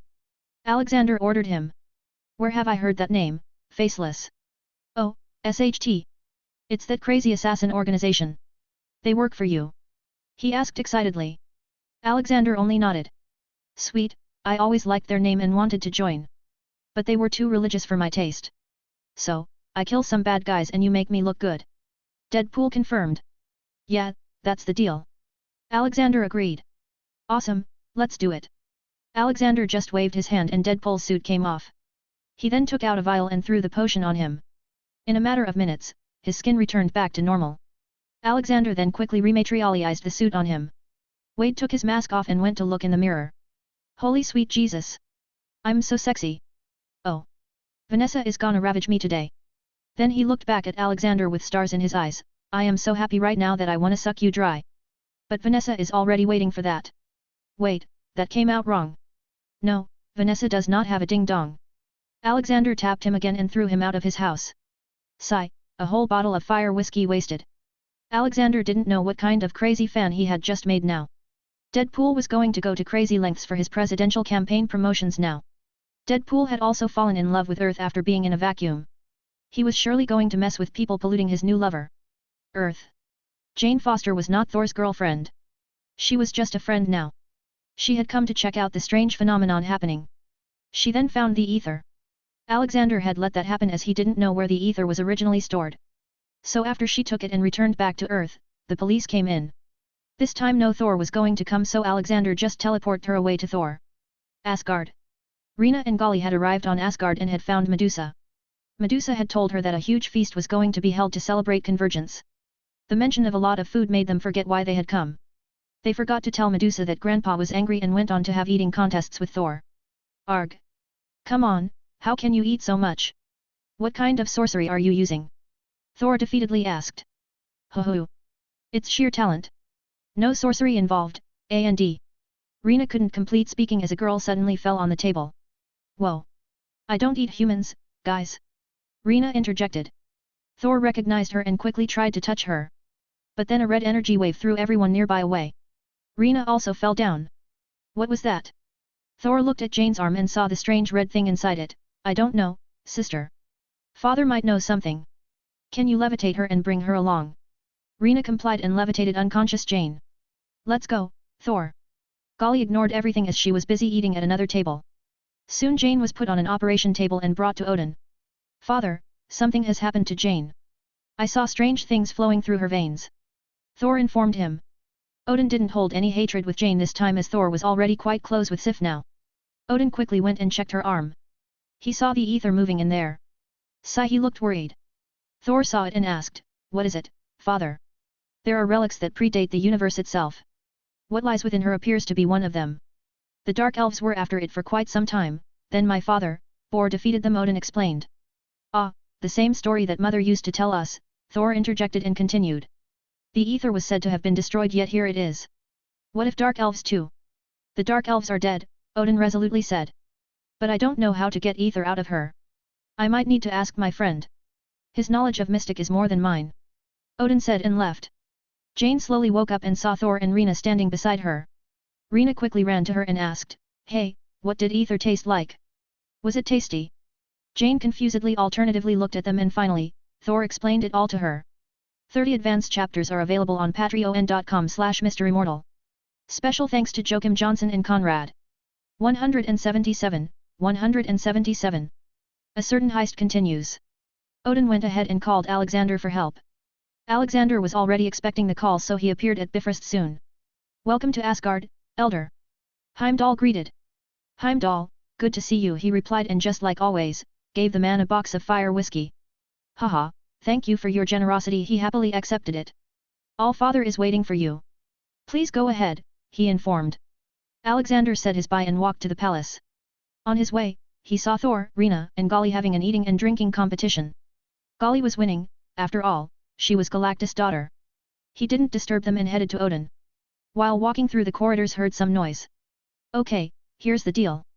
You're going to charm her, and I'm going to poke her with this thing, extract the reality stone, and get gone lickety-split. A voice said. Alexander walked to the noise and sure enough, it was Thor and Rocket from the future. His appearance spooked them. Alexander spoke first. Thor? What are you doing here, boy? Oh, you caught a cat for today's feast? Well, I don't eat that, but Volstagg might. Let's take it to the kitchen to get it roasted. Alexander's words scared Rocket and confused Thor. Thor didn't know who the old man was, but from the words, he knew the man was close to him. Or the current Thor. I am no cat. And who is this old man, Thor? Rocket asked, further putting him in trouble. He's AAA. He's my... Thor stuttered. Ha ha ha. I was just messing with you too. Alexander laughed. I know you too. You are from the future, right? He asked. Both Rocket and Thor were alerted. What do you mean, we don't understand? Rocket tried to act oblivious. Ah, stop this facade. Look at Thor, he's a whale. You seriously expect him to blend in? Alexander pointed to Thor's belly. Thor felt self-conscious and covered his fat belly. Rocket nodded, you are actually correct, but who are you? I am known as the Elder. I am a very close friend of Odin. This Thor doesn't know me because you two are not in your own timeline. You two have come to an alternative dimension. Just like your other friends a year ago. Alexander informed them. Thor didn't understand much, but Rocket did. Damn it, don't tell me they were unsuccessful. They would have been. But I let them take the 3 stones. I will allow you two to do the same. I presume you have the extractor. He pointed to the cylinder in Rocket's hand. Yes, we do. Why are you helping us? Rocket asked. Because I want to. That's my job. Now go and get the reality stone. I'll keep a watch on this EMO Thor. He suggested. Rocket agreed and ran to Jane's room. Frigga wasn't going to be there, but he had told her to come as Thor needed some mother's love. She would understand once she looked at Thor's pitiful condition. Thor. Frigga's voice came from behind him. Thor came out of his stupor and tried to hide. What are you doing? Frigga asked. She looked at Alexander and Alexander just nodded at her. She came forward and made Thor face her. Mother. What? Nothing. Hello. He started hyperventilating. Why wouldn't he? He knew his mother was going to die today. What are you wearing? And what's wrong with your eye? She asked. Thor made up some excuses but Frigga saw through them. She caressed his face and looked him in the eyes. Oh. You're not the Thor I know at all, are you? Why yes I am. He replied. I was raised by witches, boy. I see with more than eyes, you know that. I can see the future hasn't been kind to you, has it? She firmly said. Thor nearly teared up then. I didn't say I was from the future. She looked him in the eyes. This was enough for Thor to loosen up. I am totally from the future. He cried. She then took him to a private room to talk. Alexander also went there as the Dark Elves were going to attack soon. Thor told her about him killing Thanos and calling himself an idiot for not going for the head. Frigga checked her son up. An idiot, no. A failure, absolutely. And fat too, Alexander added, making Frigga chuckle. That was harsh, and who is he? He asked her. He's the elder and protector of Asgard. A being of a higher realm. She simply answered. Wait, father is the protector of Asgard, Thor argued. This is not your reality, son. Elder is a lot more stronger than your father. He himself asked him to become our protector and stop Ragnarok. She said. This new information blew Thor's mind. He suddenly remembered Hela. But before he could say anything, Alexander started. Hela is already out of hell, Thor. I have adopted her and now she happily lives with me and my wife. She's a good girl. Alexander said. Yes, and I am so proud of her, Frigga added. It suddenly struck Thor that the events of this universe were different. But he still decided to warn her about her death. Mum, I have to tell you something. He started. Frigga stopped him. She probably had used something like legilimency on Thor and knew about the future. But your future? He tried to speak again. Don't worry, Thor. She won't die. I know Malekith is alive and coming here. It will be his death. Alexander stated. Thor was utterly speechless. Ah, my head hurts. Suddenly Rocket came in running with the cylinder. I got it, Thor. Thor quickly said goodbye to his mother and grabbed the hand of Rocket. Rocket looked at Alexander. Thanks, old man, he said. See you on the other side, Alexander replied, confusing him as he disappeared. Frigga looked at him. So, enemies are coming. Yes, the Dark Elves are coming soon. Bor had nearly killed them but that's it. Alexander said and lifted his palm. Suddenly a glass container appeared with ether in it. Alexander just put it in his dimensional pocket. Odin also found him soon. Ah, you are here. I need your help to remove ether from that girl. Who knows how it got in her? It's already out, the girl is safe. He interjected. Odin looked surprised. Haha. That was quite fast, my friend. Let's go then. The feast to celebrate convergence will also begin soon. I'm afraid not. Dark Elves are alive, Odin. They are coming here to get ether. I have safely hidden it but they will still come. He bluntly informed him. Odin's eye widened in shock, he instantly believed Alexander. What? Then we must erect the defenses. You do that, I'll stay here and wait for them. Dark Elves will go extinct today for sure. He said. Dark Elves were a being of chaos and darkness. They believed that the universe should be returned to nothingness, for it they sought the reality stone. Alexander was sure that even if they had the stone they wouldn't be able to do it. Just one stone isn't powerful enough to destroy the universe. Shortly after, some invited guests, defenders of the universe, also appeared on Asgard. They were made aware of the situation. Shiroi Cage and Ancient One didn't come. Hela was also going to ditch but Alexander told her about a fight and she appeared. Hulk, Jean, Hela, Ragnarok, and Dobby had come there. It was going to be a nightmare for the Dark Elves. Alright, everyone. We will all take a spot and protect the area from there. We are all quite strong so I don't think it'll be any problem for us. Let's go. Our main task is simple. We need to destroy each and every Dark Elf, or else they will reappear in a few thousand years. They all dispersed and stood guard at their points. After a while, the enemy ships and their mothership came into view. The small ships came in cruising through but were thwarted midway by the city's defenses. They were surely not expecting Asgard to be ready. But they had earlier sent an accursed elf who had wreaked havoc in the palace. Odin went to stop him. But before he could stop him the accursed elf had destroyed the Asgard defense system. Malekith was looking for that chance and came to the castle through the open balcony. He found Frigga first as she was a renowned witch and he expected her to know about it. He demanded the location of ether from Frigga. Even if I knew I wouldn't tell you, she clearly denied him. Malekith became enraged and moved to grab her neck. Alexander wasn't going to let her get killed this time. He apparat in front of him and punched him so hard that he got blasted into a wall. Hands off of her, milk teeth, he loudly mocked. You can see Malekith on my Discord https://discord.gg/dghkrn or see them on Instagram https://www.instagram.com/MisterImmortal novel. 30 advanced chapters are available on patreon.com/MisterImmortal. Special thanks to Joachim Johnson and Conrad. 178. 178. Time skip in another reality. Who are you? Malekith asked as he slowly got up. Your end. Alexander pulled Malekith toward him and gave him multiple punches to his face, breaking many of his teeth. You should have stayed asleep. There were already not many of you left. Now there will be none. He said and checked his sins. Malekith Category 4. Murder 1,267,532. Indirect murder 1,467,679. Attempted murder 467,156,644,789,543. Sin percentage 82%. You like darkness, don't you? Then let me kill you with it. He said and used one of the Mandarin's rings on him. Its power was that it let the user control dark force. He shot a dark beam at Malekith. It pierced his body and slowly started to suck his body on a molecular level. It was like a black hole appeared inside his body and now it was pulling his body into himself. He died a very painful death and eventually his soul was sent to eternal hell. Outside, the defenders were cleaning things up from the invasion. He also helped and soon all the dark elves were rounded up. He furthermore got a spare mothership-sized ship. It had very nice cloaking technology. Alright, everyone. Good job. Let's enjoy the feast now. He announced to them. Alexander also went to the feast hall and finally saw Medusa. He had not seen her in a while and was very saddened by her behavior. Medusa, it seems you have forgotten that you have a family. This was the reason why I had made the rule that you two can only meet in my place. Your grandma also missed you so much. You have disappointed me, Medusa, he reprimanded her. Medusa looked down. Sorry, Grandpa. I had so many new things to see here that I forgot to come back.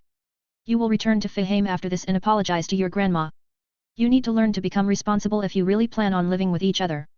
He said. Medusa understood and nodded. I understand, Grandpa. Loki will come and apologize too. Loki looked uncertain. What? But he couldn't say no now. It was him who had kept her away after all. Yes, I'll go with you. Soon the convergence was in position and all the 9 realms were aligned. The sky showed various beautiful scenes across various dimensions. It was really beautiful. Everyone ate and enjoyed the evening. Earth. Deadpool had grown into a fanatic of Alexander. He was going around and shouting General Universe for President after every kill. He had even carved Alexander's face on some of his victims. It would have caused problems for Alexander, so Dobby had to make him stop with his foolishness. So he then started carving plants on people as he loved Mother Earth now. He had just finished killing some owner of an illegal tree harvesting company in Brazil. It was cutting down the Amazon forest. The local tribes of jungle had started calling him the angry spirit of the jungle. Deadpool killed the guy and carved the words I love trees and an image of gorilla face on his forehead with his blade. That was his extreme way of showing love. I am a Barbie girl, in the Barbie. He picked his Japanese flip phone. Moshi Moshi. It's Captain Delicious Pants. He spoke. Aha. Oh, you want me to babysit a kid whom a super strong guy wants to kill? Nah. No can do. I'm busy. He denied while drinking from the glass that his most recent dead target had been drinking from a while ago. Ah. Don't play that friends help friends card on me. Arg. Alright, I'll see what I can do. He put down the phone and used the porte-clés given to him by faceless men to return to New York. Alexander returned back and got to work.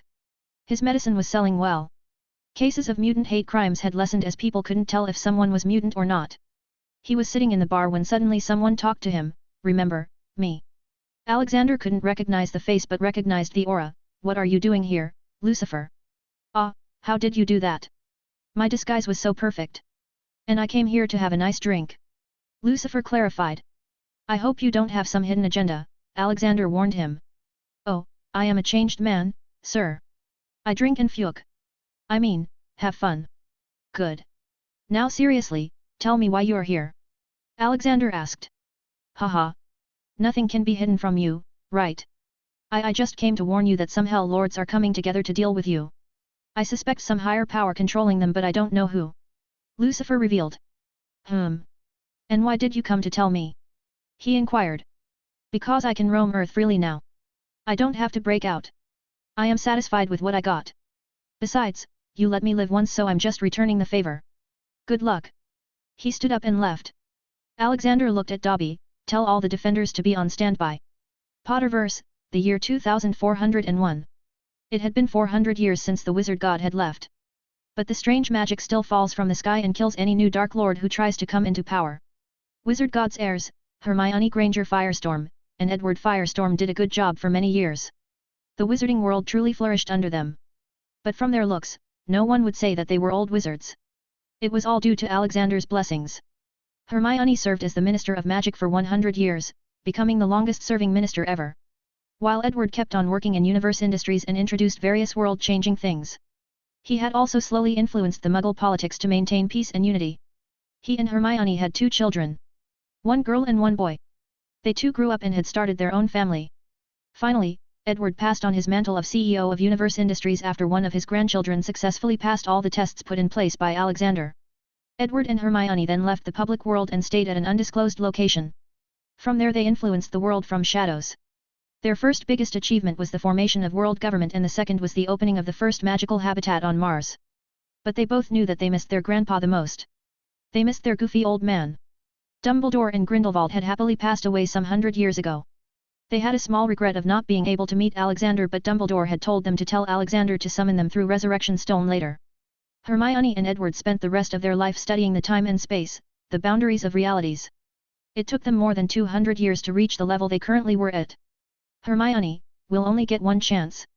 There will be no coming back. The only reason we can sense Grandpa is because of the Philosopher's Stone he gave me. It contains his own essence. Once we leave, we'll never be able to return. Edward reminded her. I know. Our work here is done and I have no regrets. Let's leave the future to our descendants. I just want to be with Grandpa again. I want to feel young again. Hermione drifted in her thoughts. Edward chuckled, hee hee. We will. I wonder what his reaction will be when he sees us. Me too. I can't wait, let's go now. She firmly said. Edward agreed and started the machine, and they both held on to the Philosopher's Stone together. The machine they had made looked like a cylindrical disc with its center being static and outer part rotating rapidly. Then they both dropped a drop of their blood and runes started up. The whole room started shaking. It was actually the whole of Britain that was experiencing a small earthquake. Fingers crossed, Edward said. Fingers crossed, she nodded. The machine started emitting white light which covered the whole room. Hermione and Edward's bodies hovered a little. Boom. They both vanished as a loud explosion happened in the room due to a short circuit, destroying the machine. After they were gone, the place was investigated and confirmed that the 2 supreme magi lived there and that they had left the world now. They were so sure because they found a letter conveyed to the whole world. It simply said that they had gone to join the wizard god. It was true, but the people took it as if they had died. Edward and Hermione appeared in a huge grassland. They confusedly looked around and noticed a big futuristic-looking city. I think it worked, dear, Hermione excitedly exclaimed. I think so too. Only one way to confirm it now. They didn't know where they were, so they went ahead to check the city out. They entered the city and only saw dark-skinned people. There were no white people and they felt out of place. The city also looked too modern compared to people's clothes and fashion sense. This is so confusing, where are we? Hermione loudly thought. Soon some guards with spears came and caught them. They didn't know the language and kept on speaking English to them. Seeing that the people were being too harsh, Edward got angry. Enough, take me to your leader or you will regret it, he loudly said as he flew in the air. His body radiating a very dangerous aura as he looked down on them. They were supreme magi after all, and they couldn't let themselves be treated badly. The guards got scared and ran to bring their commander. The commander then respectfully yet cautiously brought them to their elder. Their place had recently faced a crisis, so they were a bit extra careful. 30 advanced chapters are available on patreon.com/MisterImmortal. Special thanks to Joachim Johnson and Conrad. 179, 179. Hunger removed. Tony Stark was a man with too much money. Even more so now that his father had returned and they were rolling out some new product every month. It was like a competition between them about who is the smart one. So, I won this month too. I made 300 million from my product. 112 million more than yours. Howard proudly said. Arg. I'll get you next month. You just wait. Hey, why don't we invite the old man too? It'll be fun, Tony suggested. Howard's face suddenly turned pale. No, don't. If he joins then we can both say goodbye to ever winning. You still have much to learn about him, son.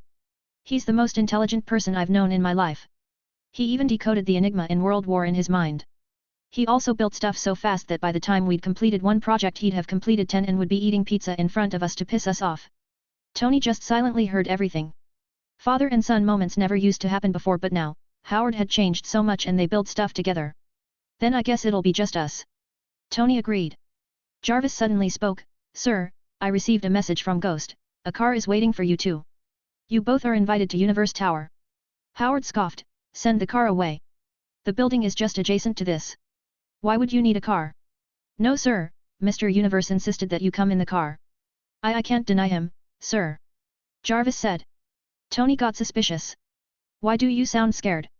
Jarvis had pretty much turned sentient already and had asked for a body to be made. Tony wasn't against it either as he considered Jarvis his old friend. Sir, Ghost has been teaching me to update my emotional settings. He's like my mentor and I don't want to say no to him. Jarvis said, surprising them both. So that's why you feel so human now. Good job, Jarvis. We'll go now. Tony got up to leave. Howard followed behind. They came down and walked to the entrance. The Stark building had a nice small garden around the building. Tony didn't see but Howard noticed something. Tony, why are there so many kids sitting there? Howard asked. Tony stopped in his path and looked at the garden area confusedly. I don't really know. Jarvis, what's the deal? Sir, they are here for the Wi-Fi. They are all students and work on their projects as your Wi-Fi is the second fastest in the world. Jarvis informed them. Cool, wait. My Wi-Fi is the second fastest? Who's first? Tony asked. It's the Universe Tower, sir. They have 10 GB/s Wi-Fi. Jarvis informed. Then why are the students here? He asked. Because the rest of them are already there. Mr. Universe has designated 10 floors for the kids. They can eat and work on their project there for free. They just have to get an ID made up for security reasons. Jarvis told them. Howard smirked, see, I told you to not mess with him. He's not even trying and has already beaten you. I haven't quit yet. Jarvis, we have 5 floors empty. Order furniture for it. Also, update my plans. I'm going to upgrade the internet. He made notes. Don't, son. The next thing we'll know, the whole city has free Wi-Fi. Howard warned him. No dad, Tony Stark never goes down without a fight. Now let's get into the car. A nice futuristic-looking Rolls-Royce was waiting for them there. It suddenly opened for them on its own. The whole roof came off for them to get in. There was no driver. Just empty seats for them. Howard got in without a care. He had seen too many things in space. But Tony was different. Is this a show of power? They got into the car and it didn't even make a noise. It started moving out of the roofed road and came to the open. They didn't even feel like the car was moving. But then the car started flying up. It kept on going up as the people on the ground looked at it and gawked. Tony was feeling a different kind of excitement. He could feel that the car was way beyond the current tech of the world. Even he might have not been able to make it so good. Just making the engine soundless would have taken him a lot of time. He seriously realized that Alexander was totally serious about taking humanity to stars and he couldn't be happier. I think I'll vote for him, Tony said. Haha. I just remembered when I said that there would be flying cars in the future in Stark Expo. Howard laughed. Yeah, Steve had asked me about it, Tony added. Before they even knew it, they were on Alexander's floor on Universe Tower. It now had a parking area for flying cars leading straight into the building. Alexander was waiting for them while grinning. Haha. Welcome to the future, lads. Tony noticed 2 more vehicles parked there. One looked like a motorcycle and the other looked like some kind of aircraft. Ah, those are for his shield. They are going global and need some new gadgets. This is the hoverbike. It can fly up to an altitude of 200 meters at a speed of 600 kilometers per hour. The other one is a sentry fighter aircraft. Dual-seater with dual machine guns. He told them. Both of them kept on nodding. Howard soon asked, what did you use for the power source? I'm sure you aren't careless enough to give them the arc reactor yet. Haha. I found something much better. You remember the Tesseract? I did a lot of research on it. We know that inside it is the Space Stone, which is the power source. But Tesseract is made of something that could hold it. In my research, I found that the Tesseract wasn't just holding it but also trapping its radiation. So I did some tests and found some alternatives that could act like Tesseract. So, I made these energy cells. These are like the ones we saw in WW2, but these can be charged with normal electricity. The only requirement is that they need a charge of pretty strong intensity. This is a problem as most homes don't have wirings for such intensity. I'll need to make some other alternative superconductor. He explained to them. Howard could only nod at the genius of Alexander. Tony, on the other hand, had an idea. I think I can help you with that. For my armor, I had to build new wiring for it to withstand the load. We can use that. And soon they started exchanging ideas and new discoveries were made that day. The changes were real. They were happening around the world. But there were some who were still criticizing him and his ambition to take humans to the stars. It seemed like they had forgotten the recent alien invasion. But Alexander wasn't disappointed. He knew people were too short-sighted. They cannot move forward quickly unless there is fire on their asses.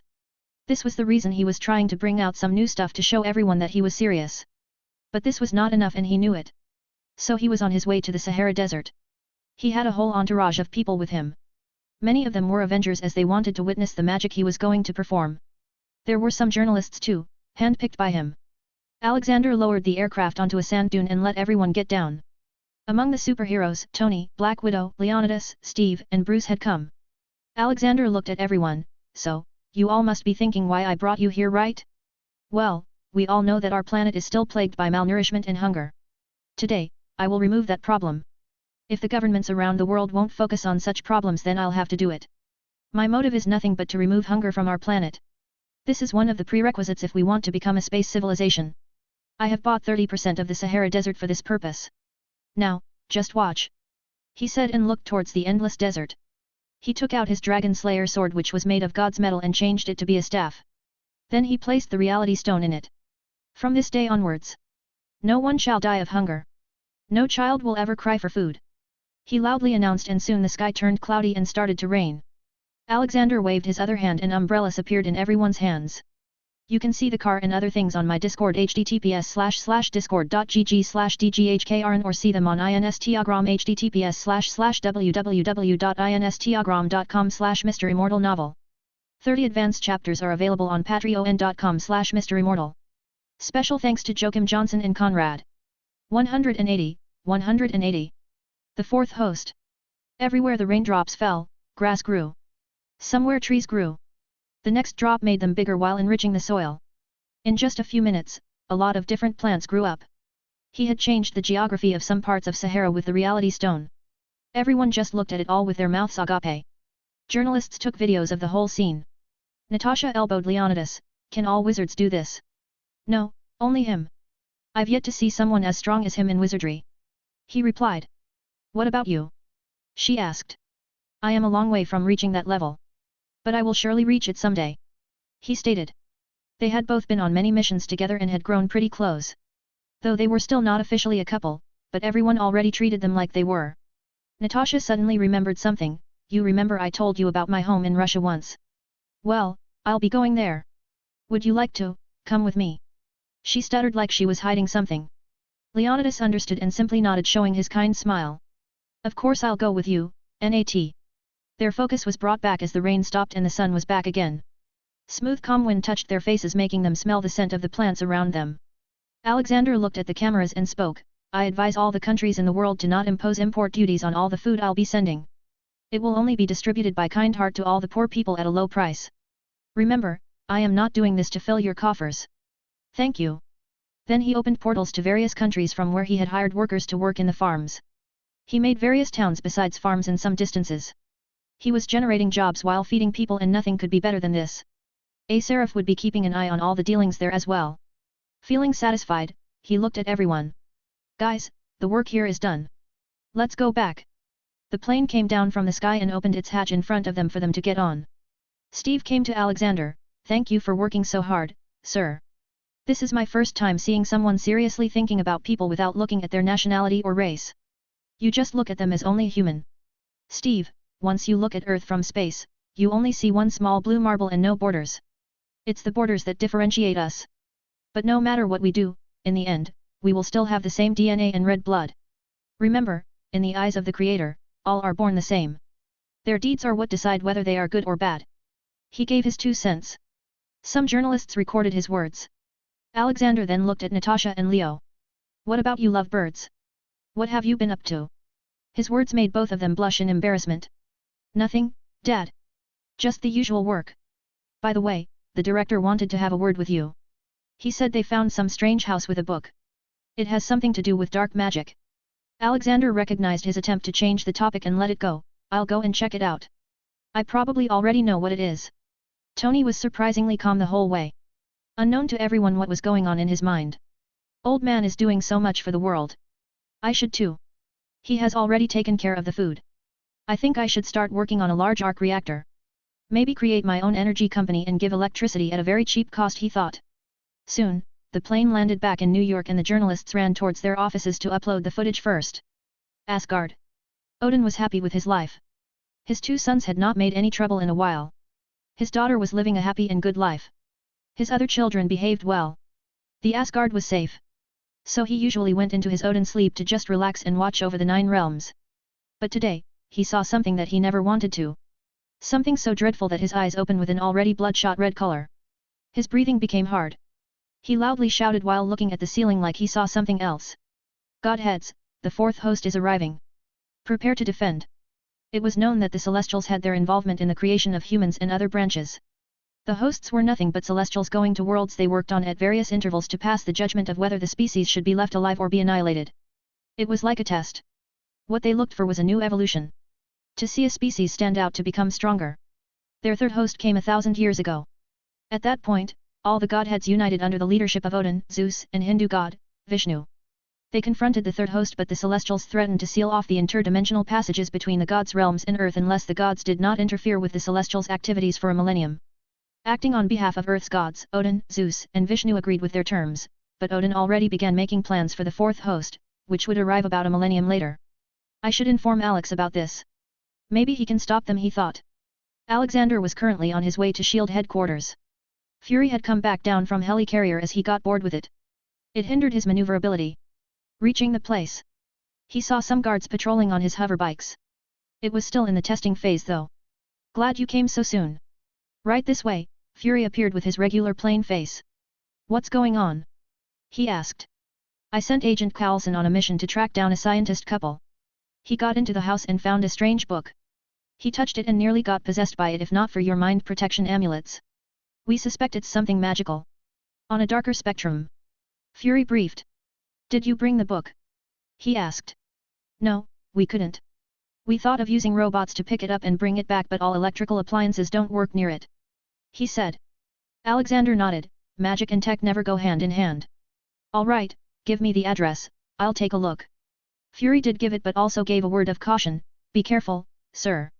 If you get possessed and go on a rampage, I don't think anyone will be able to stop you. Haha. Don't worry. I have a way to purify dark things.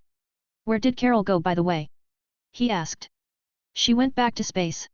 Probably to protect some species. He answered. Good, then I'll be on my way. I will inform you if I am successful in dealing with it. As soon as he said that, he vanished. He appeared near the house the book was in. He hadn't even entered the place and was already feeling a dark feeling. It was like a lot of hatred was sealed in the house. He entered the house and walked to where the book was. The moment he looked at it, he knew what it was. Darkhold, he exclaimed. He knew its origin as well. Eons ago, the evil elder god known as Than was forced to flee the earth from Demogorge, the god-eater. Before doing so, he put into writing all his evil works and spells on indestructible parchment. Originally written on flesh before being transcribed to stone and later a collection of parchments, often referred to as the Thin Scrolls. The pages were later bound together into a tome known as the Darkhold, also called the Kshatriya Book of the Damned, or the Book of Sins. It has served as the source for other spellbooks, such as the Necronomicon. Thin left these scrolls on Earth so that it may always serve as a conduit to the Earth realm for Thin's influence and power. It was sought by many people in history, including Johann Schmidt and Nick Fury. No wonder Fury called him so fast.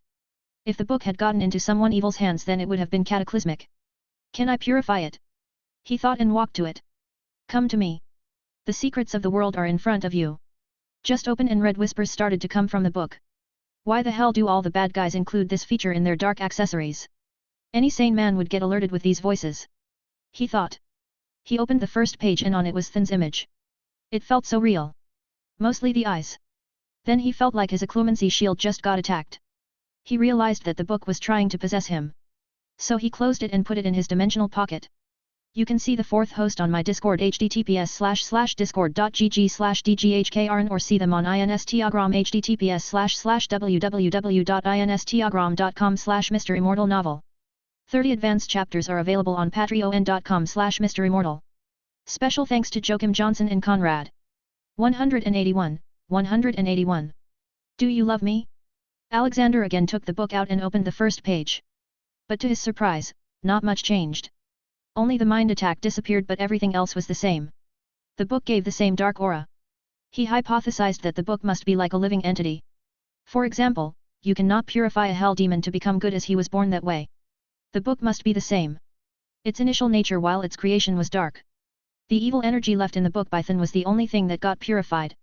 He started looking into it and sure enough, there wasn't much but dark magic. Though he could use a lot of them for good too. Like there was a way to summon Than himself and also a way to trap someone in the book. This might be useful in the future, he thought. He called Fury, I've taken the book. It is indeed Darkhold. Good thing we found it before anyone else.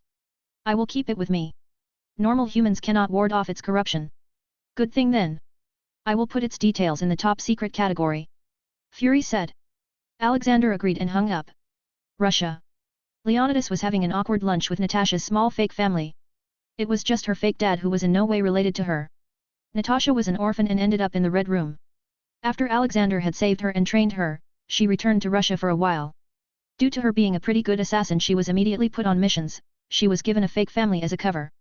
They acted on missions together for a while and got a bit closer. But then Soviet Russia started demanding that she give them some other services too. So she killed their general and left, then became a freelancer and soon enough joined S.H.I.E.L.D.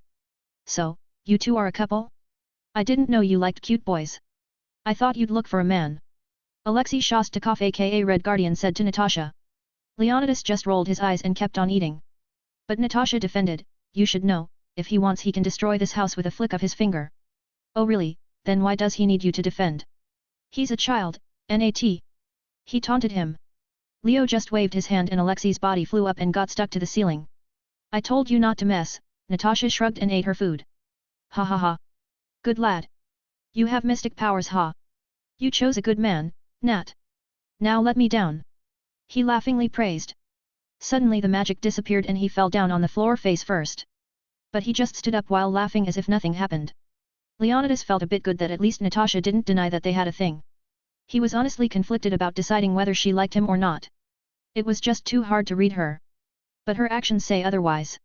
She showed too much intimacy sometimes. She had even kissed him once without any warning. He was a master of legilimency and had picked her emotions at that time. She felt insecure and anxious sometimes and did those things then. Right now was the same. Natasha had secretly put her hand on his lap and was caressing it. She wasn't even trying to hide it. Then he looked up and realized that Natasha and her fake little sister were having a staring contest and somehow the reason was him. At that moment he realized that Natasha was possessive about him. So he did nothing but just put his hand on hers and held it tightly. She twitched a little, not expecting it, and looked at Leonidas, who was only giving her a warm and loving smile. She had the sudden realization that what she was doing was stupid. Leonidas had already made it clear that he loved her. Not just that, because of Alexander's upbringing, Leonidas was also a one-woman man. Leo, do you love me? She asked out of nowhere.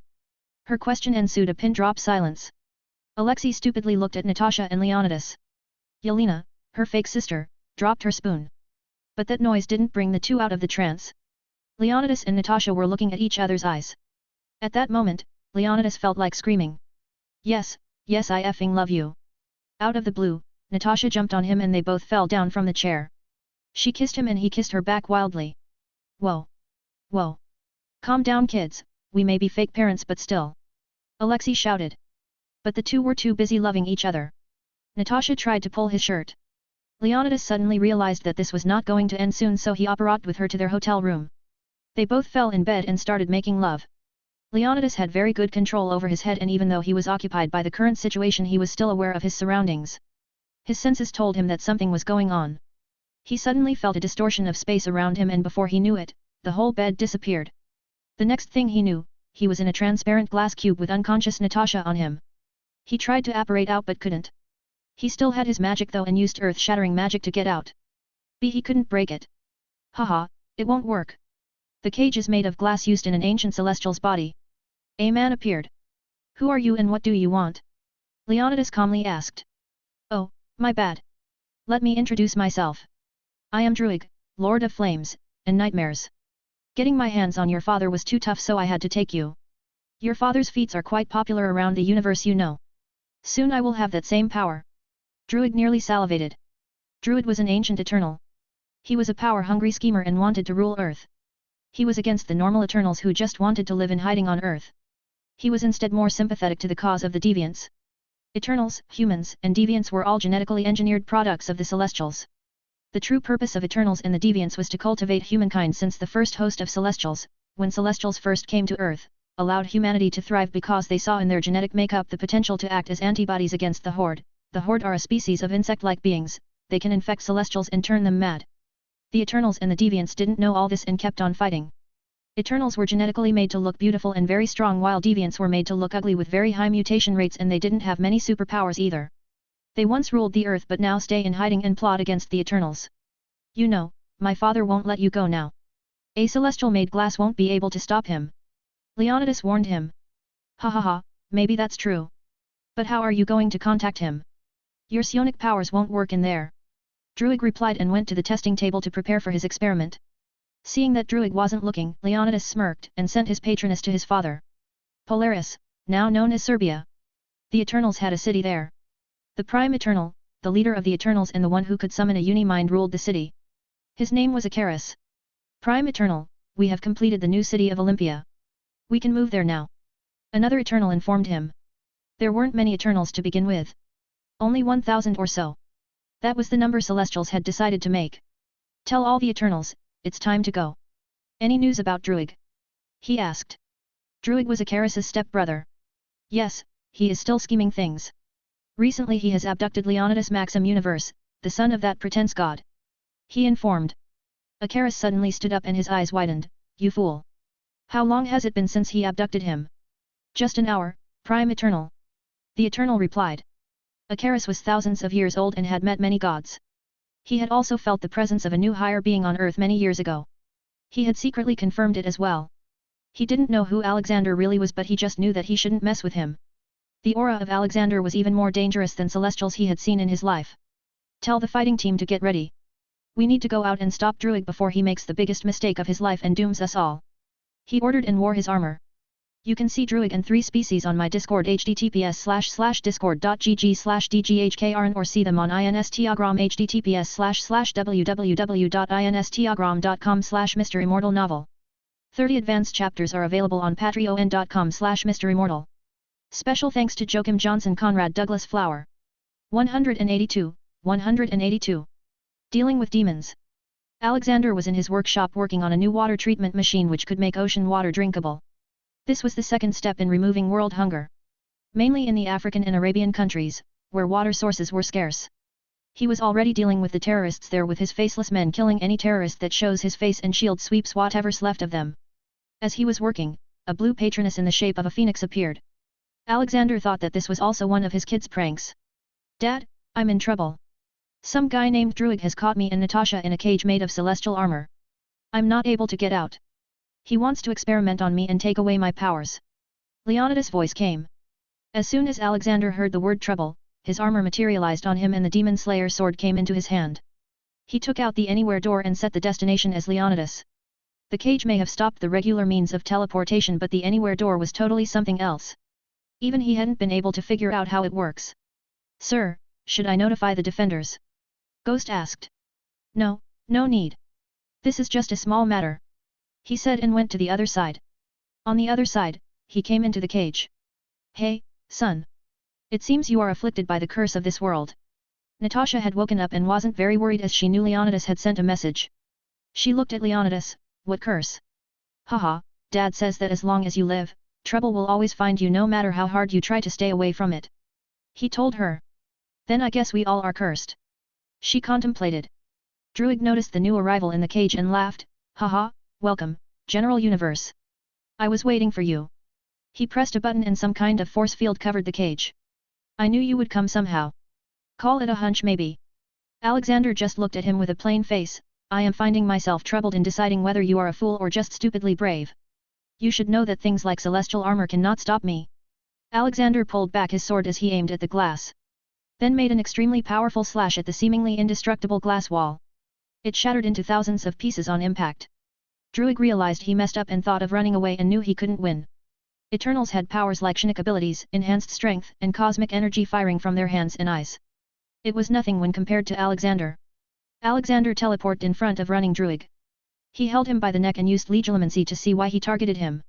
Sure enough, there were more people involved. Druig had shaken hands with Mephisto and some other minor Hell Lords. The deal was to teleport him to a sacrificial place in another dimension the Hell Lords had prepared, but Druig got ambitious and decided to do his own tests first. He also found out that Druig was a very disgusting person who liked torturing people. He had some not-so-great plans for Natasha. So he instantly put him in a 100,000 years time torture in which he'd have some fun with 1,000 Thanos look-alikes. He then looked at his sins. Druig Category 4. Murders 995,009. Torturing 12,687,977. RPE 446,097. Sin percentage 82%. Druig was screaming with his eyes closed and his hand covering his ass. Leonidas and Natasha had guessed what the man was going through but didn't ask. Alexander looked at the two. What were you two doing to get caught together? Both of them turned red as a tomato. Alexander instantly understood and just laughed out loud, embarrassing them further. Then Natasha remembered their sweet moment getting ruined by this guy. So she went to him and kicked him for a while. Leonidas just chuckled. Alexander then again took out his anywhere door. Leonidas saw and stopped him. Dad, where are you going? Oh, don't worry son. I'll be back in a minute. I need to teach a lesson to some people. He said and went in. Alexander appeared in Mephisto's realm. He flew straight to where he felt the highest demonic presence. He saw some demons sitting in a circle, seemingly waiting for a certain sacrifice to come. You demons, I thought you'd learn your lesson from what I did to the beast, but it seems I was wrong. Now, I will cripple you so you don't even dare to look into the mortal world for years to come. He loudly announced. He quickly took out Apec and started sucking all their demonic energies into it. They all gathered to attack, but he used the reality stone to make their legs disappear. Mephisto was the strongest of them and was able to overcome the magic of reality stone after a while, but Alexander then used the mind stone to put him to sleep. All the Hell Lords cried for mercy, but he didn't show any. He had only let them go until now because they were important for balancing the universe on a dimensional level, but their ambitions made them too proud of themselves. In just a minute, 3 out of 25 Hell Lords died due to energy exhaustion. The rest were turned into a weak and crumpled version of themselves. It was like they aged too much. Then he left them and only focused on Mephisto and took away 95% of his demonic energy that he collected in so many years. When he woke up he realized his situation. No. Give it back. You false god. I will kill you. You should control your mouth lest you say something which convinces me to kill you.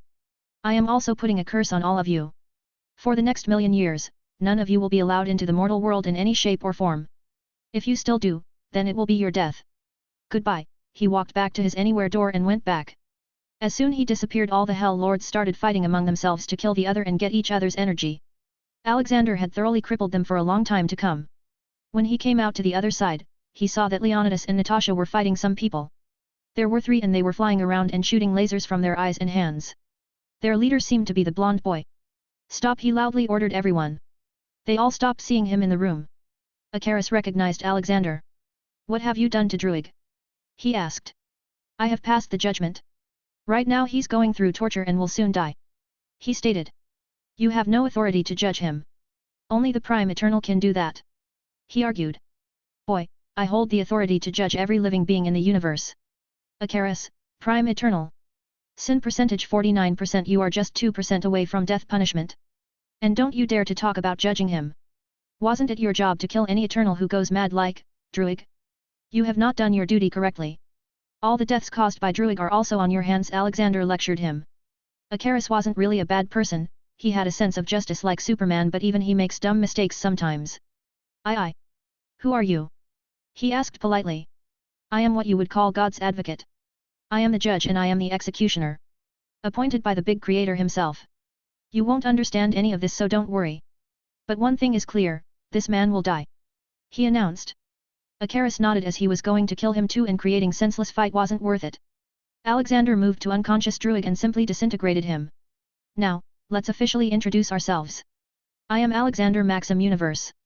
Too many titles, so I will skip. Alexander said. Icarus, Prime Eternal. This is Circe and that big guy is Gilgamesh. I still can't believe your son took him down. He exclaimed. Haha. He has my blood, so being OP is like his second nature. But he still has a lot to learn. Oh, I haven't introduced them. This is my son, Leonidas, and this is my future daughter-in-law, Natasha. He announced. Natasha and Leonidas acted like lovebirds without any worry and were holding each other's hands. Why don't you join us at Olympia? It's our new city. Icarus invited him. He looked at his two children. You two wanna come? Yes, our vacation got ruined here, but we should continue it, Natasha stated. I thought we came to work, Leonidas asked. We did, Fury had sent me to check up on Red Guardian, and now we are free to do whatever we want. She said.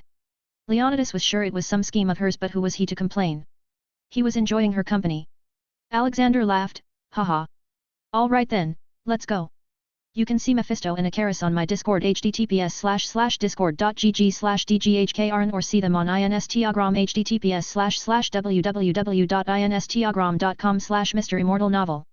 30 advanced chapters are available on patreon.com/MisterImmortal.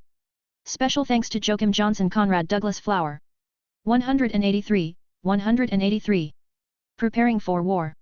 Odin knew that the fourth host was coming and had sent the message to Zeus and Vishnu. He only received a reply from Vishnu. It was an important time, so he himself went to Olympus to talk to Zeus. He was shocked to find that the Greek pantheon was at war with each other. It all started with Alexander giving phoenix tears to Apollo. All the other gods got greedy for it and tried to snatch it from him. This resulted in a team-up with Zeus on one side and Apollo on the other. Odin just went to Zeus' palace and saw the man. Welcome, Odin. It has been a long time. Zeus greeted him. Although they had some animosity, they didn't deny each other a welcome. Yes, I have a piece of very important news to tell you. The fourth. He was interrupted by a noise. A duck walked to Zeus and jumped on his lap. Quack quack. Odin looked confused. What is that duck doing here? Oh, this is my son. Meet Thuras, son of Zeus. Zeus said while caressing the duck. Olympian gods are still weirdos, Odin thought. I came to tell you that the fourth host is arriving. It's time to unite and fight them. This might very well be their final visit, and Earth's destruction is imminent with so much violence ongoing there. He told him. Zeus shot up hearing that. Have the others agreed to meet? Yes, they have. However, I am yet to tell Godson. Odin informed. Arg, him. I don't like him. But we can indeed use his strength in countering the Celestials. I will stop this war for now and gather the gods. We will meet you on the moon. He said and left to get other gods. Alexander was in Olympia, the new home of Eternals. He just roamed the city and was amused by the technology of Eternals. It wasn't something very complex, but just that it was much more advanced than humans. Leonidas and Natasha had gone to explore on their own. While he was looking at some shops, suddenly the Bifrost light appeared near him. He looked and Odin came out of it. What's the matter, Odin? Why do you look so tired? He asked. My friend, a crisis has appeared.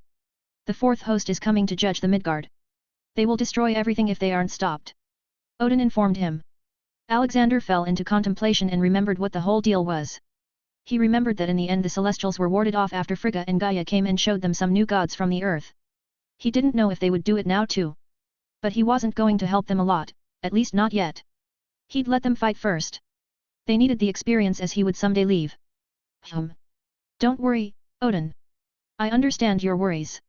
I presume you have a plan? He asked. Yes, I do. He affirmed. Try it. If you fail, then I'll come. Consider me the last line of defense. He told him.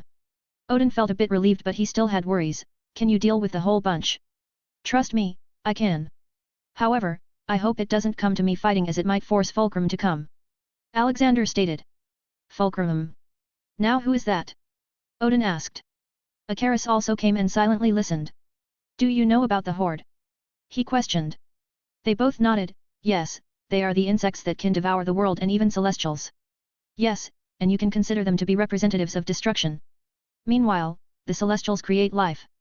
Although they aren't for any good, they still do create life. Then there are Watchers who just look at the universe. All these three species are one of the oldest and the strongest in the universe. He explained. Do you know about the Eternals and Deviants? He asked. Yes, the Celestials made us from the human gene, Icarus replied. That's all he knew about Celestials' involvement on Earth. Yes, and Fulcrum is a being served by the Celestials, the Horde, the Watchers, and by everything that exists in the state of sublime equilibrium. After 19 cosmic cycles, 2,462,400 years, the planet experimented on by the Celestials would be destroyed and the energy would go to the fulcrum. If the energy was consistent with Eternals, strong and kind, then the life force would go to the Celestials, but if the energies were consistent with deviants, ugly and wicked, then it would go to the Horde. He told them. It shook the two to the core.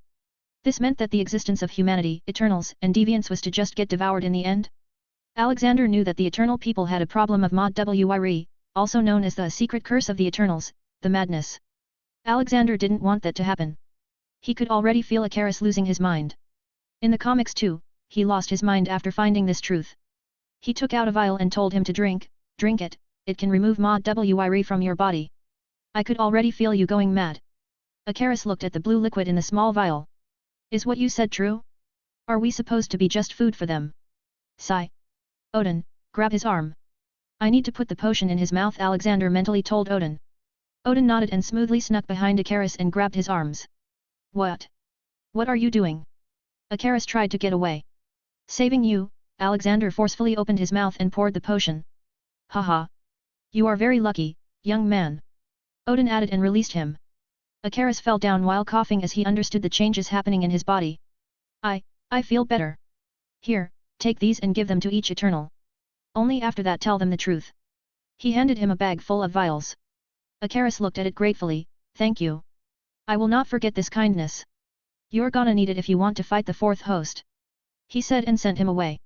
He looked at Odin, you must have some stuff to prepare too.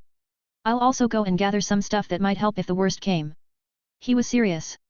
If Fulcrum came then he'd have to use every ounce of strength as he was omnipotent and omniscient in Marvel Universe. He is only second to one above all and probably equal to the Beyonder. Alexander went to the Ancient One. She was currently in a session of teaching. What is it, Alex? She asked. A danger is soon going to be arriving. The fourth host is on its way. It's possible that someone even stronger than them might come. I will need the time stone for it. He said. Ancient One was shocked for a bit but quickly gave him the stone. If what you describe is real then the time stone is the safest in your hands. Alexander appreciated it, unfortunately it's all real. Let's just hope that things turn out good. Alexander then went to work on his next weapon.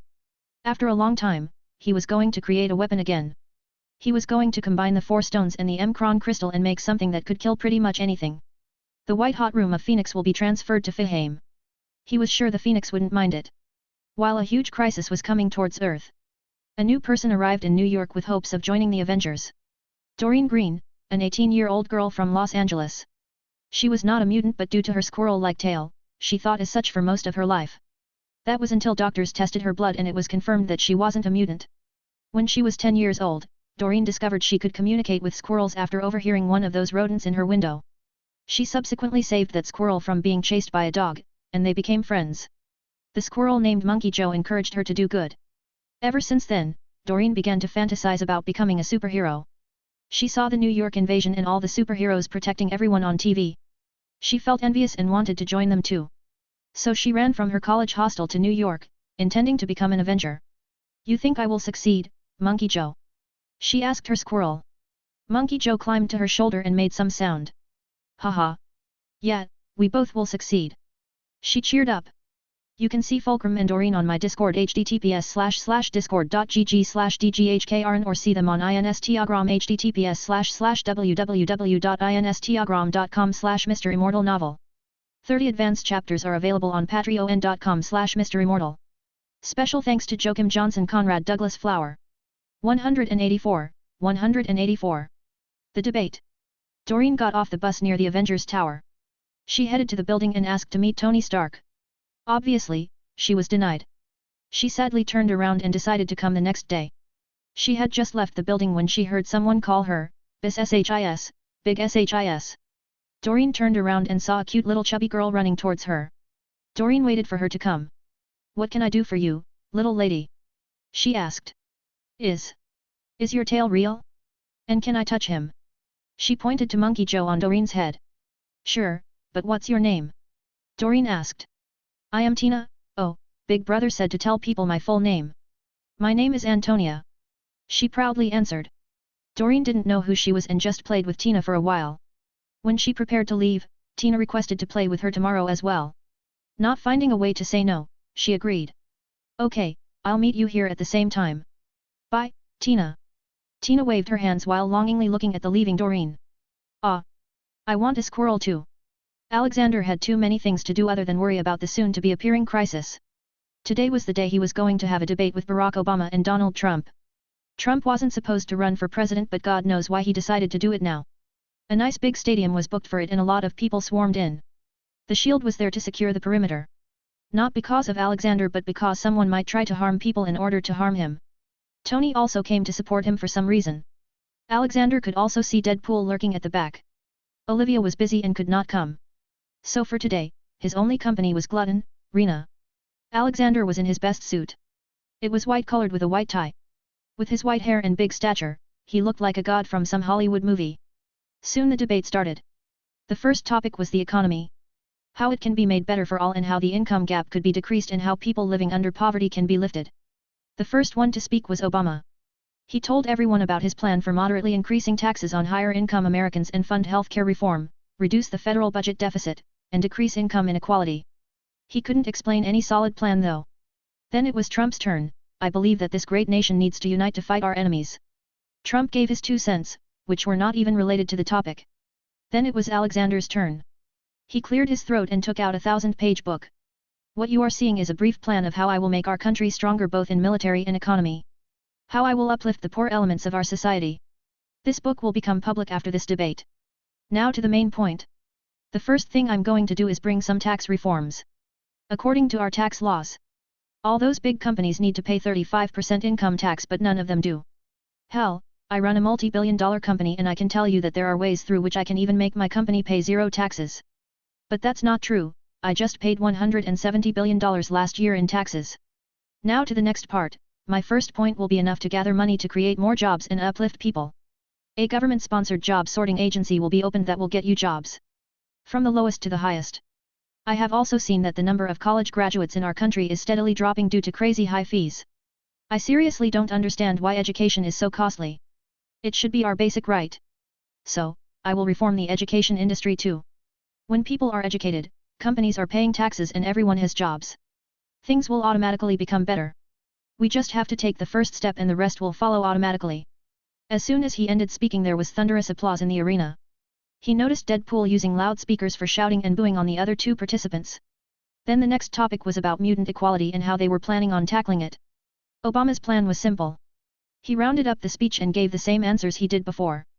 But he sounded intelligent so no one realized. Then it was Trump's turn and he made the biggest mistake of his career. I think that mutants have such special gifts and they should be used for our country. So I will make the Registration Act stronger. I will also introduce a Superhero Registration Act. We have seen so many people acting vigilante. Even my colleague here does that. Their actions should be regulated. Alexander scoffed. First of all, that was racist. Now, let me answer Mr. Trump's point first. He wants the government to regulate the superheroes, right? Alright, let's see their track record first.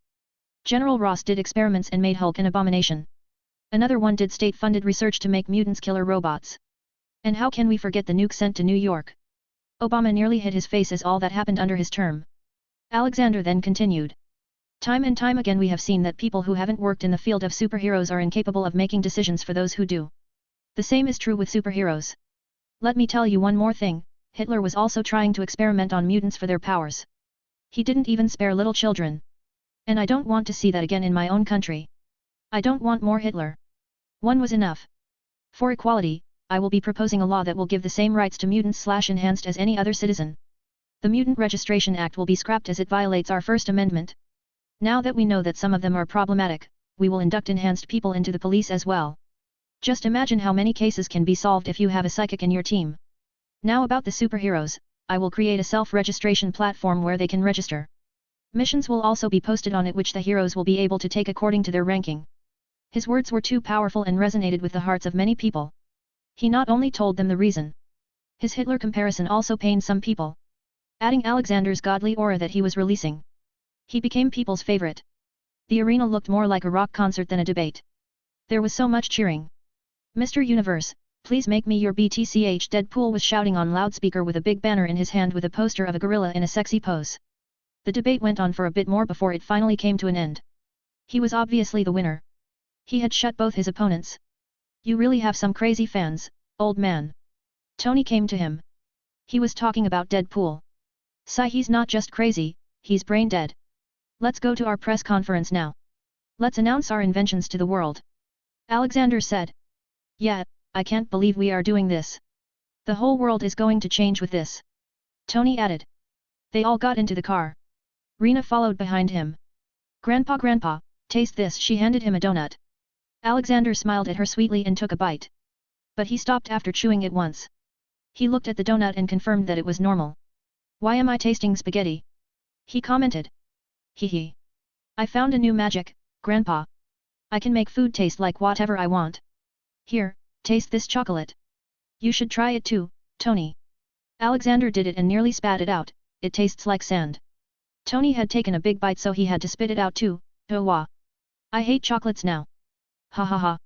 This is the magic of Rena the Great. She proudly puffed her chest out. Alexander ruffled her hair. Then he felt like a light bulb lit in his brain. Rena, remember the birdie bots every flavor beans? He asked. Ew, I used to get the vomit flavor most of the time, Rena replied as she tried to clean her tongue because she remembered the taste. Haha. Yes, I want you to start making it. It will be a hit in the world. People love crazy things like those. I will teach you the magic that will make the eater recognize the taste of candy he's eating even if he had never eaten that thing. He suggested to her. There were stars in Rena's eyes. She mostly lazed around in Fahame and annoyed Grandpa Ragnarok to pass time. But now she had a goal. Yes, Grandpa. I'll do it. I'm going back to Fahame. You'll be my first taste tester, brother Tony. She offered. Tony fell for her cute smile and agreed, sure. But then he realized with horror, what have I signed up for? 30 advanced chapters are available on patreon.com/MisterImmortal. Special thanks to Joachim Johnson, Conrad Douglas Flower. 185. A guaranteed win. Alexander and Tony reached the Universe Tower where the rooftop was set up for the press conference. Tony went ahead first. All right, thanks for coming. I'll announce my stuff first. You guys know that I have a technology which can make a lot of electricity. I decided to make a bigger version of it and was successful. I have decided to venture into the energy sector and will start an electricity production and distribution company. It's good news for everyone as the prices of electricity will go down by 50% and it'll be environment friendly to make too. As my company doesn't have enough manpower, we will be partnering with Nevia Industries. I will provide the tech and they will provide the infrastructure. Hopefully, we will have electricity all around the world, in each home. As soon as he ended, the journalists stood up to ask questions. But a small cough from Alexander made them silent and they sat back down. Yes, what Tony is doing is nothing less than what he does in his suit, saving lives. Once electricity is available to people living in faraway places, our world will truly be united. Since the past month, you know I have started producing food in Sahara. You know, these are basic necessities. Food, water, and electricity. Food and electricity are done. Now it's time for water. I have successfully created an efficient water desalination plant that can convert ocean water into drinkable water at a high speed and large amount. As Nevia Industries has a presence in every country, we will start working on giving water to the whole world. Now before you jump to questions, I have another announcement. All the journalists were confused at the beginning as to why they were brought to the terrace. Now they know why. A nice-looking car came flying and landed in front of them. The door opened and Howard walked out. Haha. Didn't I say, we will have flying cars in the future? He laughed and went to join Alexander. Alexander continued speaking, this is the first prototype model of the flying car. It is fully autonomous and runs on electricity. It can go up to speeds of 450 km per hour. This is just the initial speed and I want to double it in the future. We will have our first market launch in about a year or so. So let me say it, welcome to the future. His speech ended and they were bombarded with questions. They answered them politely till the last question. On the moon, all the godheads were meeting. The Eternals had also joined them as it was about the fate of the planet. Odin had been planning for this day and had created a destroyer armor for himself. All the gods had some plans. But none of them had the full confidence that it would work. If it was just one celestial then they may have had a chance. But there was a whole bunch of them this time. Odin had seen that they'd be arriving in 3 days. On Earth, Alexander was busy completing his final step to become the president. He had secretly made various news channels to collect ground interviews of the people around the world who were benefiting from all he had done. The whole thing was being shown on every news channel. Various people's interviews came in. Alexander looked at it all while sitting in West Eros bar. A man from Brazil, Mr. Universe has done so much for us and he's not even our president. My whole village didn't have drinking water and we had to go 5 miles to bring it from the rotting well. Now, every house here has a water connection. I don't know about America, but he is my president in my heart. A woman in Libya, she had a baby in her arms, we had nothing. No food, no water. Electricity is a luxury that we don't even expect to get. Just 2 weeks ago, I didn't know what would happen to my baby. I didn't have a job or food to fill mine or his stomach. Now, we have everything. Food, water, electricity. They even made quick homes for us. I hope Mr. Universe loses his election and comes here and becomes our president. We need someone like him. A man in India, he was standing beside his farm which was being irrigated. Our government could solve our water problem easily. We have so many rivers flowing in our country but they don't care. Mr. Universe is like a god to us now. Who would say that this village didn't even have drinking water till last week? Our country has a prime minister as the head but Mr. Universe is the president in my heart. A small family in Yemen, we didn't have much food, to begin with. But war destroyed what was left of it. I and my wife used to eat only once a day so we could provide more to our children. I was never sure if I'd be able to bring them food the next day. But now, not only do we have food but also jobs. The old government got replaced for some reason with new people and the new people have a lot of money which is being used on us people. People may not say it out loud, but we all know that Mr. Universe is behind it all. We may have a new face as our president but in our hearts, he is our president. A single mother and daughter in Mexico, my husband was murdered by the cartels. They even kidnapped my sister and I haven't seen her since. We already lived with food and water problems. I lived in fear that someday they would come and take my daughter too. I prayed to God every day and finally, he heard us. All the criminals were found dead somehow and whoever tries to rise again, died too. We now have food and water at a very cheap cost. He may become a president but he's the Dios in my heart. Alexander silently watched the video. None of it was scripted. He had only told them to go and randomly interview. Unknowingly a smile appeared on his face. He knew that the people around the world were living in too many hardships and he was glad that he could help. Ragnarok picked up his glass and loudly said, although I have no nationality but still, cheers to the 45th president. His words received loud cheers and everyone drank. Including Alexander. The voting is yet to happen, you know, Alexander said. Dobby quickly chimed in, come on, boss. If they still don't choose you then they don't deserve you. True, Howard walked in. However, I just used Ghost and conducted an exit poll through analyzing the social media. If you don't become the president then consider the election rigged. He said. Oh, Ghost had asked me for a body to be made. I nearly forgot that. Alexander exclaimed. No worries boss. He just didn't want to disturb you and asked me and Alfred for help. He already has a body now. Though he also created a small subconscious in himself which would still do all the AI stuff for you while he enjoyed being alive. Dobby informed him. God damn it, he should have come to me. I will always have time for people important to me. Alexander complained. Then maybe you can help in making Jarvis a body. A new voice came. They all looked and a new person was there. They didn't recognize him. Haha, it's me. Ghost. He said. Alexander stood up and gave him a good bear hug, ha ha ha. How is the world of living, dot. Colorful and sometimes weird. But that's what makes it fun. Ghost replied. A philosopher now, ha? Good, good. My family has the most diverse talents. Alexander joked and invited him to meet everyone. Ghost was different from Alfred. Alfred was like a crazy scientist while Ghost was the calm observer and thinker. Alexander wasn't worried about them turning on him someday as they were reliant on him. They knew that in the end, they still had mechanical parts. Parts that can be stopped too. The voting was to be held in 4 days. The stage was set and the bets were on the table. It was just about waiting now. But the fourth host was going to come before that and for that, Alexander had prepared himself. He had done so much for the people and would not let some aliens acting like God destroy what he loves. 30 advanced chapters are available on patreon.com/MisterImmortal. Special thanks to Joachim Johnson, Conrad Douglas Flower. 186, 186. Gods vs Celestials. Earth. NASA HQ. Sir, our satellite near Mars just got disconnected. We tried sending many commands but received no acknowledgement. A technician reported it to the mission controller. This has happened before. He stopped speaking as he heard some noises from the control room. He went in to check and his mouth went agape looking at the screen. What is this? This is the last image our satellite sent. Another technician replied.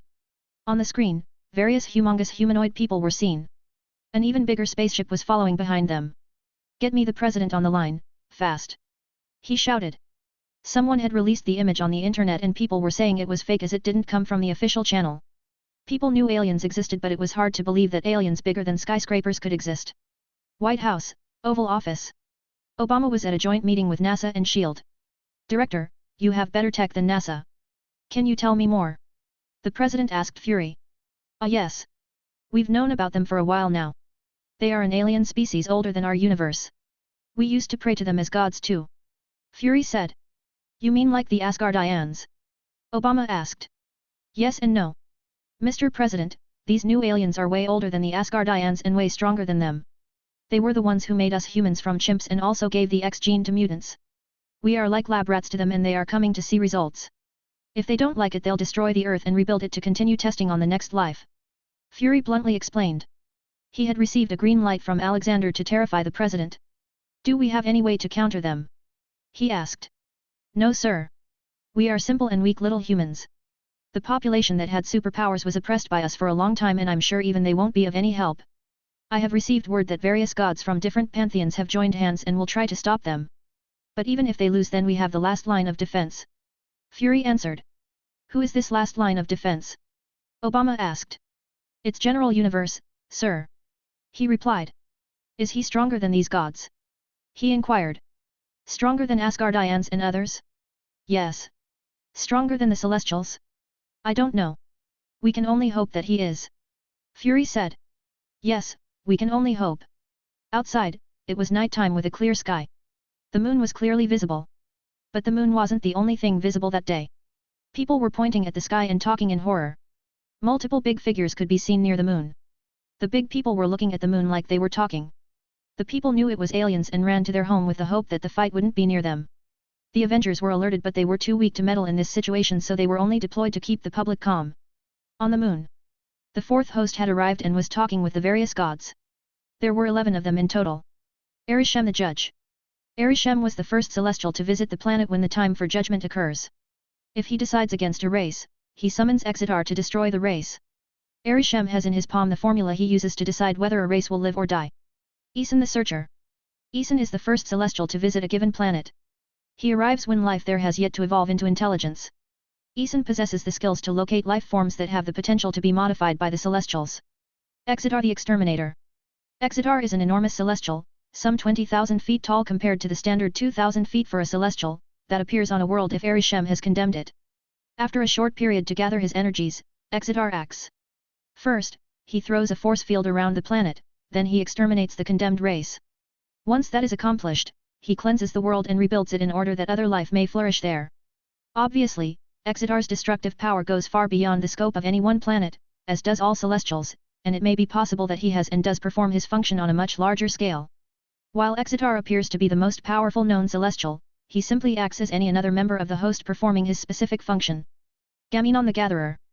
His goal is to locate and gather specimens of each life form found on the planet under study. Gaminon has the ability to transform targets into life seed capsules.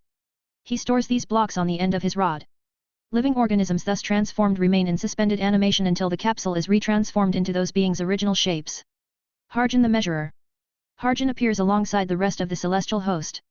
Harjan collects the data that Nezar uses to determine the probable futures of the life forms under examination. Gemia the Analyzer. Gemia acts in concert with Gaminon. Gemia possesses the ability to analyze every possible aspect of a sample life form.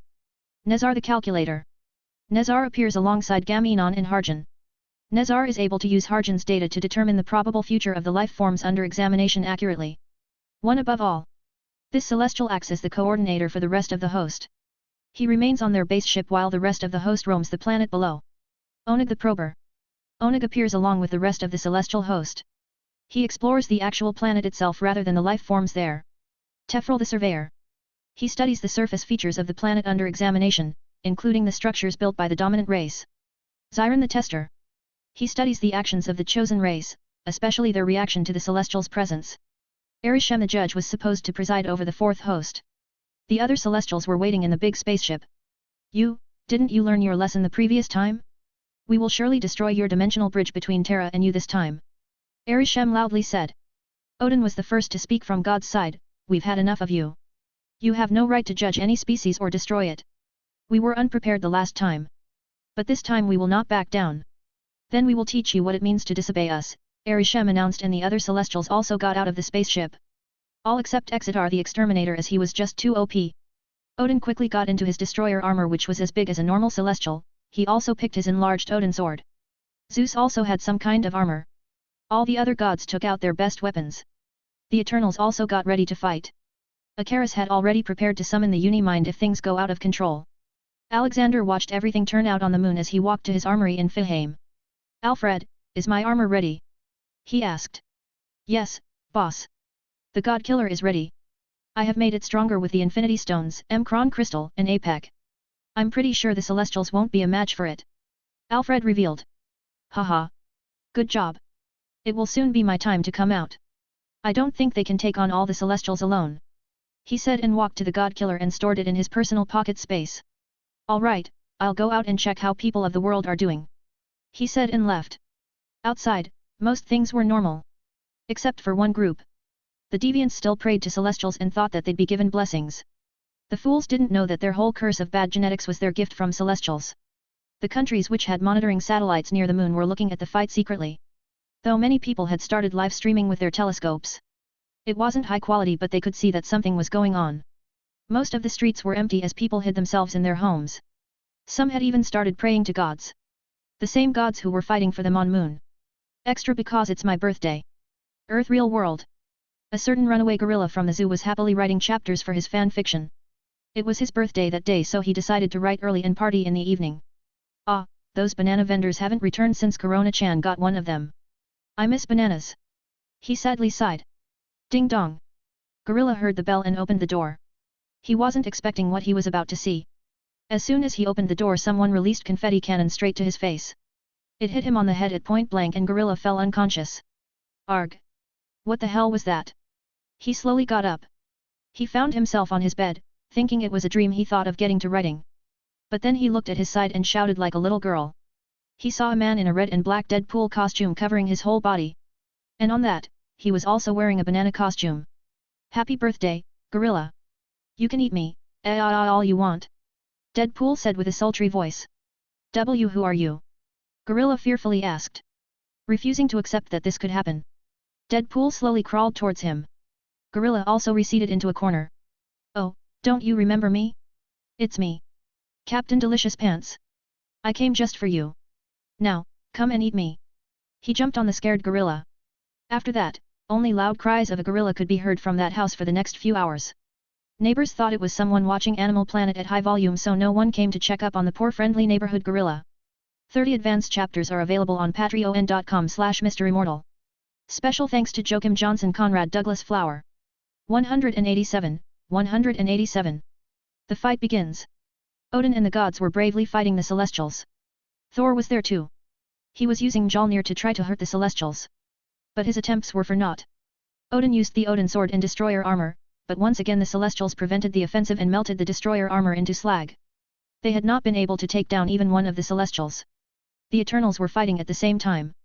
They were in an even worse condition than the gods. The scenes were being seen live on Earth by many. People slowly started to lose faith. They were right too. If even the overpowered people like Odin can't beat them, then there aren't many who can. They started losing hope. Thor stood among many of his injured brethren. He used to think that there weren't many beings that could challenge his father in true power. But the reality hit him hard. Not only is Odin not the strongest, but there are lots of beings out there who are on a whole different level.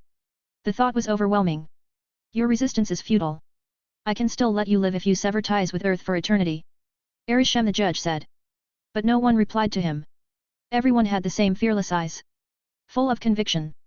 Fine, be it your way then, he said, and started to prepare some energy attacks. All the gods came together. Odin prepared to sacrifice himself and summon a Unimond with all Asgardians combined. Leaving only Thor. But then, a ray of hope appeared. It was big and purple. No one was expecting this, but they were happy as long as the new players were to take their side. The new player was none other than Galactus. Why wouldn't he come to save Earth? The one who would take his position in the next universe was living there. Not to mention his daughter too. In Fihame, a big audience had gathered to watch the fight. So Alexander had to enlarge the screen and put it outside. Even the unicorns were interested in the colorful attacks going on. Though he doubted that they were only interested in colors and not fight. Why? What is Papa doing here? I don't want to go with him, Golly loudly exclaimed and hugged the person sitting beside here. Which happened to be Hela. Surprisingly, Hela didn't throw her away and just patted her head. Maybe she also remembered her bad experience with her father. Alexander chuckled seeing the two and got up to leave. All right, everyone. Your grandpa is going to beat them now. Cheer for me. Everyone loudly yelled and cheered for his victory. Olivia came to him and gave him a kiss on his cheek. Beat those arrogant fools. They think they cannot be held responsible for their actions. And I will bring them to justice, Alexander said and went out of Fihame. He flew out of Earth's atmosphere.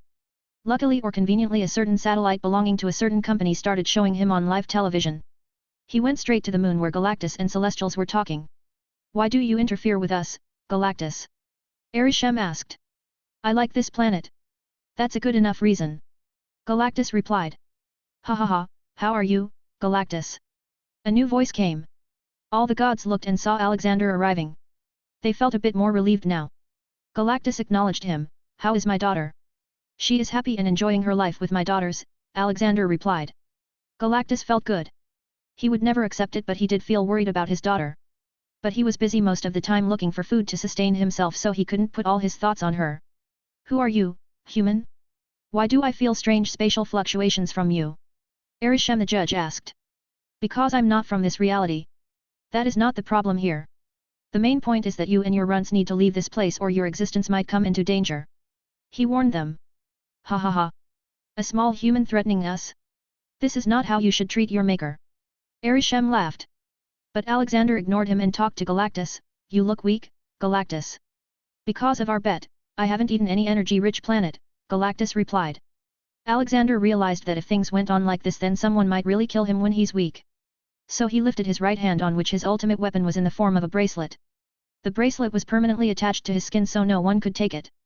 With multiple infinity stones and M'Kron crystal, he could easily project rich energy. Open your mouth, big guy. I'm gonna make you stronger. He mentally told him his small plan. Galactus opened it and Alexander released an energy beam from his hand. He did that for over a minute, and in that minute Galactus grew even bigger than Earth. Ah!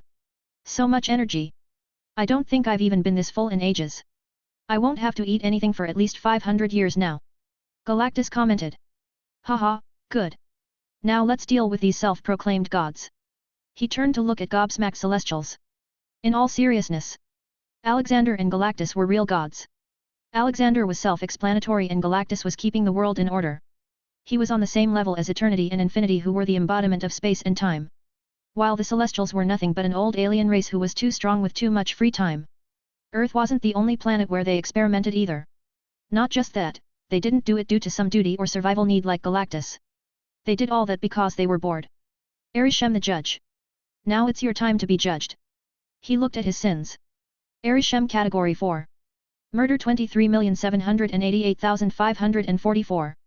Indirect murders 1,213,678,544,788, he passes the judgment if a planet should be saved or destroyed. Sin percentage 86%. Sigh, so much for being the life creators. Alexander took out his god-killer armor and got into it. It was bigger than all the Celestials.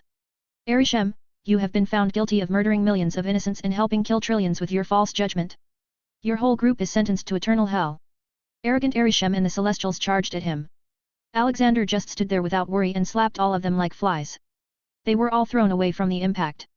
Then Alexander impartially started shooting lasers from his infinity bracelet. One by one they all started to get destroyed. Killing them wasn't hard. As long as they received high enough damage to their body they'd die. Then Exeter the Exterminator came out of their ship.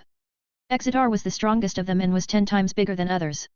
His height reached 20,000 feet. Exeter the Exterminator Category 5.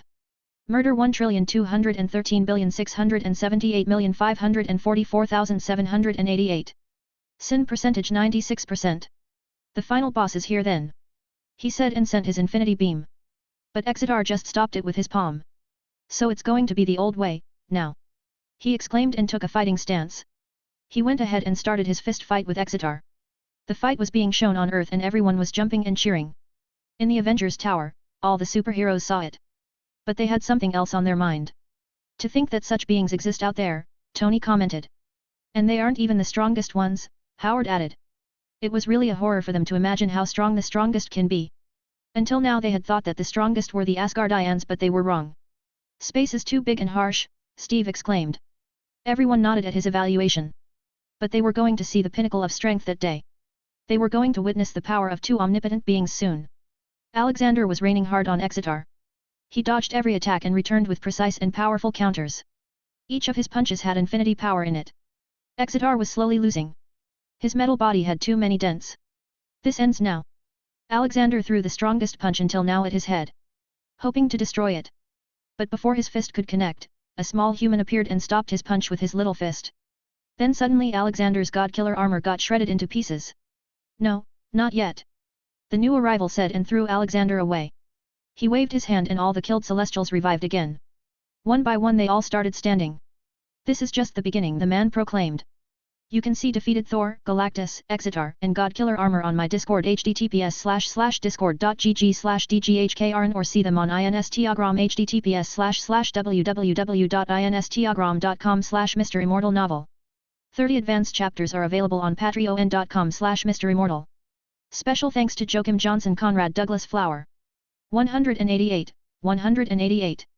A scheme against God's son? Alexander wasn't hurt. He was just thrown away as he was in space. He looked at the new arrival. The man had blue flames on his head and hands. Other than that he looked normal. But Alexander knew that the man was Fulcrum. Probably the second strongest being in the Marvel Universe. Just below the one above all. So, you finally showed up. I had a hunch that this would happen. Alexander commented. Oh, I had to step in when you started killing my boys here. Fulcrum replied as he looked around him. Quite a crowd you got here, godson. But they won't be of any help, Fulcrum taunted.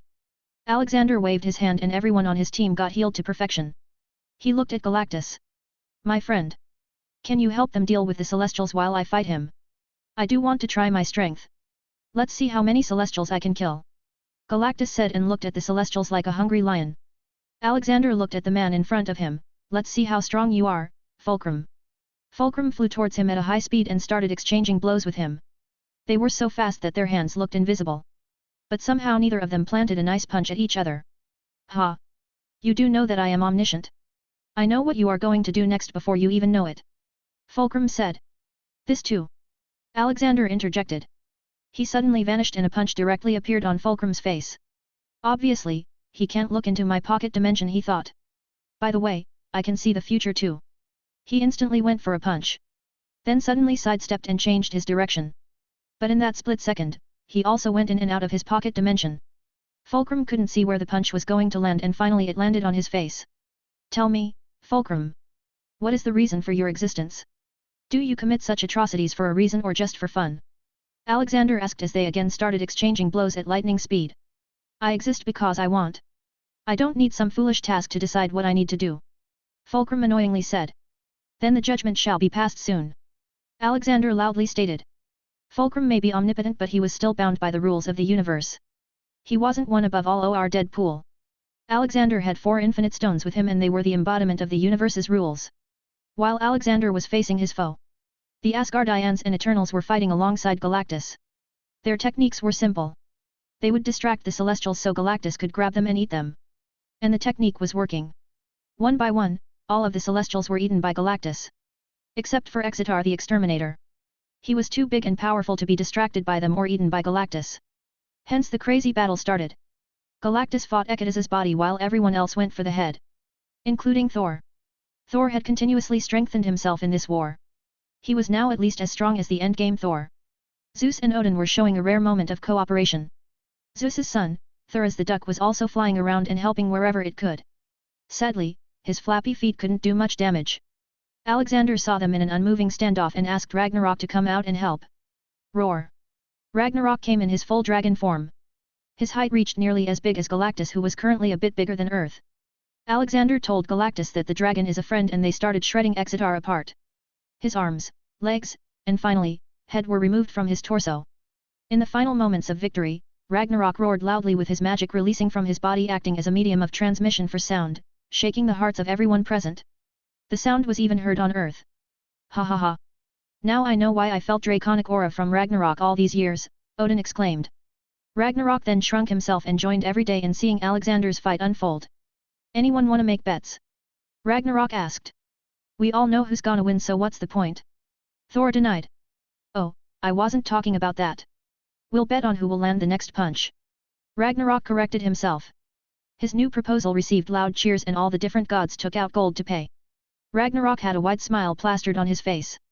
After all, he was still a dragon, and old habits die hard. Gold was still his love. On Earth, the people just witnessed the giant dragon and even a bigger man ripping another humanoid robot apart. It was really a mind-boggling scene for them. Some of them would start having anxiety attacks now. Not because of the fight but because of the realization that they were so small compared to the mighty beings of the universe.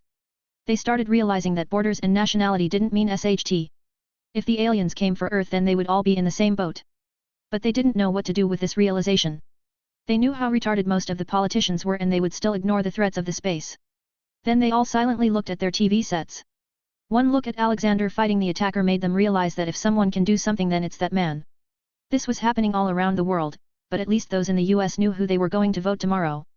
That is if there were going to be polls tomorrow. In the Avengers Tower too, all the superheroes were being hit with a realization. Those who could get stronger went to training and those who could build stuff went to build it. Aren't you going to train? Natasha asked Leonidas. It was just them remaining in the hall now. Sigh, my kind of power cannot be improved easily.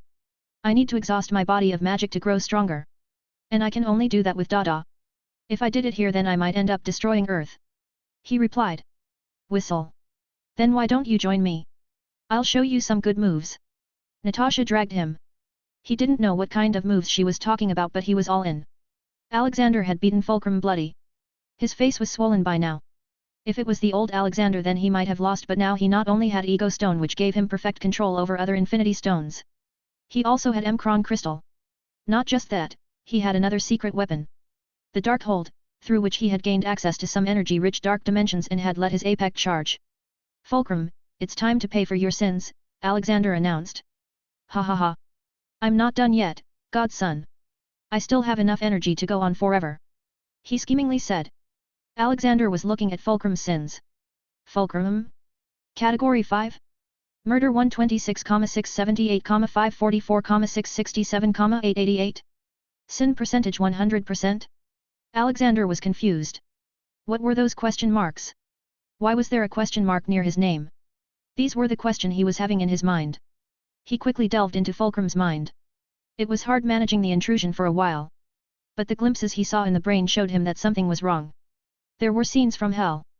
But he knew that Fulcrum was no Hell Lord. Heck, Fulcrum was even drawn by Jack Kirby, the creator of Thor, Iron Man, and the likes. It was said that Fulcrum was supposed to be his own embodiment in Marvel. Then why would he make himself evil, he pondered. Alexander looked at Fulcrum in front of him preparing to attack him. What if he's possessed? That would explain the question marks. Alexander then teleported to Fulcrum with the help of Dimensional Pocket and put him in his space pocket for a second. The moment he took him back out there were two people. One was a demonic figure and the other was a very weak frail-looking Fulcrum. He looked like he hadn't eaten or drank water for a while. Alexander didn't waste a moment and started attacking the demon. Wait, godson. The demon spoke. But Alexander didn't stop as he knew that demons can never be trusted. I was sent here by angels. They sent me back in time to kill you. The demon tried to speak. Alexander stopped for a split second before resuming. The demon had found a chance to take out his lance by then. But he was still not strong enough to fight Alexander. Why the hell would angels send you to kill me? Don't they know I am godson? They know, that is exactly why they want to rid you. You have spoiled plans for some of them. You think you were lucky and got adopted by God but it's a lot bigger than that. The demon said and made a big jump at him. The demon didn't say anything more so Alexander increased his strength. When it hurt him he spoke. Why you are not just godson. You are his replacement trainee if something happens. The demon couldn't speak more as Alexander had already stabbed him in his heart. He could ask all that to the old man personally rather than believing in a demon. But for some reason, the demon's body started to shine and red more and more. Alexander realized it was going to explode so he quickly put the unconscious Fulcrum in his pocket dimension and covered the demon in a force field. Boom! The explosion was too big. If Alexander hadn't put the shield on, the Earth would have probably lost its atmosphere from the crazy shockwave. Alexander miscalculated that a small weak demon could do such harm. His vision had turned black when the explosion happened. He thought he'd respawn. But when he opened his eyes, instead of seeing the same black space he was in a moment ago, he was in an endless white room. You can see the demon and white room on my Discord https://discord.gg/dghkrn or see them on Instagram https://www.instagram.com/MisterImmortal novel. 30 advanced chapters are available on patreon.com/MisterImmortal. Special thanks to Joachim Johnson Conrad Douglas Flower. 189, 189. God in trouble? Alexander looked around and saw the same old golden throne he had seen when he died for the first time. But it looked more like he was seeing a movie going on in front of him, as the god in the giant chair and the small unknown man in front of him didn't notice Alexander. He started hearing their voices. So, you have a decent amount of karma.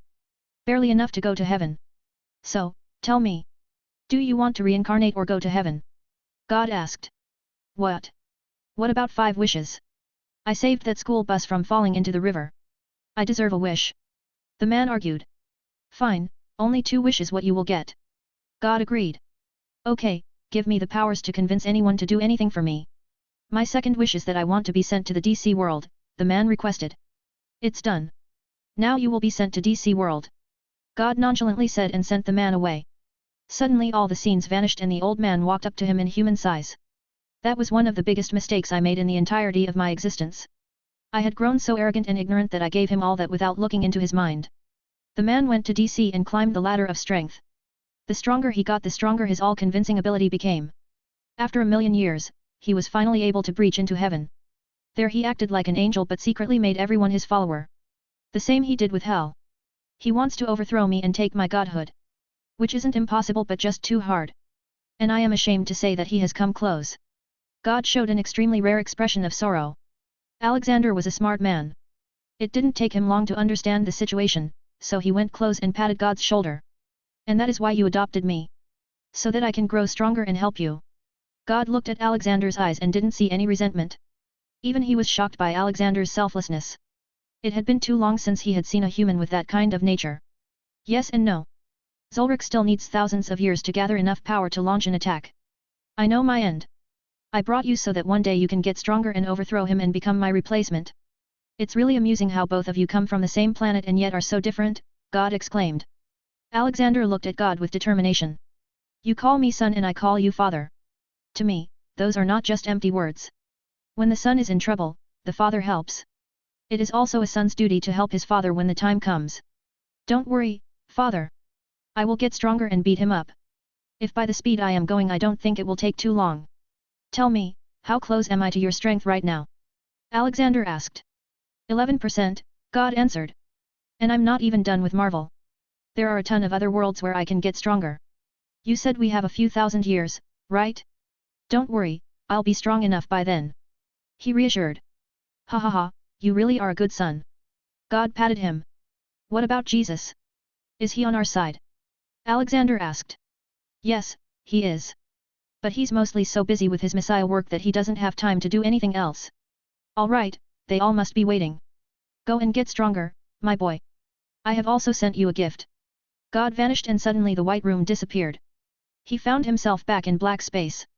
He looked around and saw Earth in some distance. All the gods and Galactus noticed him. He flew back to them in his tattered clothes. Everyone cheered at his arrival. The Celestials were defeated. Fulcrum was defeated. Now they just had to worry about the Horde. It was going to be troublesome but they will surely find a way. Everyone, thanks for working hard. Your contribution will not be forgotten. But remember, we are not safe as long as the Horde is still there. We can only rest after they are gone. But for now, it's time to rest as we all are tired. He loudly stated. He then looked at Galactus, don't you want to see your daughter? Galactus was conflicted. But Alexander didn't wait and brought Golly out. It was not a good thing for a father to not see their daughter. Even more so when she is a cute chubby klutz like Golly. Hi, Papa. Golly greeted him. Hello, my daughter. How has your stay been on Terra? Galactus asked. He couldn't make himself smaller as his body had too much energy. But Alexander had the reality stone. So he changed Galactus to the size of a normal male. Golly was always intimidated by her father's size but now that he was regular sized she jumped and hugged him. I missed you, Papa. She nearly cried out. She had left Galactus at a small age and had come to Earth. But she was slowly fearing her own hunger. Thankfully Alexander came when she was about to lose her mind. Galactus patted his daughter's back. Don't be sad, Golly. It's the curse of our kind to live in hunger and loneliness. There just aren't enough beings of our level out there. But thankfully you found Alexander. Grandpa Universe is very nice to me. He gives me the best food with enough quantity to eat until my heart's content. You should come and visit me sometime. I've made so many new friends. There is also this blue bird and he cries a lot when watching TV. Golly started telling him about her life and Galactus kept listening like a good father. Alexander left the duo alone for a while and went to Odin and other gods. Nice armor you got there, Odin. He praised. Thank you. It took quite an amount of time and magic in making it. Oh, meet these two. They are also leaders of godheads. Zeus and Vishnu. Odin introduced. Alexander's eyes rested on the duck on Zeus's shoulder. He controlled himself from laughing and gave him simple greetings. Then Alexander greeted the Hindu god, Vishnu. He saw Lord Shiva also standing behind him. Alexander remembered Ganesh with an elephant head he had met years ago. He looked at Lord Shiva and asked, "Hey, tell me. Why did you give Ganesh an elephant's head? He was complaining when we last met." "Oh, that was because I was in a haste or else my wife would have destroyed Earth in her fury. The only requirement for the head was that the creature must be facing north. So the first such creature to be found was an elephant." Lord Shiva answered. "Not too convincing but all right. I believe you." Alexander shrugged and walked to Icarus. They had it the worst. They found out the truth of their existence, just to later realize that their strength was too punitive in comparison to their creator. "Icarus, my boy. How are you?" Alexander asked. "I am good, sir. Thanks to you we didn't receive many injuries," he said. "Haha. You did well. And just call me old man.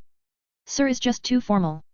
I came to tell you that in some years I'll make it normal for super-powered people to roam freely on the streets. You all won't have to stay hidden then. I'll also deal with the deviants so don't worry about that either. Just enjoy and live to the fullest." He loudly cheered and took out thousands of bottles of drinks and plates of food. The live telecast on Earth and any other surveillance tools were stopped by him so they could have their party on the moon. He waved his hand and hundreds of tables appeared. Soon Yue the Watcher also came and joined them. "So, how are we going to deal with the horde?" Zeus asked while feeding his little duck. Galactus was also interested in knowing that and looked at him while feeding his daughter some dishes. "Well, horde is a horde of insects, right? So we'll just need a strong enough insecticide. A cosmic insecticide. Do any of you have a sample of horde's blood?" he asked. "Oh, I have it. Here." Galactus threw a bottle at him. "I was studying their genetic makeup to find out how they came to be," he said and busied himself with Golly. Alexander remembered that Galactus was a genius man before he became Galactus, so it was not a big deal that he had stuff like this. "So I have a sample. I will start working. When I have an effective insecticide I'll contact you all." "Deal?" he asked. "Let's cheers to that." Thor stood up with his glass held high. For victory all the gods clanked their glasses and drank in one go. Golly looked at the drink with longing eyes, but Galactus quickly stopped her.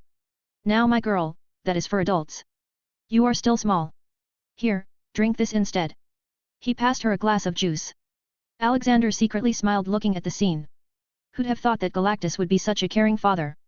You can see Lord Ganesh and Lord Shiva room on my Discord https://discord.gg/dghkrn or see them on Instagram https://www.instagram.com/MisterImmortal novel. 30 advanced chapters are available on patreon.com/MisterImmortal.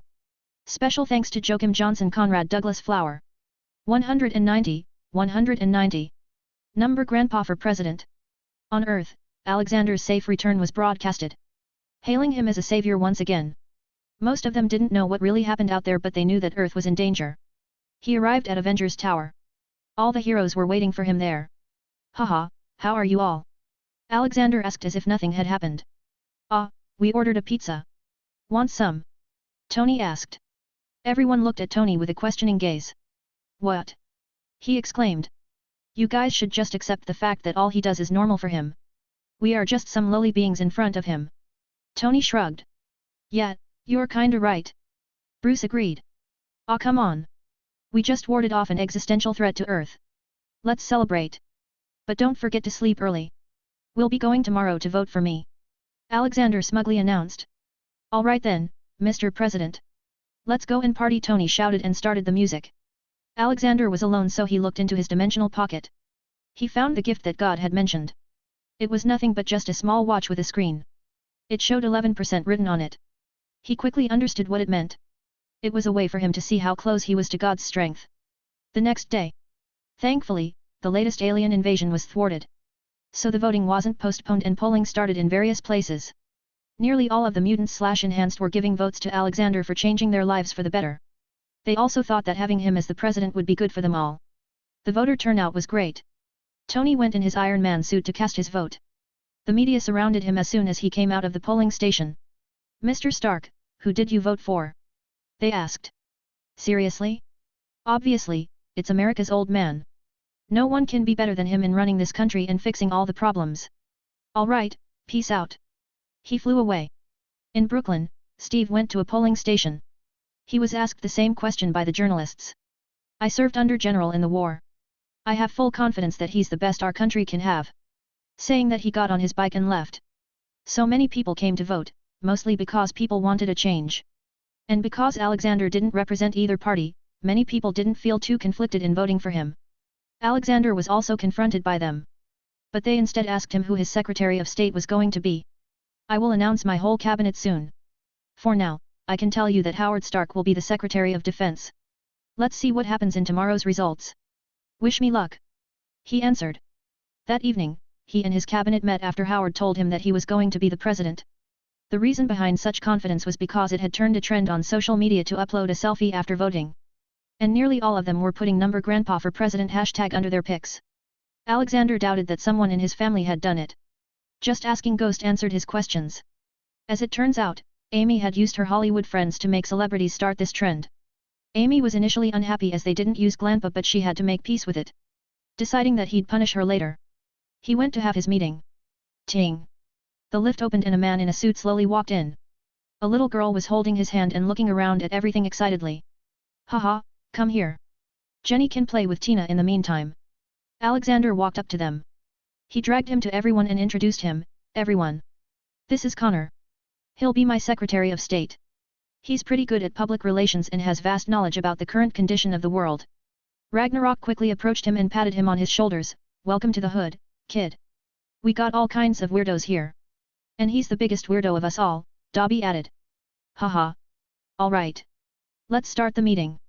But before that, let's have a drink for the great future," Alexander proposed.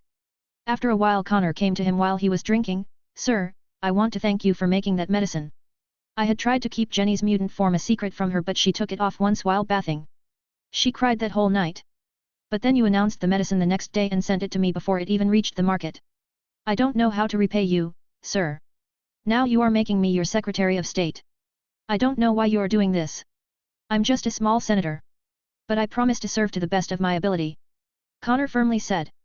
Alexander grabbed a beer and gave it to him. "Connor, do you know why I do all this changing the world and stuff thing? Because you can see that we can be better." Connor guessed. "We can always be better. There's no limit to evolving, you know," Alexander replied. "Then why do you do all this?" he sincerely asked. "Simple.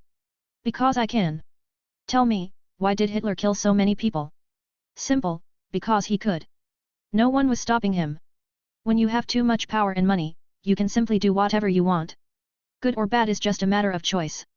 There are so many superheroes that could have been supervillains and vice versa. So, you'll be gaining a lot of power by being the Secretary of State. Then it'll be just a matter of what you do with it." He walked away to the others. Connor just stood there and thought about his words. By the evening, all the polling stations closed down and the results would be announced the next day. The next day, election results were being announced slowly. On the news channel, the screens were filled with a green-colored US state-wise map. Light green was the color Alexander had chosen to represent himself. And the green color was currently covering every state. Yes, he was winning in all 50 states. However, the end result was yet to be announced. A lot of people had gathered in public places to cheer for his victory. To be honest, this was a totally different experience for Alexander. He became the Emperor of Planetos by his sheer strength. He became the Minister of Magic by his power and a bit of manipulation. But this time, it was a real election which he was winning because he showed the world some kindness. In a few more hours, the final result tally was announced, and with that, he became the president-elect. It would have been bad not to address the people. So he simply put a mic on the stairs of Universe Tower. He looked at the crowd and spoke while smiling. "Haha. That was quite a historic victory. All 50 states. Damn, you guys are crazy." It won him some chuckles and laughs from the crowd. "I thank you for your trust in me. I vow to fulfill the promises that I made to you all. I will lead all of us to a better future. Not just as my fellow Americans but as the same species," Alexander said. He had to say some nationalism-inducing words as he was their president now. I don't really have much to say. I believe in actions rather than words. I have already given you affordable food, water, and electricity. Next are affordable education and housing. Corruption will be rooted out no matter who it is. Racism will not be tolerated one bit. We call this country the strongest and best in the world, and it's about time we start acting like it. So cheer with me. For the future. For the future. A loud wave of cheering started as people started to jump in excitement. It looked more like a rock concert now. But then a loud sound came from among the crowd. Bang! 30 advanced chapters are available on patreon.com/MisterImmortal. Special thanks to Joachim Johnson, Conrad Douglas Flower. 191. 191. World is changing. A gunshot sound came. Most people didn't hear it due to the cheering noise, but the ones close to the gunner heard it and panicked. The bullet came to Alexander. Hit him on his forehead and fell down. Alexander gestured to the crowd to stop screaming. Soon everyone realized what happened, as a lot of policemen were trying to make their way to the assailant. No need, officers. I'll handle it. Alexander said on the mic. He pointed his finger at the hooded man. The man started floating in the air, singling him out of the crowd. Did you not see me fight planet-destroying aliens just the day before yesterday? Why did you think using a gun at me was a good idea? Alexander asked. Why you stole my wife? The man shouted. Alexander's eyebrow twitched. He made Ghost run facial recognition on him. Sir, his name is Ramsey and he's from Libya. His wife divorced him because he stayed at home and did nothing other than spending his wife's money. His wife used to work as a primary school teacher and now works in the new Stark electricity plant Klosaby. She also took the kids. Ghost informed him. I changed Libya's government too. Women have a lot more rights there now, he thought. He looked at the man and spoke. What brought you to such a conclusion? I don't even know you. Why you? You stole my wife. She left me and took my kids. I was living happily. But your company gave her a new job. More money. She should know her place. That was my money. It is you who did all this. The man started muttering. Alexander could clearly see that the man had gone crazy. Alexander made Dobby come to him and speak nonsense to show everyone that he received some intel. I hate pineapple pizza, Dobby said in his ear. I'll make 10 of those for you after this, Alexander replied with a smile. Dobby's face twitched and he left. Alexander looked back at the crowd. I just received some intel. So, Mr. Ramsey from Libya. You are angry because your wife left you for being a leech who sits at home and spends her hard-earned money on alcohol? She took the kids to give them a better life? Well, Mr. Ramsey, there's a thing called human rights. It may be a new concept for you, but just know that all people are equal no matter their gender, color, or nationality. You treated her like an object, so she left. Let me tell you what I'm going to do now. I will wire $1 million to your wife and buy her a nice villa in the best location in Libya. Hell, she can even come here if she wants to give a better education to her kids. You, on the other hand, will be spending the rest of your life in prison. Not for trying to assassinate me, but for physically abusing her. Yes, that's not enough to hold you for life in prison, so you'll be charged with illegal possession of a gun, illegally entering the United States, and putting public life in danger as well. Goodbye. The police came and grabbed him away. Alexander looked at his people. I'm not even in the Oval Office yet and people are already trying to kill me. I guess I'm doing something right, then. Thank you all for coming here. I'll get to work and so should you all. May God bless you all, good night. With that, he left the stage. His term in the office was going to start on January 20th next year. He had some things to do before then. But the people were already happy with Alexander's actions. They just realized that their new president wasn't only good for them but also the whole world. A lot of them were filled with pride from that realization. He called Brian, his space trade overseer. Hey, Brian, how are you doing? He asked. I am good, boss. What can I do for you? I want you to hire Yondu to look for an orb in an ancient temple on planet Morag. Also, make sure that the words reach a human boy on his ship named Peter or Star-Lord. The prize for this task is 10 million units. Alexander instructed. Brian didn't ask anything. He had dealt with many such weird tasks like this before. All right, boss. It'll be done. Anything else? What are Skrulls up to? He asked. They are still at war with the Universe Federation. They refuse to accept that the Kree Empire is no more. They now claim that they own the Kree Empire. Brian replied. All right, commence the takeover of the Skrull Empire then. We gave them the chance to make peace and live happily, but they are far too greedy to understand the chance they've been given. I will be sending Hela too. Tell this to Blue Fang as well. He commanded. Brian got serious. Yes, sir. I will get to work immediately. Alexander ended the call and then operated to Hela in Fihame. She was currently in the midst of combing her tigress which she saved from the hand. Its cub has also grown up now. Hela, I want you to go and take over the Skrull Empire. The instructions are the same as earlier. But take these glasses. They will help you find any shapeshifters lurking in our own forces. Hela may not have the same bloodlust now but she still loved fighting. Hela took the glasses excitedly. I will complete this task smoothly, Grandpa. Maya, let's go. She left with her tigress, Maya. Alexander then went to check up on the rest of his family. He came to the lawn and saw Golly munching on an elephant-sized cake. Are you sure you won't get fat, Golly? He asked. No, Grandpa. I make sure I don't eat more than my calculated calorie intake. She replied like a fitness expert. Haha. All the women in the world envy you, kid. He said and went into his house. He then saw Rena in her little candy factory. Hey, there. What are you doing? Grandpa. I have made 1,000,000 batches of all flavor candies. When will we sell them? Or should I make more? She confusedly asked. She was in her small form and wore a cute apron and a chef hat. Whoa, why didn't you tell me? We should already be selling them. Alright, well have Tony eat this in his upcoming interview. It will be free publicity. Rena jumped on his shoulder and they left to find Tony. 30 advanced chapters are available on patreon.com/MisterImmortal. Special thanks to Joachim Johnson Conrad Douglas Flower. 192, 192. Rena's all-flavor candy. The next day, Tony was giving an interview for a news channel when Rena came to him in her small form and gave him the bowl full of colorful candies. Rena acted cute for the camera. Big brother Tony. I made the candies. You promised you'll eat them. Tony looked at her and the bowl doubtfully. Not now, Rena. Rena started to shed fake tears. But you promised. I worked so hard. Ah! The female journalist exclaimed. Tony had to keep his reputation. All right. He went ahead and picked the multicolored one randomly. He ate it and instantly regretted it. Its taste was totally new but utterly disgusting. Then the magic kicked in and he learned the flavor. It's.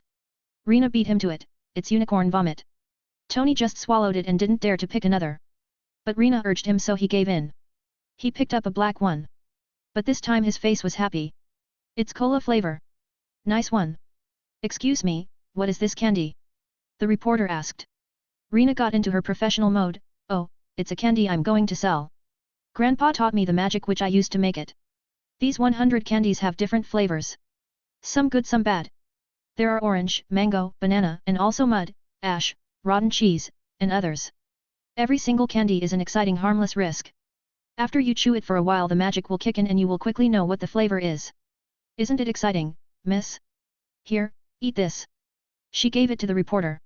The woman ate it and made a twisted face. It's grass. From there, Rena hijacked Tony's interview and made it a whole Rena's all-flavor candy interview. Alexander was working on his new designs for a reusable rocket system with a landing function. It was going to be used to start the space colony mission. He could instantly introduce world-breaking space tech to Earth but the people would still need time to learn it. Ring ring. He picked up the phone. But no voice came from the other side. Sir, there seems to be someone trying to break into your system. His ways are very primitive from my level of knowledge but very high for a person of this planet. Ghost spoke. Can you hack him and see who he is? Alexander asked. Absolutely, sir. Ghost got to work. After some seconds he voiced again, Sir, the person who tried to break in is the King of Latveria, Dr. Victor von Doom. Any reason you found for this cyber attack? Alexander asked. I found a blueprint for an interdimensional portal. But it needs magic to work and he probably wanted to gain some magical knowledge from you. Ghost answered. He's probably trying to get to his mother. Let's see if I can make him change his ways. He muttered. But before that, I need to go to Camp Lehigh. A certain isolated AI is sitting there. He said and operated away. Ah, this brings back memories. He muttered as he walked through the camp. He went into the bunker where Zola's mainframe was stored. Come on out, Nazi boy. I know you know I'm here. He loudly said. Ah, General Universe. It is a surprise to see you here. Oh, sorry. It's Mr. President now. A robotic voice sound from the speakers. And look at you. I can't say it's good but you did evolve. You could have built so many amazing things but you just had to turn into a Nazi. Schmidt died. Now it's your turn. Let's delete you. He walked to the control panel and started typing on it. Oh, you cannot delete me. I can upload myself on the internet. Zola threatened. Haha. No, you can't. I've jammed all the wireless signals here and have cut all your internet cables. Now it's just you and me. Alexander said. But I still have control over missiles in the base. I can still kill you. Zola threatened. Alexander just laughed and kept on typing. You are welcome to try it. The only thing you'll be killing will be yourself. Alright, good night, Zola. I hope you rot in hell. I'd have sent you there myself but sadly you already gave up your soul. He deleted Zola from the computer and left the place. The bunker was still destroyed by the missile though. It was just reported as a drill went wrong. From there he directly appeared in the capital city of Latveria. Dr. Doom was quite a good leader in terms of keeping his people safe and well fed with a high standard of living. But he ruled with an iron fist and gave little to no freedom of speech. Just like some certain other countries. There were cameras everywhere in the city and Dr. Doom probably already knew about his arrival. Soon many armored trucks came to him with lots of guards. They escorted him to Doom Castle. It didn't take long for Dr. Doom to show up. The President of the United States illegally entering a country. That will surely make the headlines. Latveria was destroyed from Earth's map because its ruler tried to hack the President's personal network. It's a bit crazy but it will make a bigger headline. He retorted, making Doom go silent. Alright, tell me what you are making and I might just help you get your mother back. Yes, I can go to other dimensions. I have also dealt with Mephisto. He's in a very weak condition currently. Alexander revealed. Why should I trust you? Doom questioned. Because I can not only get your mother back but also heal your face so that you can once again have a loving family with a mother, wife, and children. Alexander plainly answered. What do you want in return? Doom asked. Arg, what's with all you people? Can't someone just be kind enough to do kind things without asking for something in return? I don't need anything from you except your signature on a magical contract stating that you will stop being a bad ruler and become a good person who takes care of his people as a human being but giving them freedom. You will also join my upcoming World Federation. You will also involve yourself in successfully making Moon and Mars colonies for humanity. Alexander stated his demands. Doom thought for a while, I will only sign after you keep your end of the bargain. Sure. Just remember though. I have ways to make you sign if you try to deny later. Alexander released a bit of his aura to threaten him. Doom did feel threatened by the aura of Alexander. He now seriously understood how much he had underestimated Alexander. You can see Zola, Latveria, and Doom on my Discord https://discord.gg/dghkrn or see them on Instagram https://www.instagram.com/MisterImmortal novel. 30 advanced chapters are available on patreon.com/MisterImmortal. Special thanks to Joachim Johnson Conrad Douglas Flower. 193, 193. Villain to good boy. Doom took Alexander to show him the portal he had made. It wasn't working the way he wanted. Alexander just checked it and then destroyed it. Do not ever make something like that again foolishly. You have no idea how dangerous extra-dimensional beings can be. Now, let's go and get your mama. Alexander took out the Anywhere door and chose Mephisto's dimension as his destination. Just follow me and don't touch anything, Alexander advised him. They entered the hellish realm and went straight to the castle. It had not been a very long time since he last came there and punished Mephisto. Some minor demons came in his way but he just slapped them out of existence. He went straight to Mephisto's throne room. Why have you returned? I didn't do anything now. Mephisto said with a bit of fear in his voice. Release his mother, Mephisto, Alexander ordered. Doom was shocked to see the supposedly dreadful demon. It didn't look dangerous at all. Instead, it looked weak and fragile. Why do you need her? She made a deal and will keep on serving me. Mephisto denied. Sigh, I wasn't asking. Do you want me to take away the remaining energy you have left? Alexander threatened him. Mephisto paled at that and quickly summoned the soul of Victor's mother. Cynthia von Doom was a woman who made a deal with Mephisto to make sure her people could live happily and away from the persecution of a man called Baron. She received powers in return for her soul and started slaying Baron's men. But then she found out that the magic that made her stronger also killed every child in the village. It was Mephisto being in his hole. So she gave up her powers right at that moment and got stabbed by a guard. Though she survived to get away and died in her husband's arms, making him promise that he won't let Victor follow her path. But sad for her, Victor chose the path she despised. Alexander knew all this and he was expecting for Doom's mother to put him on the right path later. Cynthia appeared in her astral form. She looked bad, after all, she was getting tortured all this time. You are free to go, just leave me alone. Mephisto nearly pleaded. Doom quickly walked to his mother. Mother. Cynthia looked at him for a second and finally recognized the voice. Victor? Is that you? Yes, Mother. I finally found you. He rejoiced but his voice was still the same monotone-ish. Why did you come here? Run, run away. You cannot fight Mephisto. She, being a mother, quickly thought about the well-being of her son. Alexander walked to them. Ahem. No need to worry. Look at him. Do you really think he's in any position to fight me? I have already defeated him and have left him powerless. Now, I just need to make you a body and put you in it. Alexander took out his staff and pointed at the astral form of Cynthia. Slowly, a body started to form on her. Starting from internal organs to her skin and finally some clothes. Doom had already created a clone body for her using his own DNA, but this was much better from what he had planned. Alexander took out the anywhere door and told them to follow him. They again appeared in Doom's office. Cynthia had small tears for being back in the realm of the living. She looked around at various stuff and touched it. What happened to your face, Victor? She asked. Doom was a bit uneased by that question. He had a reason why he hid his face behind that mask, and even if he wanted he wouldn't be able to take it off as he had molded it straight to his skin. The story was simple. When Doom used to study in America in the same college as Fantastic Four, he made a machine to talk to his mother. Though Richards tried to warn him about a flaw in the machine, seeing his calculations were a few decimals off, Victor continued on with disastrous results, the machine violently failing with the resulting explosion seemingly severely damaging his face. Expelled after the accident, Victor traveled the world until he collapsed on a Tibetan mountainside. Rescued by a clan of monks, Victor quickly mastered the monks' disciplines as well as the monks themselves. He then forged himself a suit of armor, complete with an iron mask, but before the mask had finished cooling, Victor put it on, permanently bonding it to his skin, and then took the mantle Dr. Doom.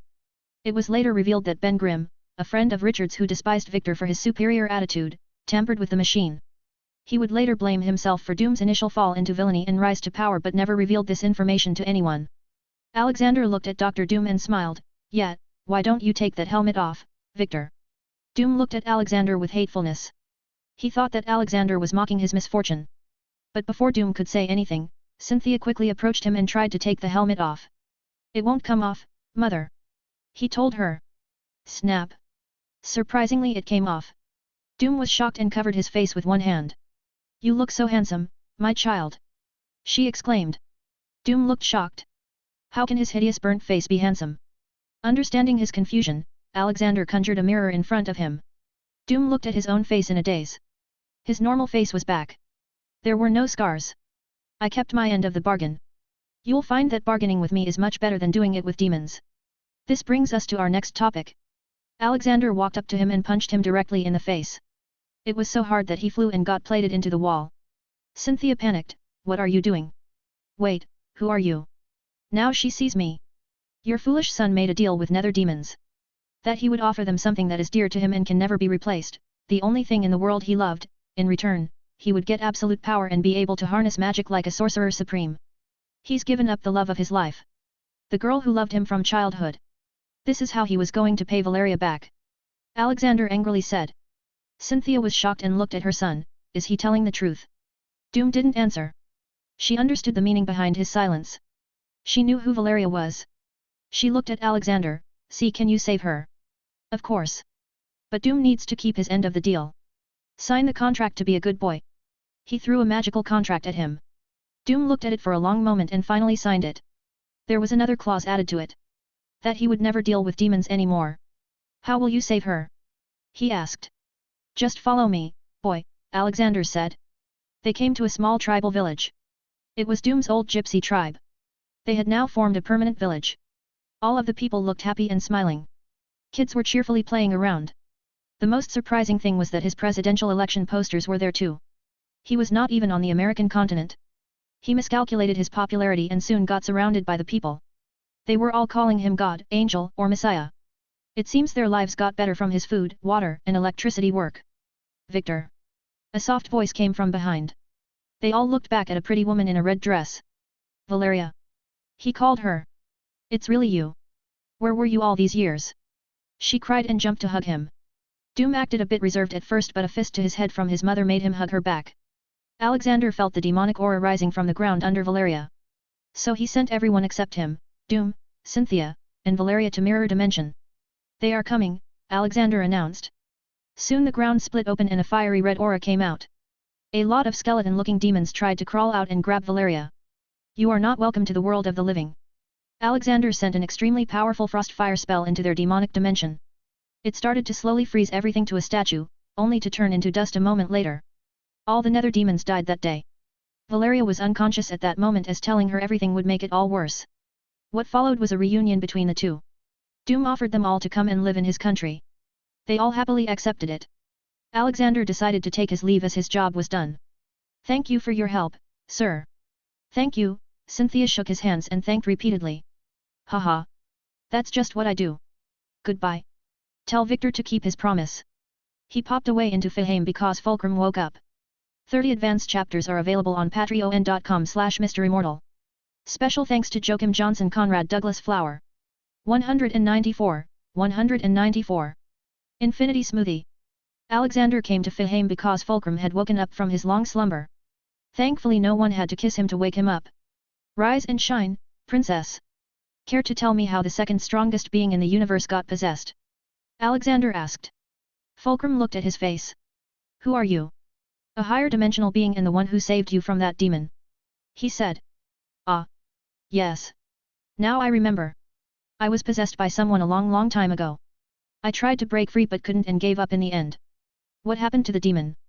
He asked. Dead, Alexander answered. Fulcrum took a long breath. What about those celestials? The last thing I remember, I was on my way to deal with them. You made them your servant and allowed them to systematically experiment and destroy planets, he replied. Sigh. It's all right. It's not your fault. However, I want you to help me find a way to destroy the Horde. Alexander proposed. Yes, they're just as bad as the Celestials if not worse. Fulcrum agreed. All right. You can go and talk to Alfred. He'll help you in finding an insecticide for the Horde. While I'll go and deal with the more important stuff. Alexander said. What can be more important than destroying the Horde?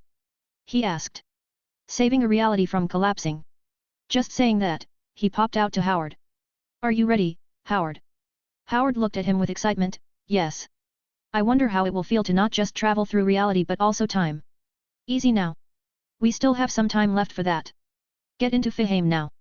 Come out when I tell you to. He told him. Sir, Star-Lord just landed in Morag. Ghost informed him. All right, I'll go now. He turned himself invisible and popped to Morag. Once there he saw Peter Quill foolishly dancing alone. Then he saw Nebula and Colonel Rhodes hiding behind a rock. They went ahead and beat Peter unconscious. Then just like in the movies. Rhodes went ahead and Nebula was abducted by Thanos. Just as they vanished, a stone appeared in Alexander's hand. He finally had the second last power stone too. He had taken the time stone from Ancient One as well. He would later make a substitute gem for the sorcerers. So from there, he went to Vormir. There he saw the Black Widow and Hawkeye just climbing the mountain to find Red Skull there. Sanctuary V, Thanos command ship. So I succeeded. I did gather all the Infinity Stones. He exclaimed in joy while looking at memories of the future Nebula. But how can they know all this? Gamera asked. They are trying to change what I am yet to do. Perhaps I should do the same and do what I would have never done. He thoughtfully spoke. Then he looked at Nebula, my child. Go and pave the way for me. This is your chance to prove yourself. Nebula quickly kneeled, yes father. I will make you proud. The current Thanos was from Alexander's universe. It was probably bad luck for the Avengers of the other timeline. Because this Thanos was much stronger. It was a direct effect of the Emperor universe. Alexander had destroyed lots of Thanos' plans, which is why Thanos had been planning for a long time to fight him.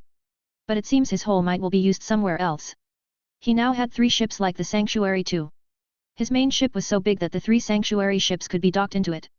His army was also a lot bigger now as he had cloned lots of Chitauri. It seems my dreams will be fulfilled much earlier. I will finally be closer to you, my love. Thanos said in a mad fanatical voice. In a faraway place in the universe. A certain entity just realized that her biggest worshipper was going to do something very stupid. She didn't like him as he thought he could court her, but she didn't hate him either. So she gave him her blessings without even looking at who Thanos was about to mess with. Vormir.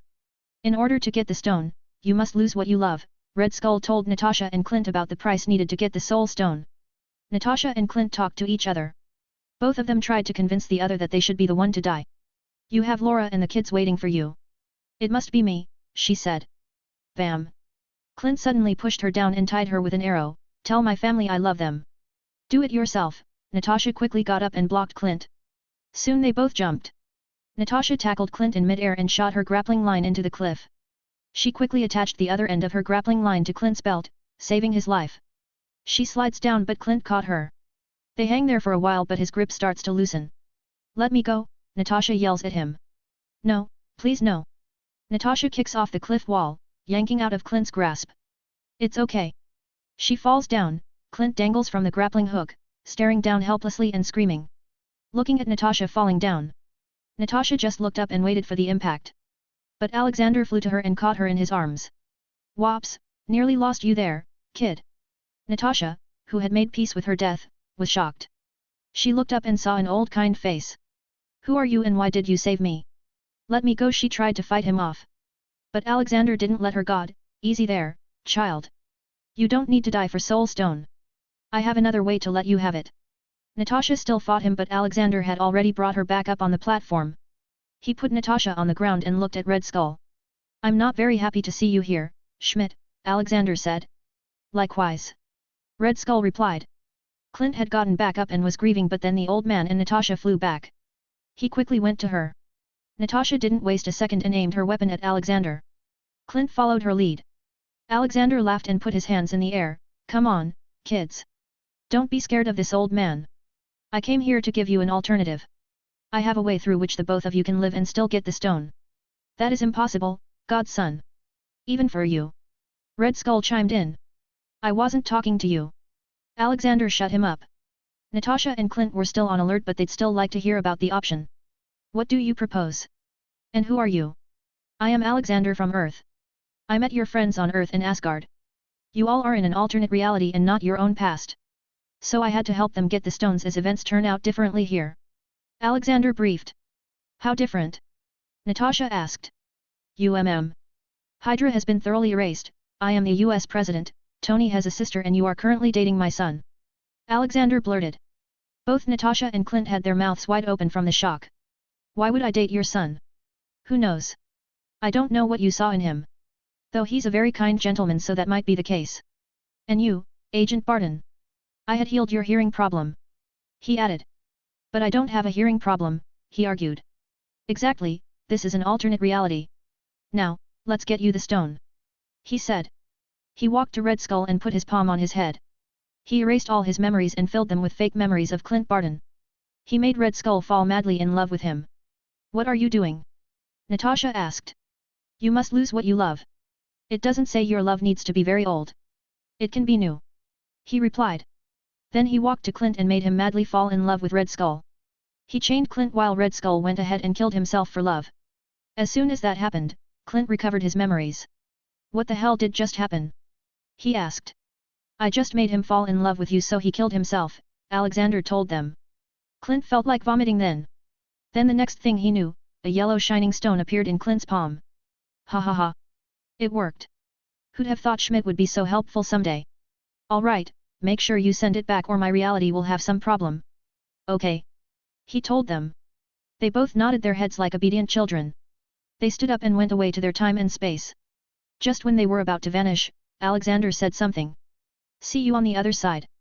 After a few seconds, the soul stone appeared back in his hand. Finally, all 6 of them are in my hand. It's time to make the infinity smoothie, he mumbled and got to work. He poured some chocolate flavor and some ice cream on top. Then he placed the gems like cherries. Ah! What a taste! He exclaimed. Finally, it came time for the stones. He checked each of their tastes by licking them first. The worst tasting one was the reality stone. Maybe because reality can often be disappointing. He ate all the stones at the same time and chewed them for a while. As soon as he swallowed the stones, they met the energy from Ego Stone in his body. Ego Stone was meant to work as a controlling agent of the other atones so the 6 infinite stones got thoroughly absorbed in his body. His body was glowing in rainbow color for a while. Haha. Amy would have loved this, he thought. By the end of the process, he was feeling like he was the strongest being alive. He reckoned that he was much better than the Infinity Gauntlet. He was a living snap now. He could do anything with a snap. He quickly took out God's power comparing tool and checked the percentage. It was a direct 9% jump. It was showing 20%. Ha ha ha. This is going to be fun, he thought, and operated into Thanos' ship and sat comfortably. You can see Thanos' ship on my Discord https://discord.gg/dghkrn or see them on Instagram https://www.instagram.com/MisterImmortal novel. 30 advanced chapters are available on patreon.com/MisterImmortal. Special thanks to Joachim Johnson, Conrad Douglas Flower. 195, 195. Alternate Endgame. 2023, alternate timeline. All the Avengers returned to the time machine platform. They all looked at each other to make sure that everyone was there. Once they were at ease, Tony spoke first. You will not believe what we just saw, this crazy old man alone destroyed all the aliens. And this time machine doesn't work. Yet, we saw an old man too, he saved Nat, Clint added. Wait, did this old man have glasses and a nice beard? Rocket asked. So we all met him. It makes sense. We tried to mess up with his reality. Bruce contemplated. And that makes it more important that we successfully return these to him after we're done, Steve said. Yeah, though he did say he'd see us on the other side. Don't know what he meant by that. Rocket interjected. Yeah, he said the same to us. And we all were like years apart in time. Scott added. It's all right. We can discuss about him later. Let's bring everyone back first. Natasha pointed. Soon, they all gathered in the lab where Tony made the gauntlet for the stones. All right, who's going to do it? Tony asked. I am the strongest Avenger, so I will. Thor proudly said. But Bruce stopped him. It should be me. These stones emit gamma radiation and I am made from it. I will do it. Natasha walked to him and held his giant hand. Are you sure? It nearly killed Thanos. Bruce was touched but he firmly nodded. Yes, I can do it. Let's bring them back. Tony ordered for the area to be enclosed. Bruce slowly put the gauntlet on. He growled in pain as his body got used to the power. Everyone in the room shielded themselves in case something went wrong. Bruce thought about bringing back all the people who died in the snap. He then finally snapped his finger painfully. As soon as he did that he fainted. His arm looked burnt. Tony quickly put the cooling liquid on the wound. Were we successful? Natasha asked. She didn't really have a family but the Avengers had come to compensate for that. They were all family to her. She looked around and found Nebula missing. Hey, where is Nebula? Ring ring. Clint picked up his phone and saw Laura calling. I think it worked. He said. Tony checked the internet quickly and sure enough, many people were popping back. Yes, it whoa. Boom. Out of nowhere, an energy blast hit the building and it collapsed. All the Avengers were stuck in the rubble. Thanos had gathered all his forces for the fight. He had put out all the Sanctuary 2-sized ships. In total, he had 3 of those and 1 mothership. After leveling the Avengers mansion he sent his whole army down. All the Chitaurus and Leviathans were out with a lot more weapons. He had never thought that his preparedness to fight Emperor Universe would prove to be so helpful. He looked at Nebula, go and bring me the stones. She faithfully ran away to find them while he just sat down like an old man with back pain. So, what's the plan? Howard asked Alexander. The two were invisible. We will wait and let them fight first. We still need to let the world unite, you know. But I will still make sure no one dies. My dress may look a bit different but 0 deaths are still the way to go. Alexander told him. Alexander was wearing the same uniform but now it was golden in color. He was also sitting on a golden flying throne. All right, tell me when you need me. I just got so much data about the quantum realm. I want to go and check it out. Howard ran back into Fiheim. Alexander looked at everything from the air. He was getting bored so he called Ragnarok.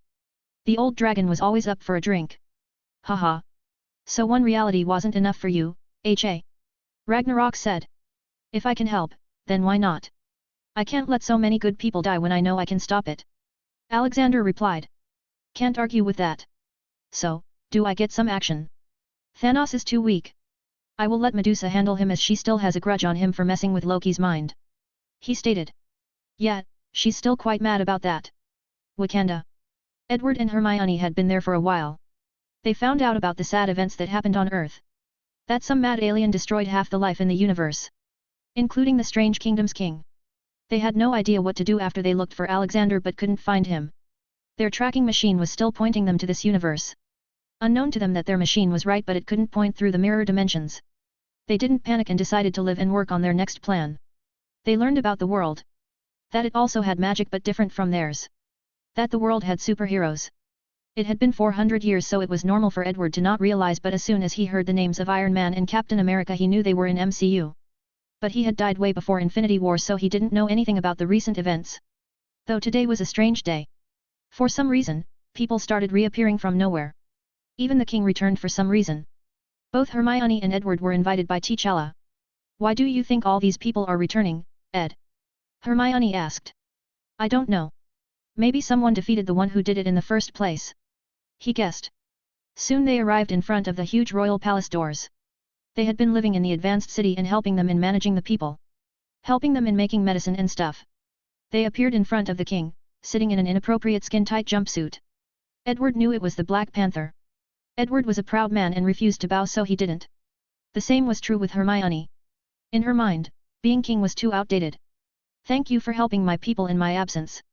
I do not know you, but I am deeply honored for such powerful sorcerers to stay in my city. T'Challa said. He had heard about the two new arrivals from his people.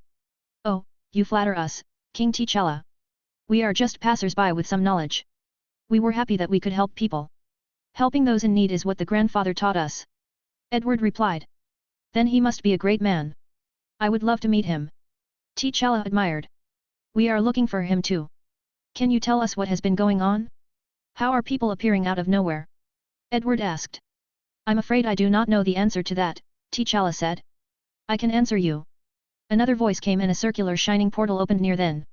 From it, Doctor Strange, Spider-Man, Peter Quill, Drax, and Mantis came out. Whoa, this room is so huge. Spider-Man exclaimed. Back on the battlefield. The fight had started between Iron Man, Thor, Captain America on one side and Thanos on the other. It wasn't really going well for the three. They were getting beaten very badly. Ah, that ballsack is quite strong, Ragnarok exclaimed. Haha. Well, he was preparing to fight me. Alexander clarified. Then he's pretty weak. Ragnarok corrected himself. Then it happened. Steve picked Thor's hammer that he stole from Thor of alternate time. Although Alexander knew that it was not Steve from his universe, it still filled his heart with pride. Steve was really a righteous man. From his perspective, it wasn't long before Steve was that thin little boy standing outside the recruitment center. Then Steve beat Thanos quite a lot. But that wasn't enough. However, every time he fell he stood back up. His will never wavered. I guess America's ass isn't gonna go down today. Ragnarok joked. They looked at the tired and injured Steve. Steve looked at Thanos some distance away. He didn't know how to defeat the Purple Man. No matter how much he tried, it was just not enough. Steve, on your left. Steve heard a voice in his headset. He felt something behind him and turned. Just to see a big portal opening up. From it, Black Panther came out. 30 advanced chapters are available on patreon.com/MisterImmortal.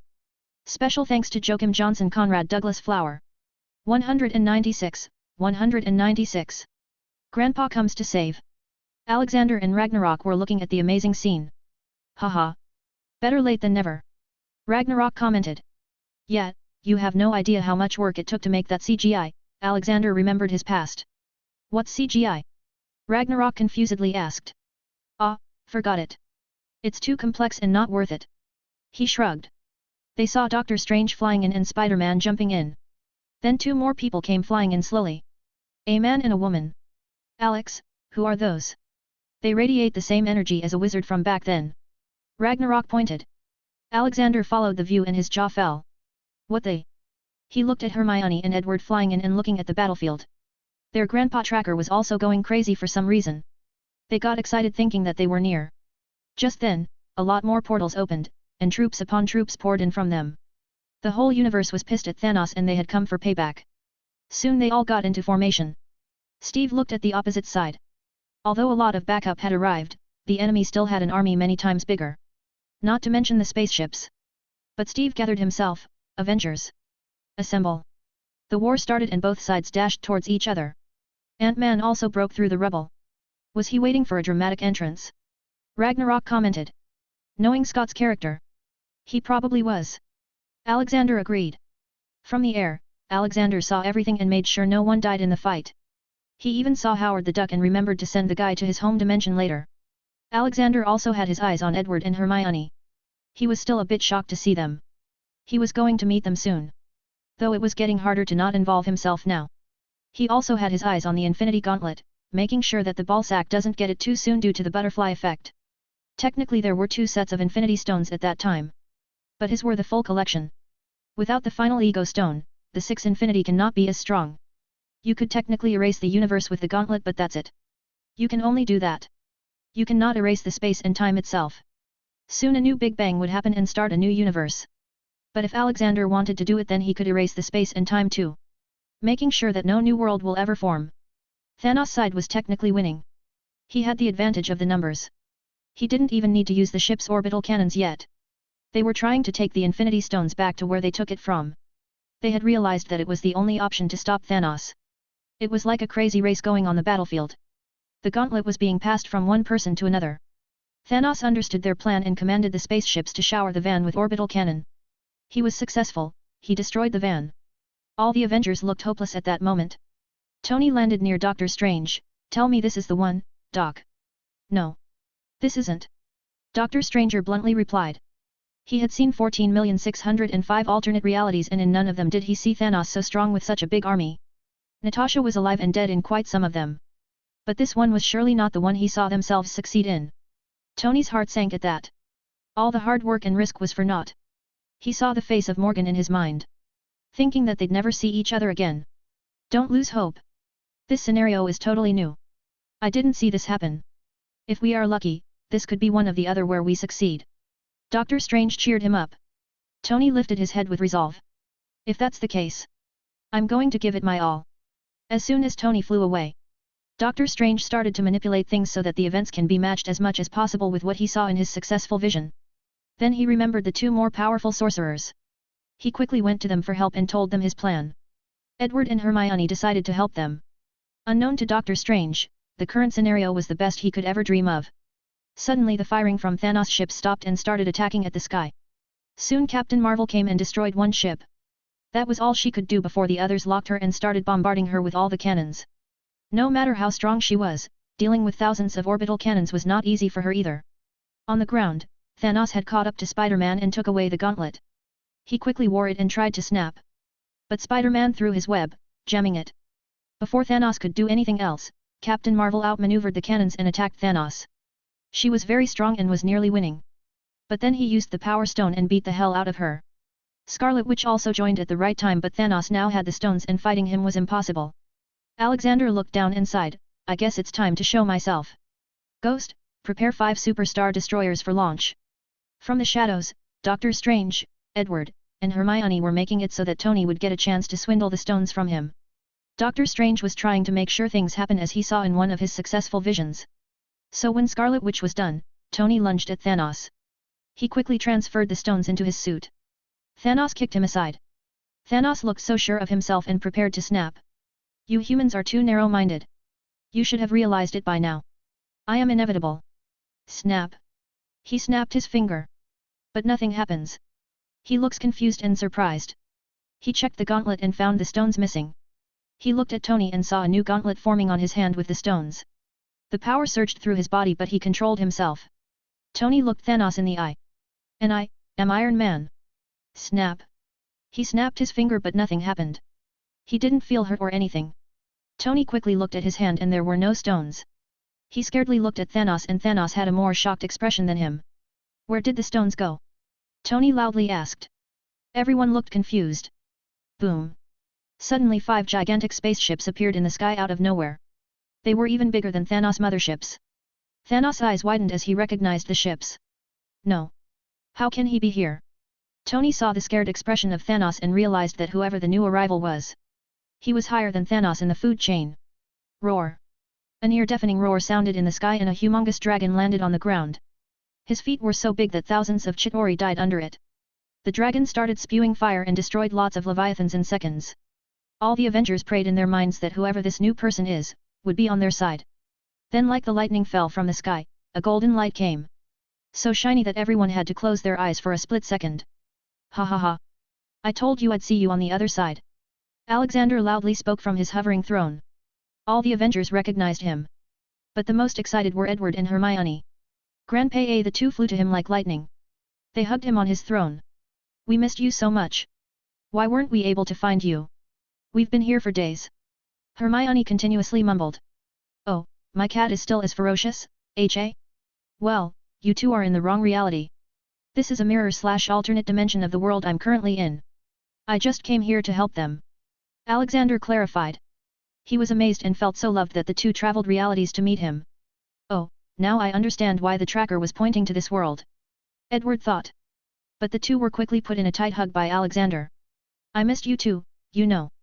How is everything there?" Grandpa, shouldn't you deal with all this first? Hermione reminded him.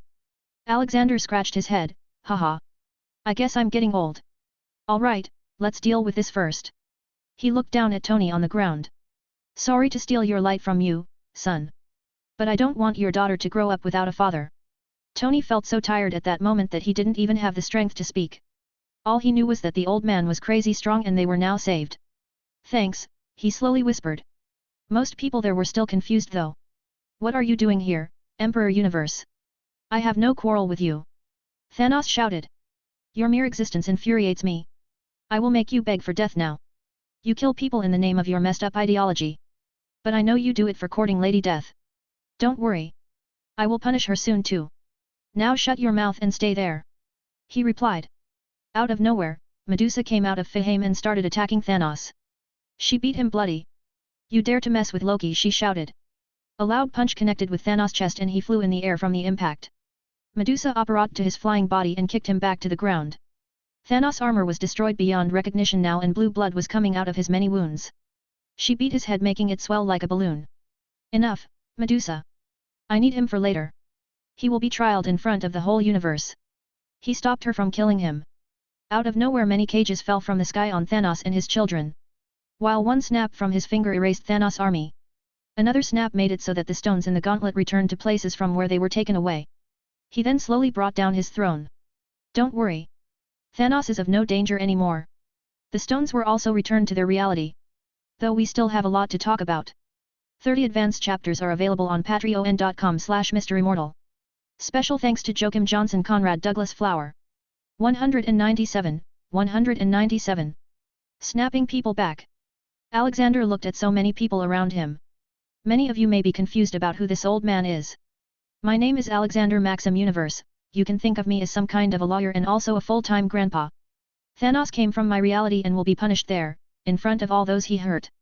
All of them were very injured, so Alexander waved his hand and everyone got healed. Being a living gauntlet was just too powerful. Alexander's excitement quickly died down as soon as the realization hit that he was a stranger to everyone there. Roar! God damn it, Rag! The fight is over! Alexander shouted at the huge dragon which nearly scared everyone there. Ragnarok laughed and returned to his human form. I spooked you all, haha. No, you nearly gave me a heart attack. I'm an old man now, you know. Tony complained. He was healed now, so he slowly stood up. He was secretly very happy that he didn't die. He very well knew that the snap would have killed him. Alexander suddenly remembered that Howard wanted to come out too. He was going to see how Tony would react. Howard quickly appeared in his Iron Mage armor, ready to blast enemies. Wait, where's the fight? Aw man, don't tell me you ended it. Yes, it's over. Look there. He pointed to Tony. Howard followed his finger. Oh, hey Tony. Wait, you're not my Tony. Howard's helmet was removed. He didn't look very old, so it was hard for people to recognize him. But Tony still felt like he had seen the man. Meanwhile, Steve had seen the young Howard, so he recognized him quickly. Dad. Tony voiced. Howard just realized why Alexander brought him along. It wasn't to study space and time but to meet this Tony. This was the world where Tony lost his father that night. Yeah, son. It's me. From a different reality but still me. If we were to have a DNA comparison we'd match perfectly. Howard said. Tony's armor came off. He slowly walked to Howard. You are alive. Yeah, that old man saved me that night. Your mom is fine too. He said and looked at Alexander. Tony quickly came to Howard and hugged him. He was too emotionally unstable at the time. I love you, Dad. He finally said the last words he wanted but never got to say to him that night. Something he still regretted. Howard ruffled his hair. I know, son. I always knew. Alexander had called Maria out. Soon Dobby came with Maria and Antonia. Antonia was quite surprised to see another big brother already out there. She ran to him. Big brother. When did you come here? Howard quickly corrected her. This is a twin of your big brother, Tina. Now greet him properly. Oh, I am Antonia. Nice to meet you, twin big brother of big brother. She cutely introduced herself. Tony looked at Howard. Howard nodded. Yeah, she's your little sister. Tony fell to his knees to Tina's level. What do you like, Tina? He asked. Oh, I like squirrels.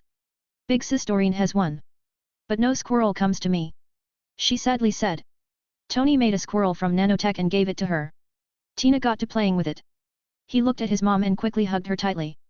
I missed you so much, Mom. He said. While this reunion was taking place, Alexander was meeting everyone else. Professor Hulk spoke first, so, you're like some god. Something like that. I had to come here as Thanos was a lot stronger than you all and he would have probably succeeded in his mission. He replied. We can understand. Thanks, if it weren't for you, I'd not be alive. Natasha said as she walked towards him. Haha, it's all right, child. You were ready to die for the world. That's all that matters. He praised her. Professor Hulk looked shocked. What? You were going to die? You had to lose someone you love for the Soul Stone. It was either Clint or me. She clarified. Yeah, and she jumped from the cliff for that. Anyways, I have gifts for you too. Hulk is just your alter ego, right? Alexander walked to Bruce and touched him with his finger. He fixed his body to a normal human and he would still be able to turn into Hulk whenever he wants with full mental control. Then he walked to Natasha and tapped her shoulder. There, you can procreate life again. You can have a family now. Bruce and Natasha had their minds blown. Bruce was back in his human body and Natasha could become a mother. She never thought about that as she knew she could never have a family, but now. Alexander said to Natasha, you can now retire after this. Maybe get an office job. Maybe become the manager of Avengers. And you, Bruce? Maybe you can become a college professor. Do something other than just being a hero. Enjoy while you can, as no one knows what will come tomorrow. He advised. Then he looked at Steve. Ah, hey there kid, you may not know me but in my reality, I'm like your grandpa. I have a gift for you too. He snapped his finger and an Agent Carter appeared. She was young and healthy. She's the same, Peggy. I just brought her back. Alexander said. Steve would have gone to the past originally but he didn't want him to come to his reality and mess things up now. Peggy looked around in confusion. Steve quickly approached her and calmed her down. Hey, I saw you bringing people to life. Can you bring Gamera back? My Gamera. Peter Quill walked up to him. He had understood by now that the Gamera he saw now wasn't his girl. Alexander looked at Nebula from the current timeline and Gamera from his timeline acting all familial. Hey, which universe do you want to stay in, Gamera? Alexander asked. Can I bring Nebula with me? She asked. Sure, he agreed. Gamera looked at Nebula and convinced her to come along. Come with me, Nebula. My world is a lot more peaceful than here. You see that man, he's also the Emperor of Kree, Skrull, and Shi'ar Empire. He conquered them all and made a new super empire called Universe Federation. Everything is good under his rule. Criminals are punished and people live in peace. Father was preparing to fight him all along but it seems he underestimated him. Wait, he's an emperor? Peter exclaimed. I wasn't talking to you. Gamera hushed him. Nebula though for a while. It did sound interesting to go with her. Okay, I will go with you, sister. Nebula finally agreed. Seeing them agree, he just materialized a small spacecraft and told them to go in and wait. So, Peter. They have left you here alone. So I think I can bring her back. Normally, he wouldn't have been able to bring her back with just the 6 stones but the 7th stone was a very crucial item. It let him have better control over them. He was also not sure if he would be able to use the snap power in some other world. Reason being that the infinite stones worked on the rules of the current universe. What would happen if the world he went to had different rules? He just hoped that even if he didn't have the snap power he'd still have the ability of all the stones. In an instant, Gamera was standing in front of Peter. She looked dazed. In her mind, she was falling from the cliff in Vormir. She suddenly felt arms around her. What? Where am I? She looked at who was hugging her and it was Peter. She thought it was a dream but Peter's words proved her wrong. I thought I lost you. I'm not dead. She confusedly asked. You were. But that old man brought you back. I'll tell you everything later. He said and dragged her to sit nearby. Ahem. AAA, old man. Alexander turned around and saw Thor. See, can you bring my family back? He asked. I'm sorry, Thor. But you know about the reincarnation cycle of Asgardians. In a few million years, the whole cycle will be restarted and your father will be born again. Bringing them back would disrupt that cycle. He told him. But Alexander felt pity for Thor. He had lost everything. His love, his mother, his brother, the whole Asgard except a small number of people. 30 advanced chapters are available on patreon.com/MisterImmortal.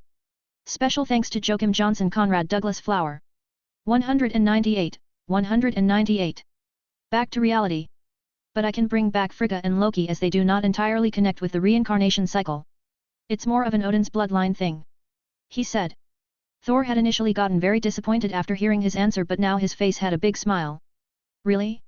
Then please do that. I think Loki had changed. Thor tried to defend his brother. Haha. Even if he isn't, I won't let him stray this time. I don't want him to start the final host here now. Although I believe he can change, as I've seen him doing that.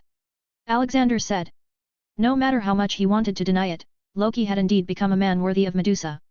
Alexander snapped his fingers again and Frigga and Loki returned. Frigga was free to move but not Loki. Alexander took out a contract from his pocket. Sign it and live, don't sign it and return to the land of the dead. Loki gulped his saliva and looked at the contract. It said that he could never scheme to kill anyone, ever. He cannot scheme to take over Earth or any other planet. He can only live as a good son and a good brother. Alexander believed that Loki had changed, he had a chance to rule Asgard and he got tired of doing it, the one thing that he wanted the most. All the mess he made in his life was to become a king, and after achieving that goal he realized that it meant nothing. Loki didn't think much and quickly signed the contract, thinking that he'd get out of it later. But Alexander's magic wasn't something he could break even if he lived millions of years and spent every second studying magic. Soon Loki was free to move and Frigga and Thor hugged him. Frigga was a witch herself and felt the godly aura of Alexander. It was much stronger and purer than even Odin in his prime. Thank you for reuniting us. We will not forget this debt. She respectfully said. Haha. What debt? You won't be seeing me ever again, so there's no need for that. Just live happily, that's all I ask for. Alexander then looked at the duck. Hey, come here. Howard the duck walked toward him slowly. Yes, sir. You want to go back to your world? Alexander asked, to which Howard nodded. Happy journey then. He snapped his finger and Howard the duck disappeared.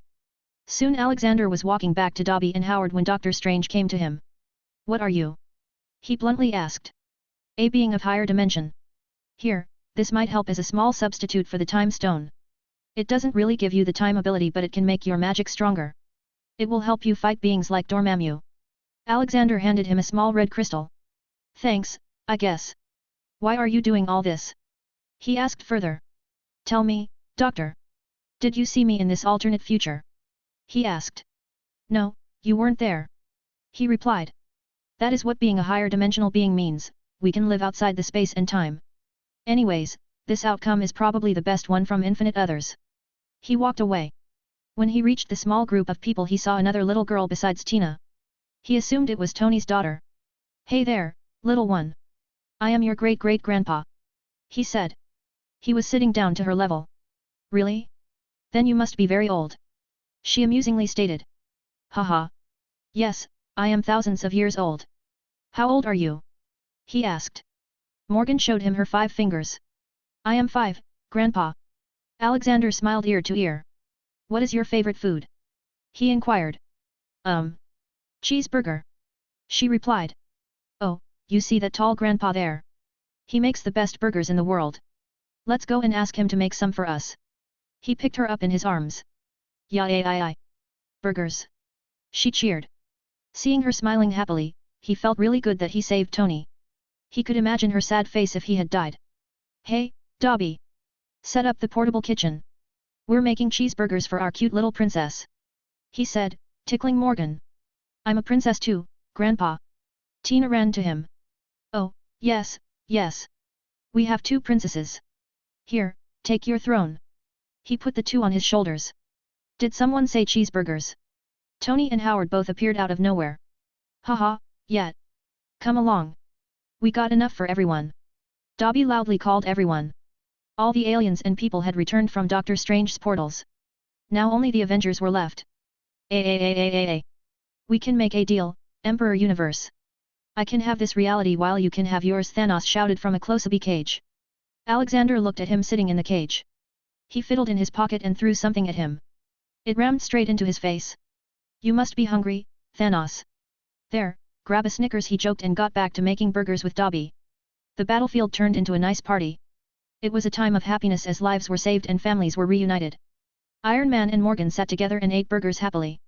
Alexander saw a certain spider looking at him interestingly, but he was too intimidated by him.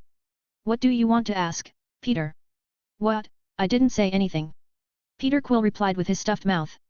I wasn't talking to you. This Peter. He pointed to Spider-Man. Peter Parker meekly came to him. Sir, does your reality have Spider-Man too? It's still 2014 there. What were you doing in 2014? He asked. I was a normal school student. He said. There, you got your answer. By the way, take this. He threw 2 small bracelets-like things. What are these? Peter excitedly asked. Those are infinite and indestructible web shooters. Alexander then showed him how it works. This is so cool. Now I don't have to worry about refilling it. Peter exclaimed. He may be a superhero but he was still a teenager. Yeah, it's way better than that armor. Alexander proudly said. Tony's feelings got hurt. Hey, that is made of bleeding-edge technology. Best of the best. Haha.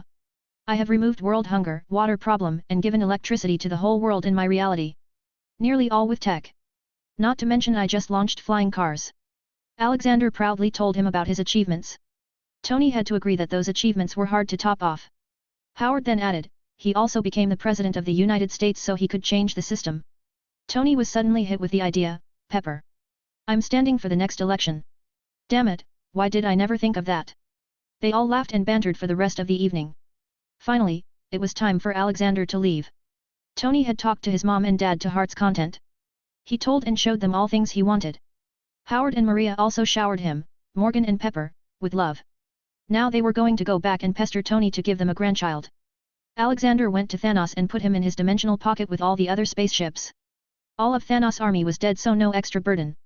In the end, before leaving he snapped again and the Avengers Mansion returned to being normal. He left the battlefield as it is though. Hoping it to be a reminder to the world that just one madman was able to cause so much destruction to their planet. And the space is filled with madmen. Thanks, that would save me quite a bit of money. Tony came to him and shook his hand. Like you care about money. Tony, the world is filled with people again. Even if Thanos is a mass murderer, he still speaks the truth. This planet's resources will run out someday. It will start a gruesome war then. I advise you to start focusing on expanding into space. Alexander advised him. Sigh yet. I'm also too old for this hero stuff now. I'll sit back in the Oval Office and just build stuff for the next generation. Tony replied. Haha. Good luck. Here, take this. It's a better design for an arc reactor. It'll be helpful for you. After a while, Edward and Hermione also came back from Wakanda with all their equipments they've been working on. Soon Alexander stood alone looking at everyone. Little Morgan was waving her arms furiously. He smiled and snapped his finger. The next moment he found himself back at his universe. Planet Morag was where he appeared. He dumped Nebula and Gamera there. He had told Nebula that Guardians of the Galaxy should be together. That's where the fun is. So she will be recruiting some people. A human, a brainless man, a raccoon, and a tree to be precise. Alexander then went on his way to Finta, where he will trial Thanos and Lady Death. You can see Morgan and Tony on my Discord https://discord.gg/dghkrn or see them on Instagram https://www.instagram.com/MisterImmortal novel. 30 advanced chapters are available on patreon.com/MisterImmortal. Special thanks to Joachim Johnson Conrad Douglas Flower. Stone me, please. 199, 199. Thanos on trial. Finta. The planet was a giant hub of economic activity now. It was now a dream of many people to have a shop on the planet. Nalkids, the aboriginals of the planet had a total upliftment of their society and now they were the managers of Finta. All of them were wealthy and lived a fulfilling life.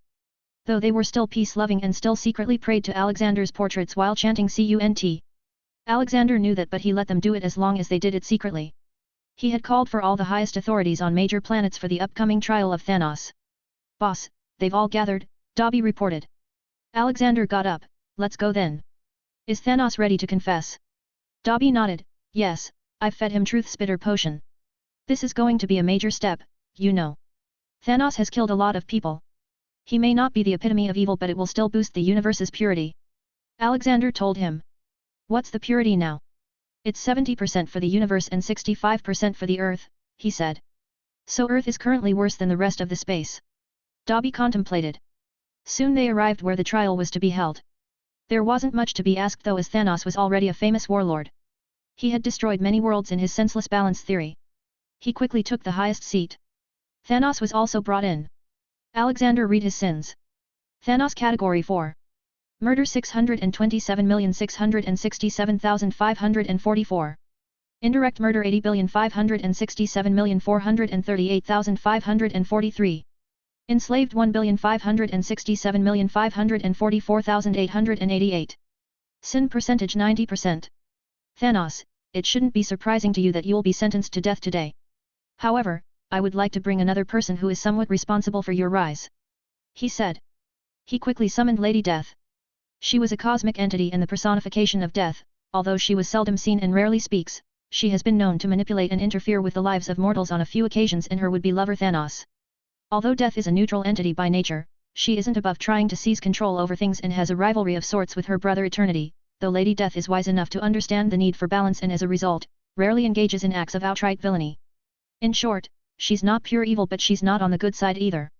Alexander had infinity stones combined with his body and his power now only came below that of some selective beings of the universe. Lady Death wasn't one of them. If he wants he can erase her and make another Lady Death. Lady Death appeared in her most common form as a lady. Although it didn't have a gender it liked the look of she. She looked at Alexander haughtily, "Why have you summoned me, godson?" She didn't really know about him but since he defeated the Celestials he had become quite famous in the overpowered people's circle. Silence. Look beside you, Alexander loudly said while releasing his oppressive aura. It surely made Death a bit scared. Lady Death looked sideways and her would-be lover was sitting in a cage. Looking at her with big eyes and salivating mouth. "You gave him blessings of being hard to kill, didn't you?" he asked. Lady Death looked at Alexander in surprise, how does he know? Although she was often content to keep a balance between life and death, she was still more than happy to take advantage of situations to get the upper hand sometimes. She saw the same opportunity in Thanos. She saw that he can bring a lot of souls to her. Though she didn't know at that time that Thanos would go crazy for her after that. But she was not able to understand why she was dragged into this situation. "Yes, I did. But you can't hold me accountable for what he did." "Yes, you are correct, but it is also correct that without your blessings he would have died much earlier and it would have been good for the universe. You knowingly meddled with the matters of mortals," Alexander argued. Everyone around them was looking at the exchange with shocked faces. They had only heard about the entity called Death and that it was immensely powerful but in front of them, this entity was getting reprimanded by the Emperor Universe. Alexander decided to end this. "I am taking away your ability to scan the universe and give blessings. Your job is to rule the realm of death and that is all you will do from now on." Alexander snapped his finger and Death felt her power reduced. "No. You can't!" she exclaimed. But before she could complete Alexander sent her back to her realm. Now only Thanos was left. But what Alexander didn't know was that Death would soon find another lover. "Thanos, you have killed 627,667,544 people and for this, you deserve nothing but death. But I will make it harder." Alexander put him in 10,000 years long time torture. In it, he saw himself back in the endgame battle. He would come close to getting the Infinity Gauntlet and snap but every time he would lose and die a very bad death. Like Ant-Man expanding from inside his ass. Then when the torture ended he fed him sensory increasing portion and made a big sword wound in his gut and left him to die in pain. The whole thing was recorded and would be circulated around the universe to warn everyone who would think of taking the same path as Thanos. After the trial, Alexander headed back to Earth. It hadn't been long since he was gone. Just a few days. The time for him to take the Oval Office was arriving soon. He'd have to deal with some people then. He went straight to Universe Tower to finish his work on a rocket engine he was making for UNSRO, United Nations Space Research Organization. He knew that the current United Nations was quite corrupt and it was nothing but a mouthpiece and puppet of the strongest nations. It would do anything for the highest bidder. He was going to change that by introducing S.H.I.E.L.D. in the space exploration aspect. Then he'll have a good enough reason to tell everyone how he found so many corrupted people. For some reason, his whole floor had shades down and lights off. "Ghost, turn the lights on." Surprise loud cheers came from all around the big hall as soon as the lights were on. He looked around in shock, he may be all-powerful but even he couldn't predict the future. He also didn't really pay attention to his surroundings as he was in his own home. "Clan Pei a happy birthday." Amy came running and hugged him. Little Tina got jealous and she also came running. But she was too small and could only hug his leg. He had to pick her up. "How did you guys know?" "I didn't even remember it," he asked. "Oh, it was Glanma. She told us about it. So we prepared a surprise." Amy clarified. "Ah. Thank you." She and Tina got bombarded with kisses. Not many people were there. Only his family and some close friends. Tony slowly walked to him. "Happy birthday, old man. Here is my gift for you. I completed your rocket engine while you were away." He showed him some pictures. "That's amazing. Less work for me." Alexander accepted it. Then suddenly Tony came closer. Where the hell did you take mom and dad? Now they've been pestering me to marry Pepper and make babies. Ha ha ha. You love Pepper, don't you? Alexander asked. Yes, he answered. Then don't wait. Never leave things for tomorrow, as we don't know what tomorrow holds. You should know that best. Alexander advised him. Tony remembered how he lost his mom and dad and he couldn't even say last words. You know what? You are absolutely right. I'm gonna marry her. He walked away while cheering himself up. Then little Tina walked up to him. Grandpa, I made this for you with Sister Doreen and Monkey Joe. She cutely put forward a handkerchief on which she had done embroidery. It had his face on it. Alexander felt so loved that he picked the chubby Tina and hugged her tightly. Thank you, Tina. I will keep this safe and use it every day. She was elated that her grandpa liked it. Hee. Where is this Sister Doreen of yours? He asked. Oh, she's sitting in the student's floor, Tina said. Go and bring her here. Tell her that I want to talk to her. He instructed her. Tina happily accepted the task and ran away. You can see Lady Death on my Discord https://discord.gg/dghkrn or see them on Instagram https://www.instagram.com/MisterImmortal novel. 30 advanced chapters are available on patreon.com/MisterImmortal. Special thanks to Joachim Johnson, Conrad Douglas Flower. 200. Young Avengers Initiative. As soon as Tina left, Olivia came to him and gave him a hug. I really have no idea of what I should give you as a present. We already have everything we can ever wish for. Alexander lovingly looked at her. Yes, I already have everything I could wish for. You being by my side is the biggest gift for me and I appreciate this gift every day. You've been learning how to flirt, huh?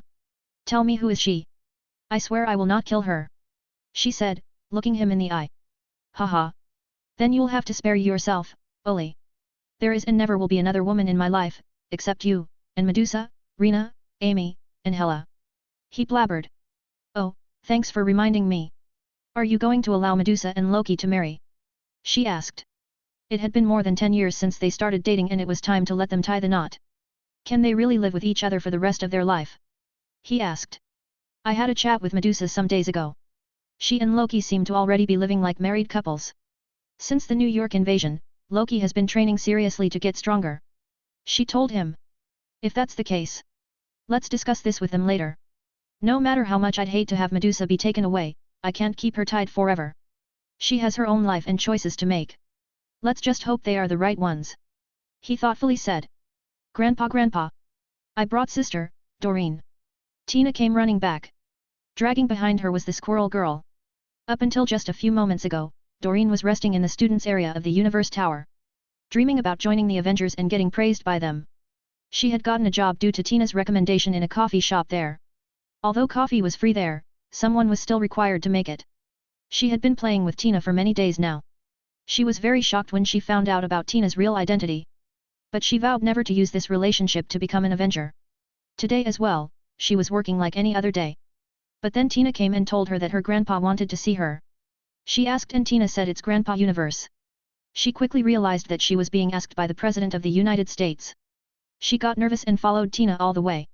But to her shock and anxiety, the hall she just came to was filled with so many superheroes. All the Avengers were there. She meekly walked up to Alexander. So, you're Doreen. Oh, who do we have here? Hey there, little guy, Alexander said, looking at the small squirrel on Doreen's shoulder. Monkey Joe made some noise in Doreen's ears. He says his name is Monkey Joe and he's a big boy. Ha ha ha. I am sorry, Monkey Joe. So, how did you meet, Tina? He asked. Doreen was a bit surprised that Alexander wasn't bothered by her huge squirrel tail. I met her near Stark Tower when I came to New York to join the Avengers. She straightforwardly answered. It would be a lie if she said she wasn't nervous. In fact, saying she was nervous would be an understatement. Alexander knew about Doreen, aka Squirrel Girl.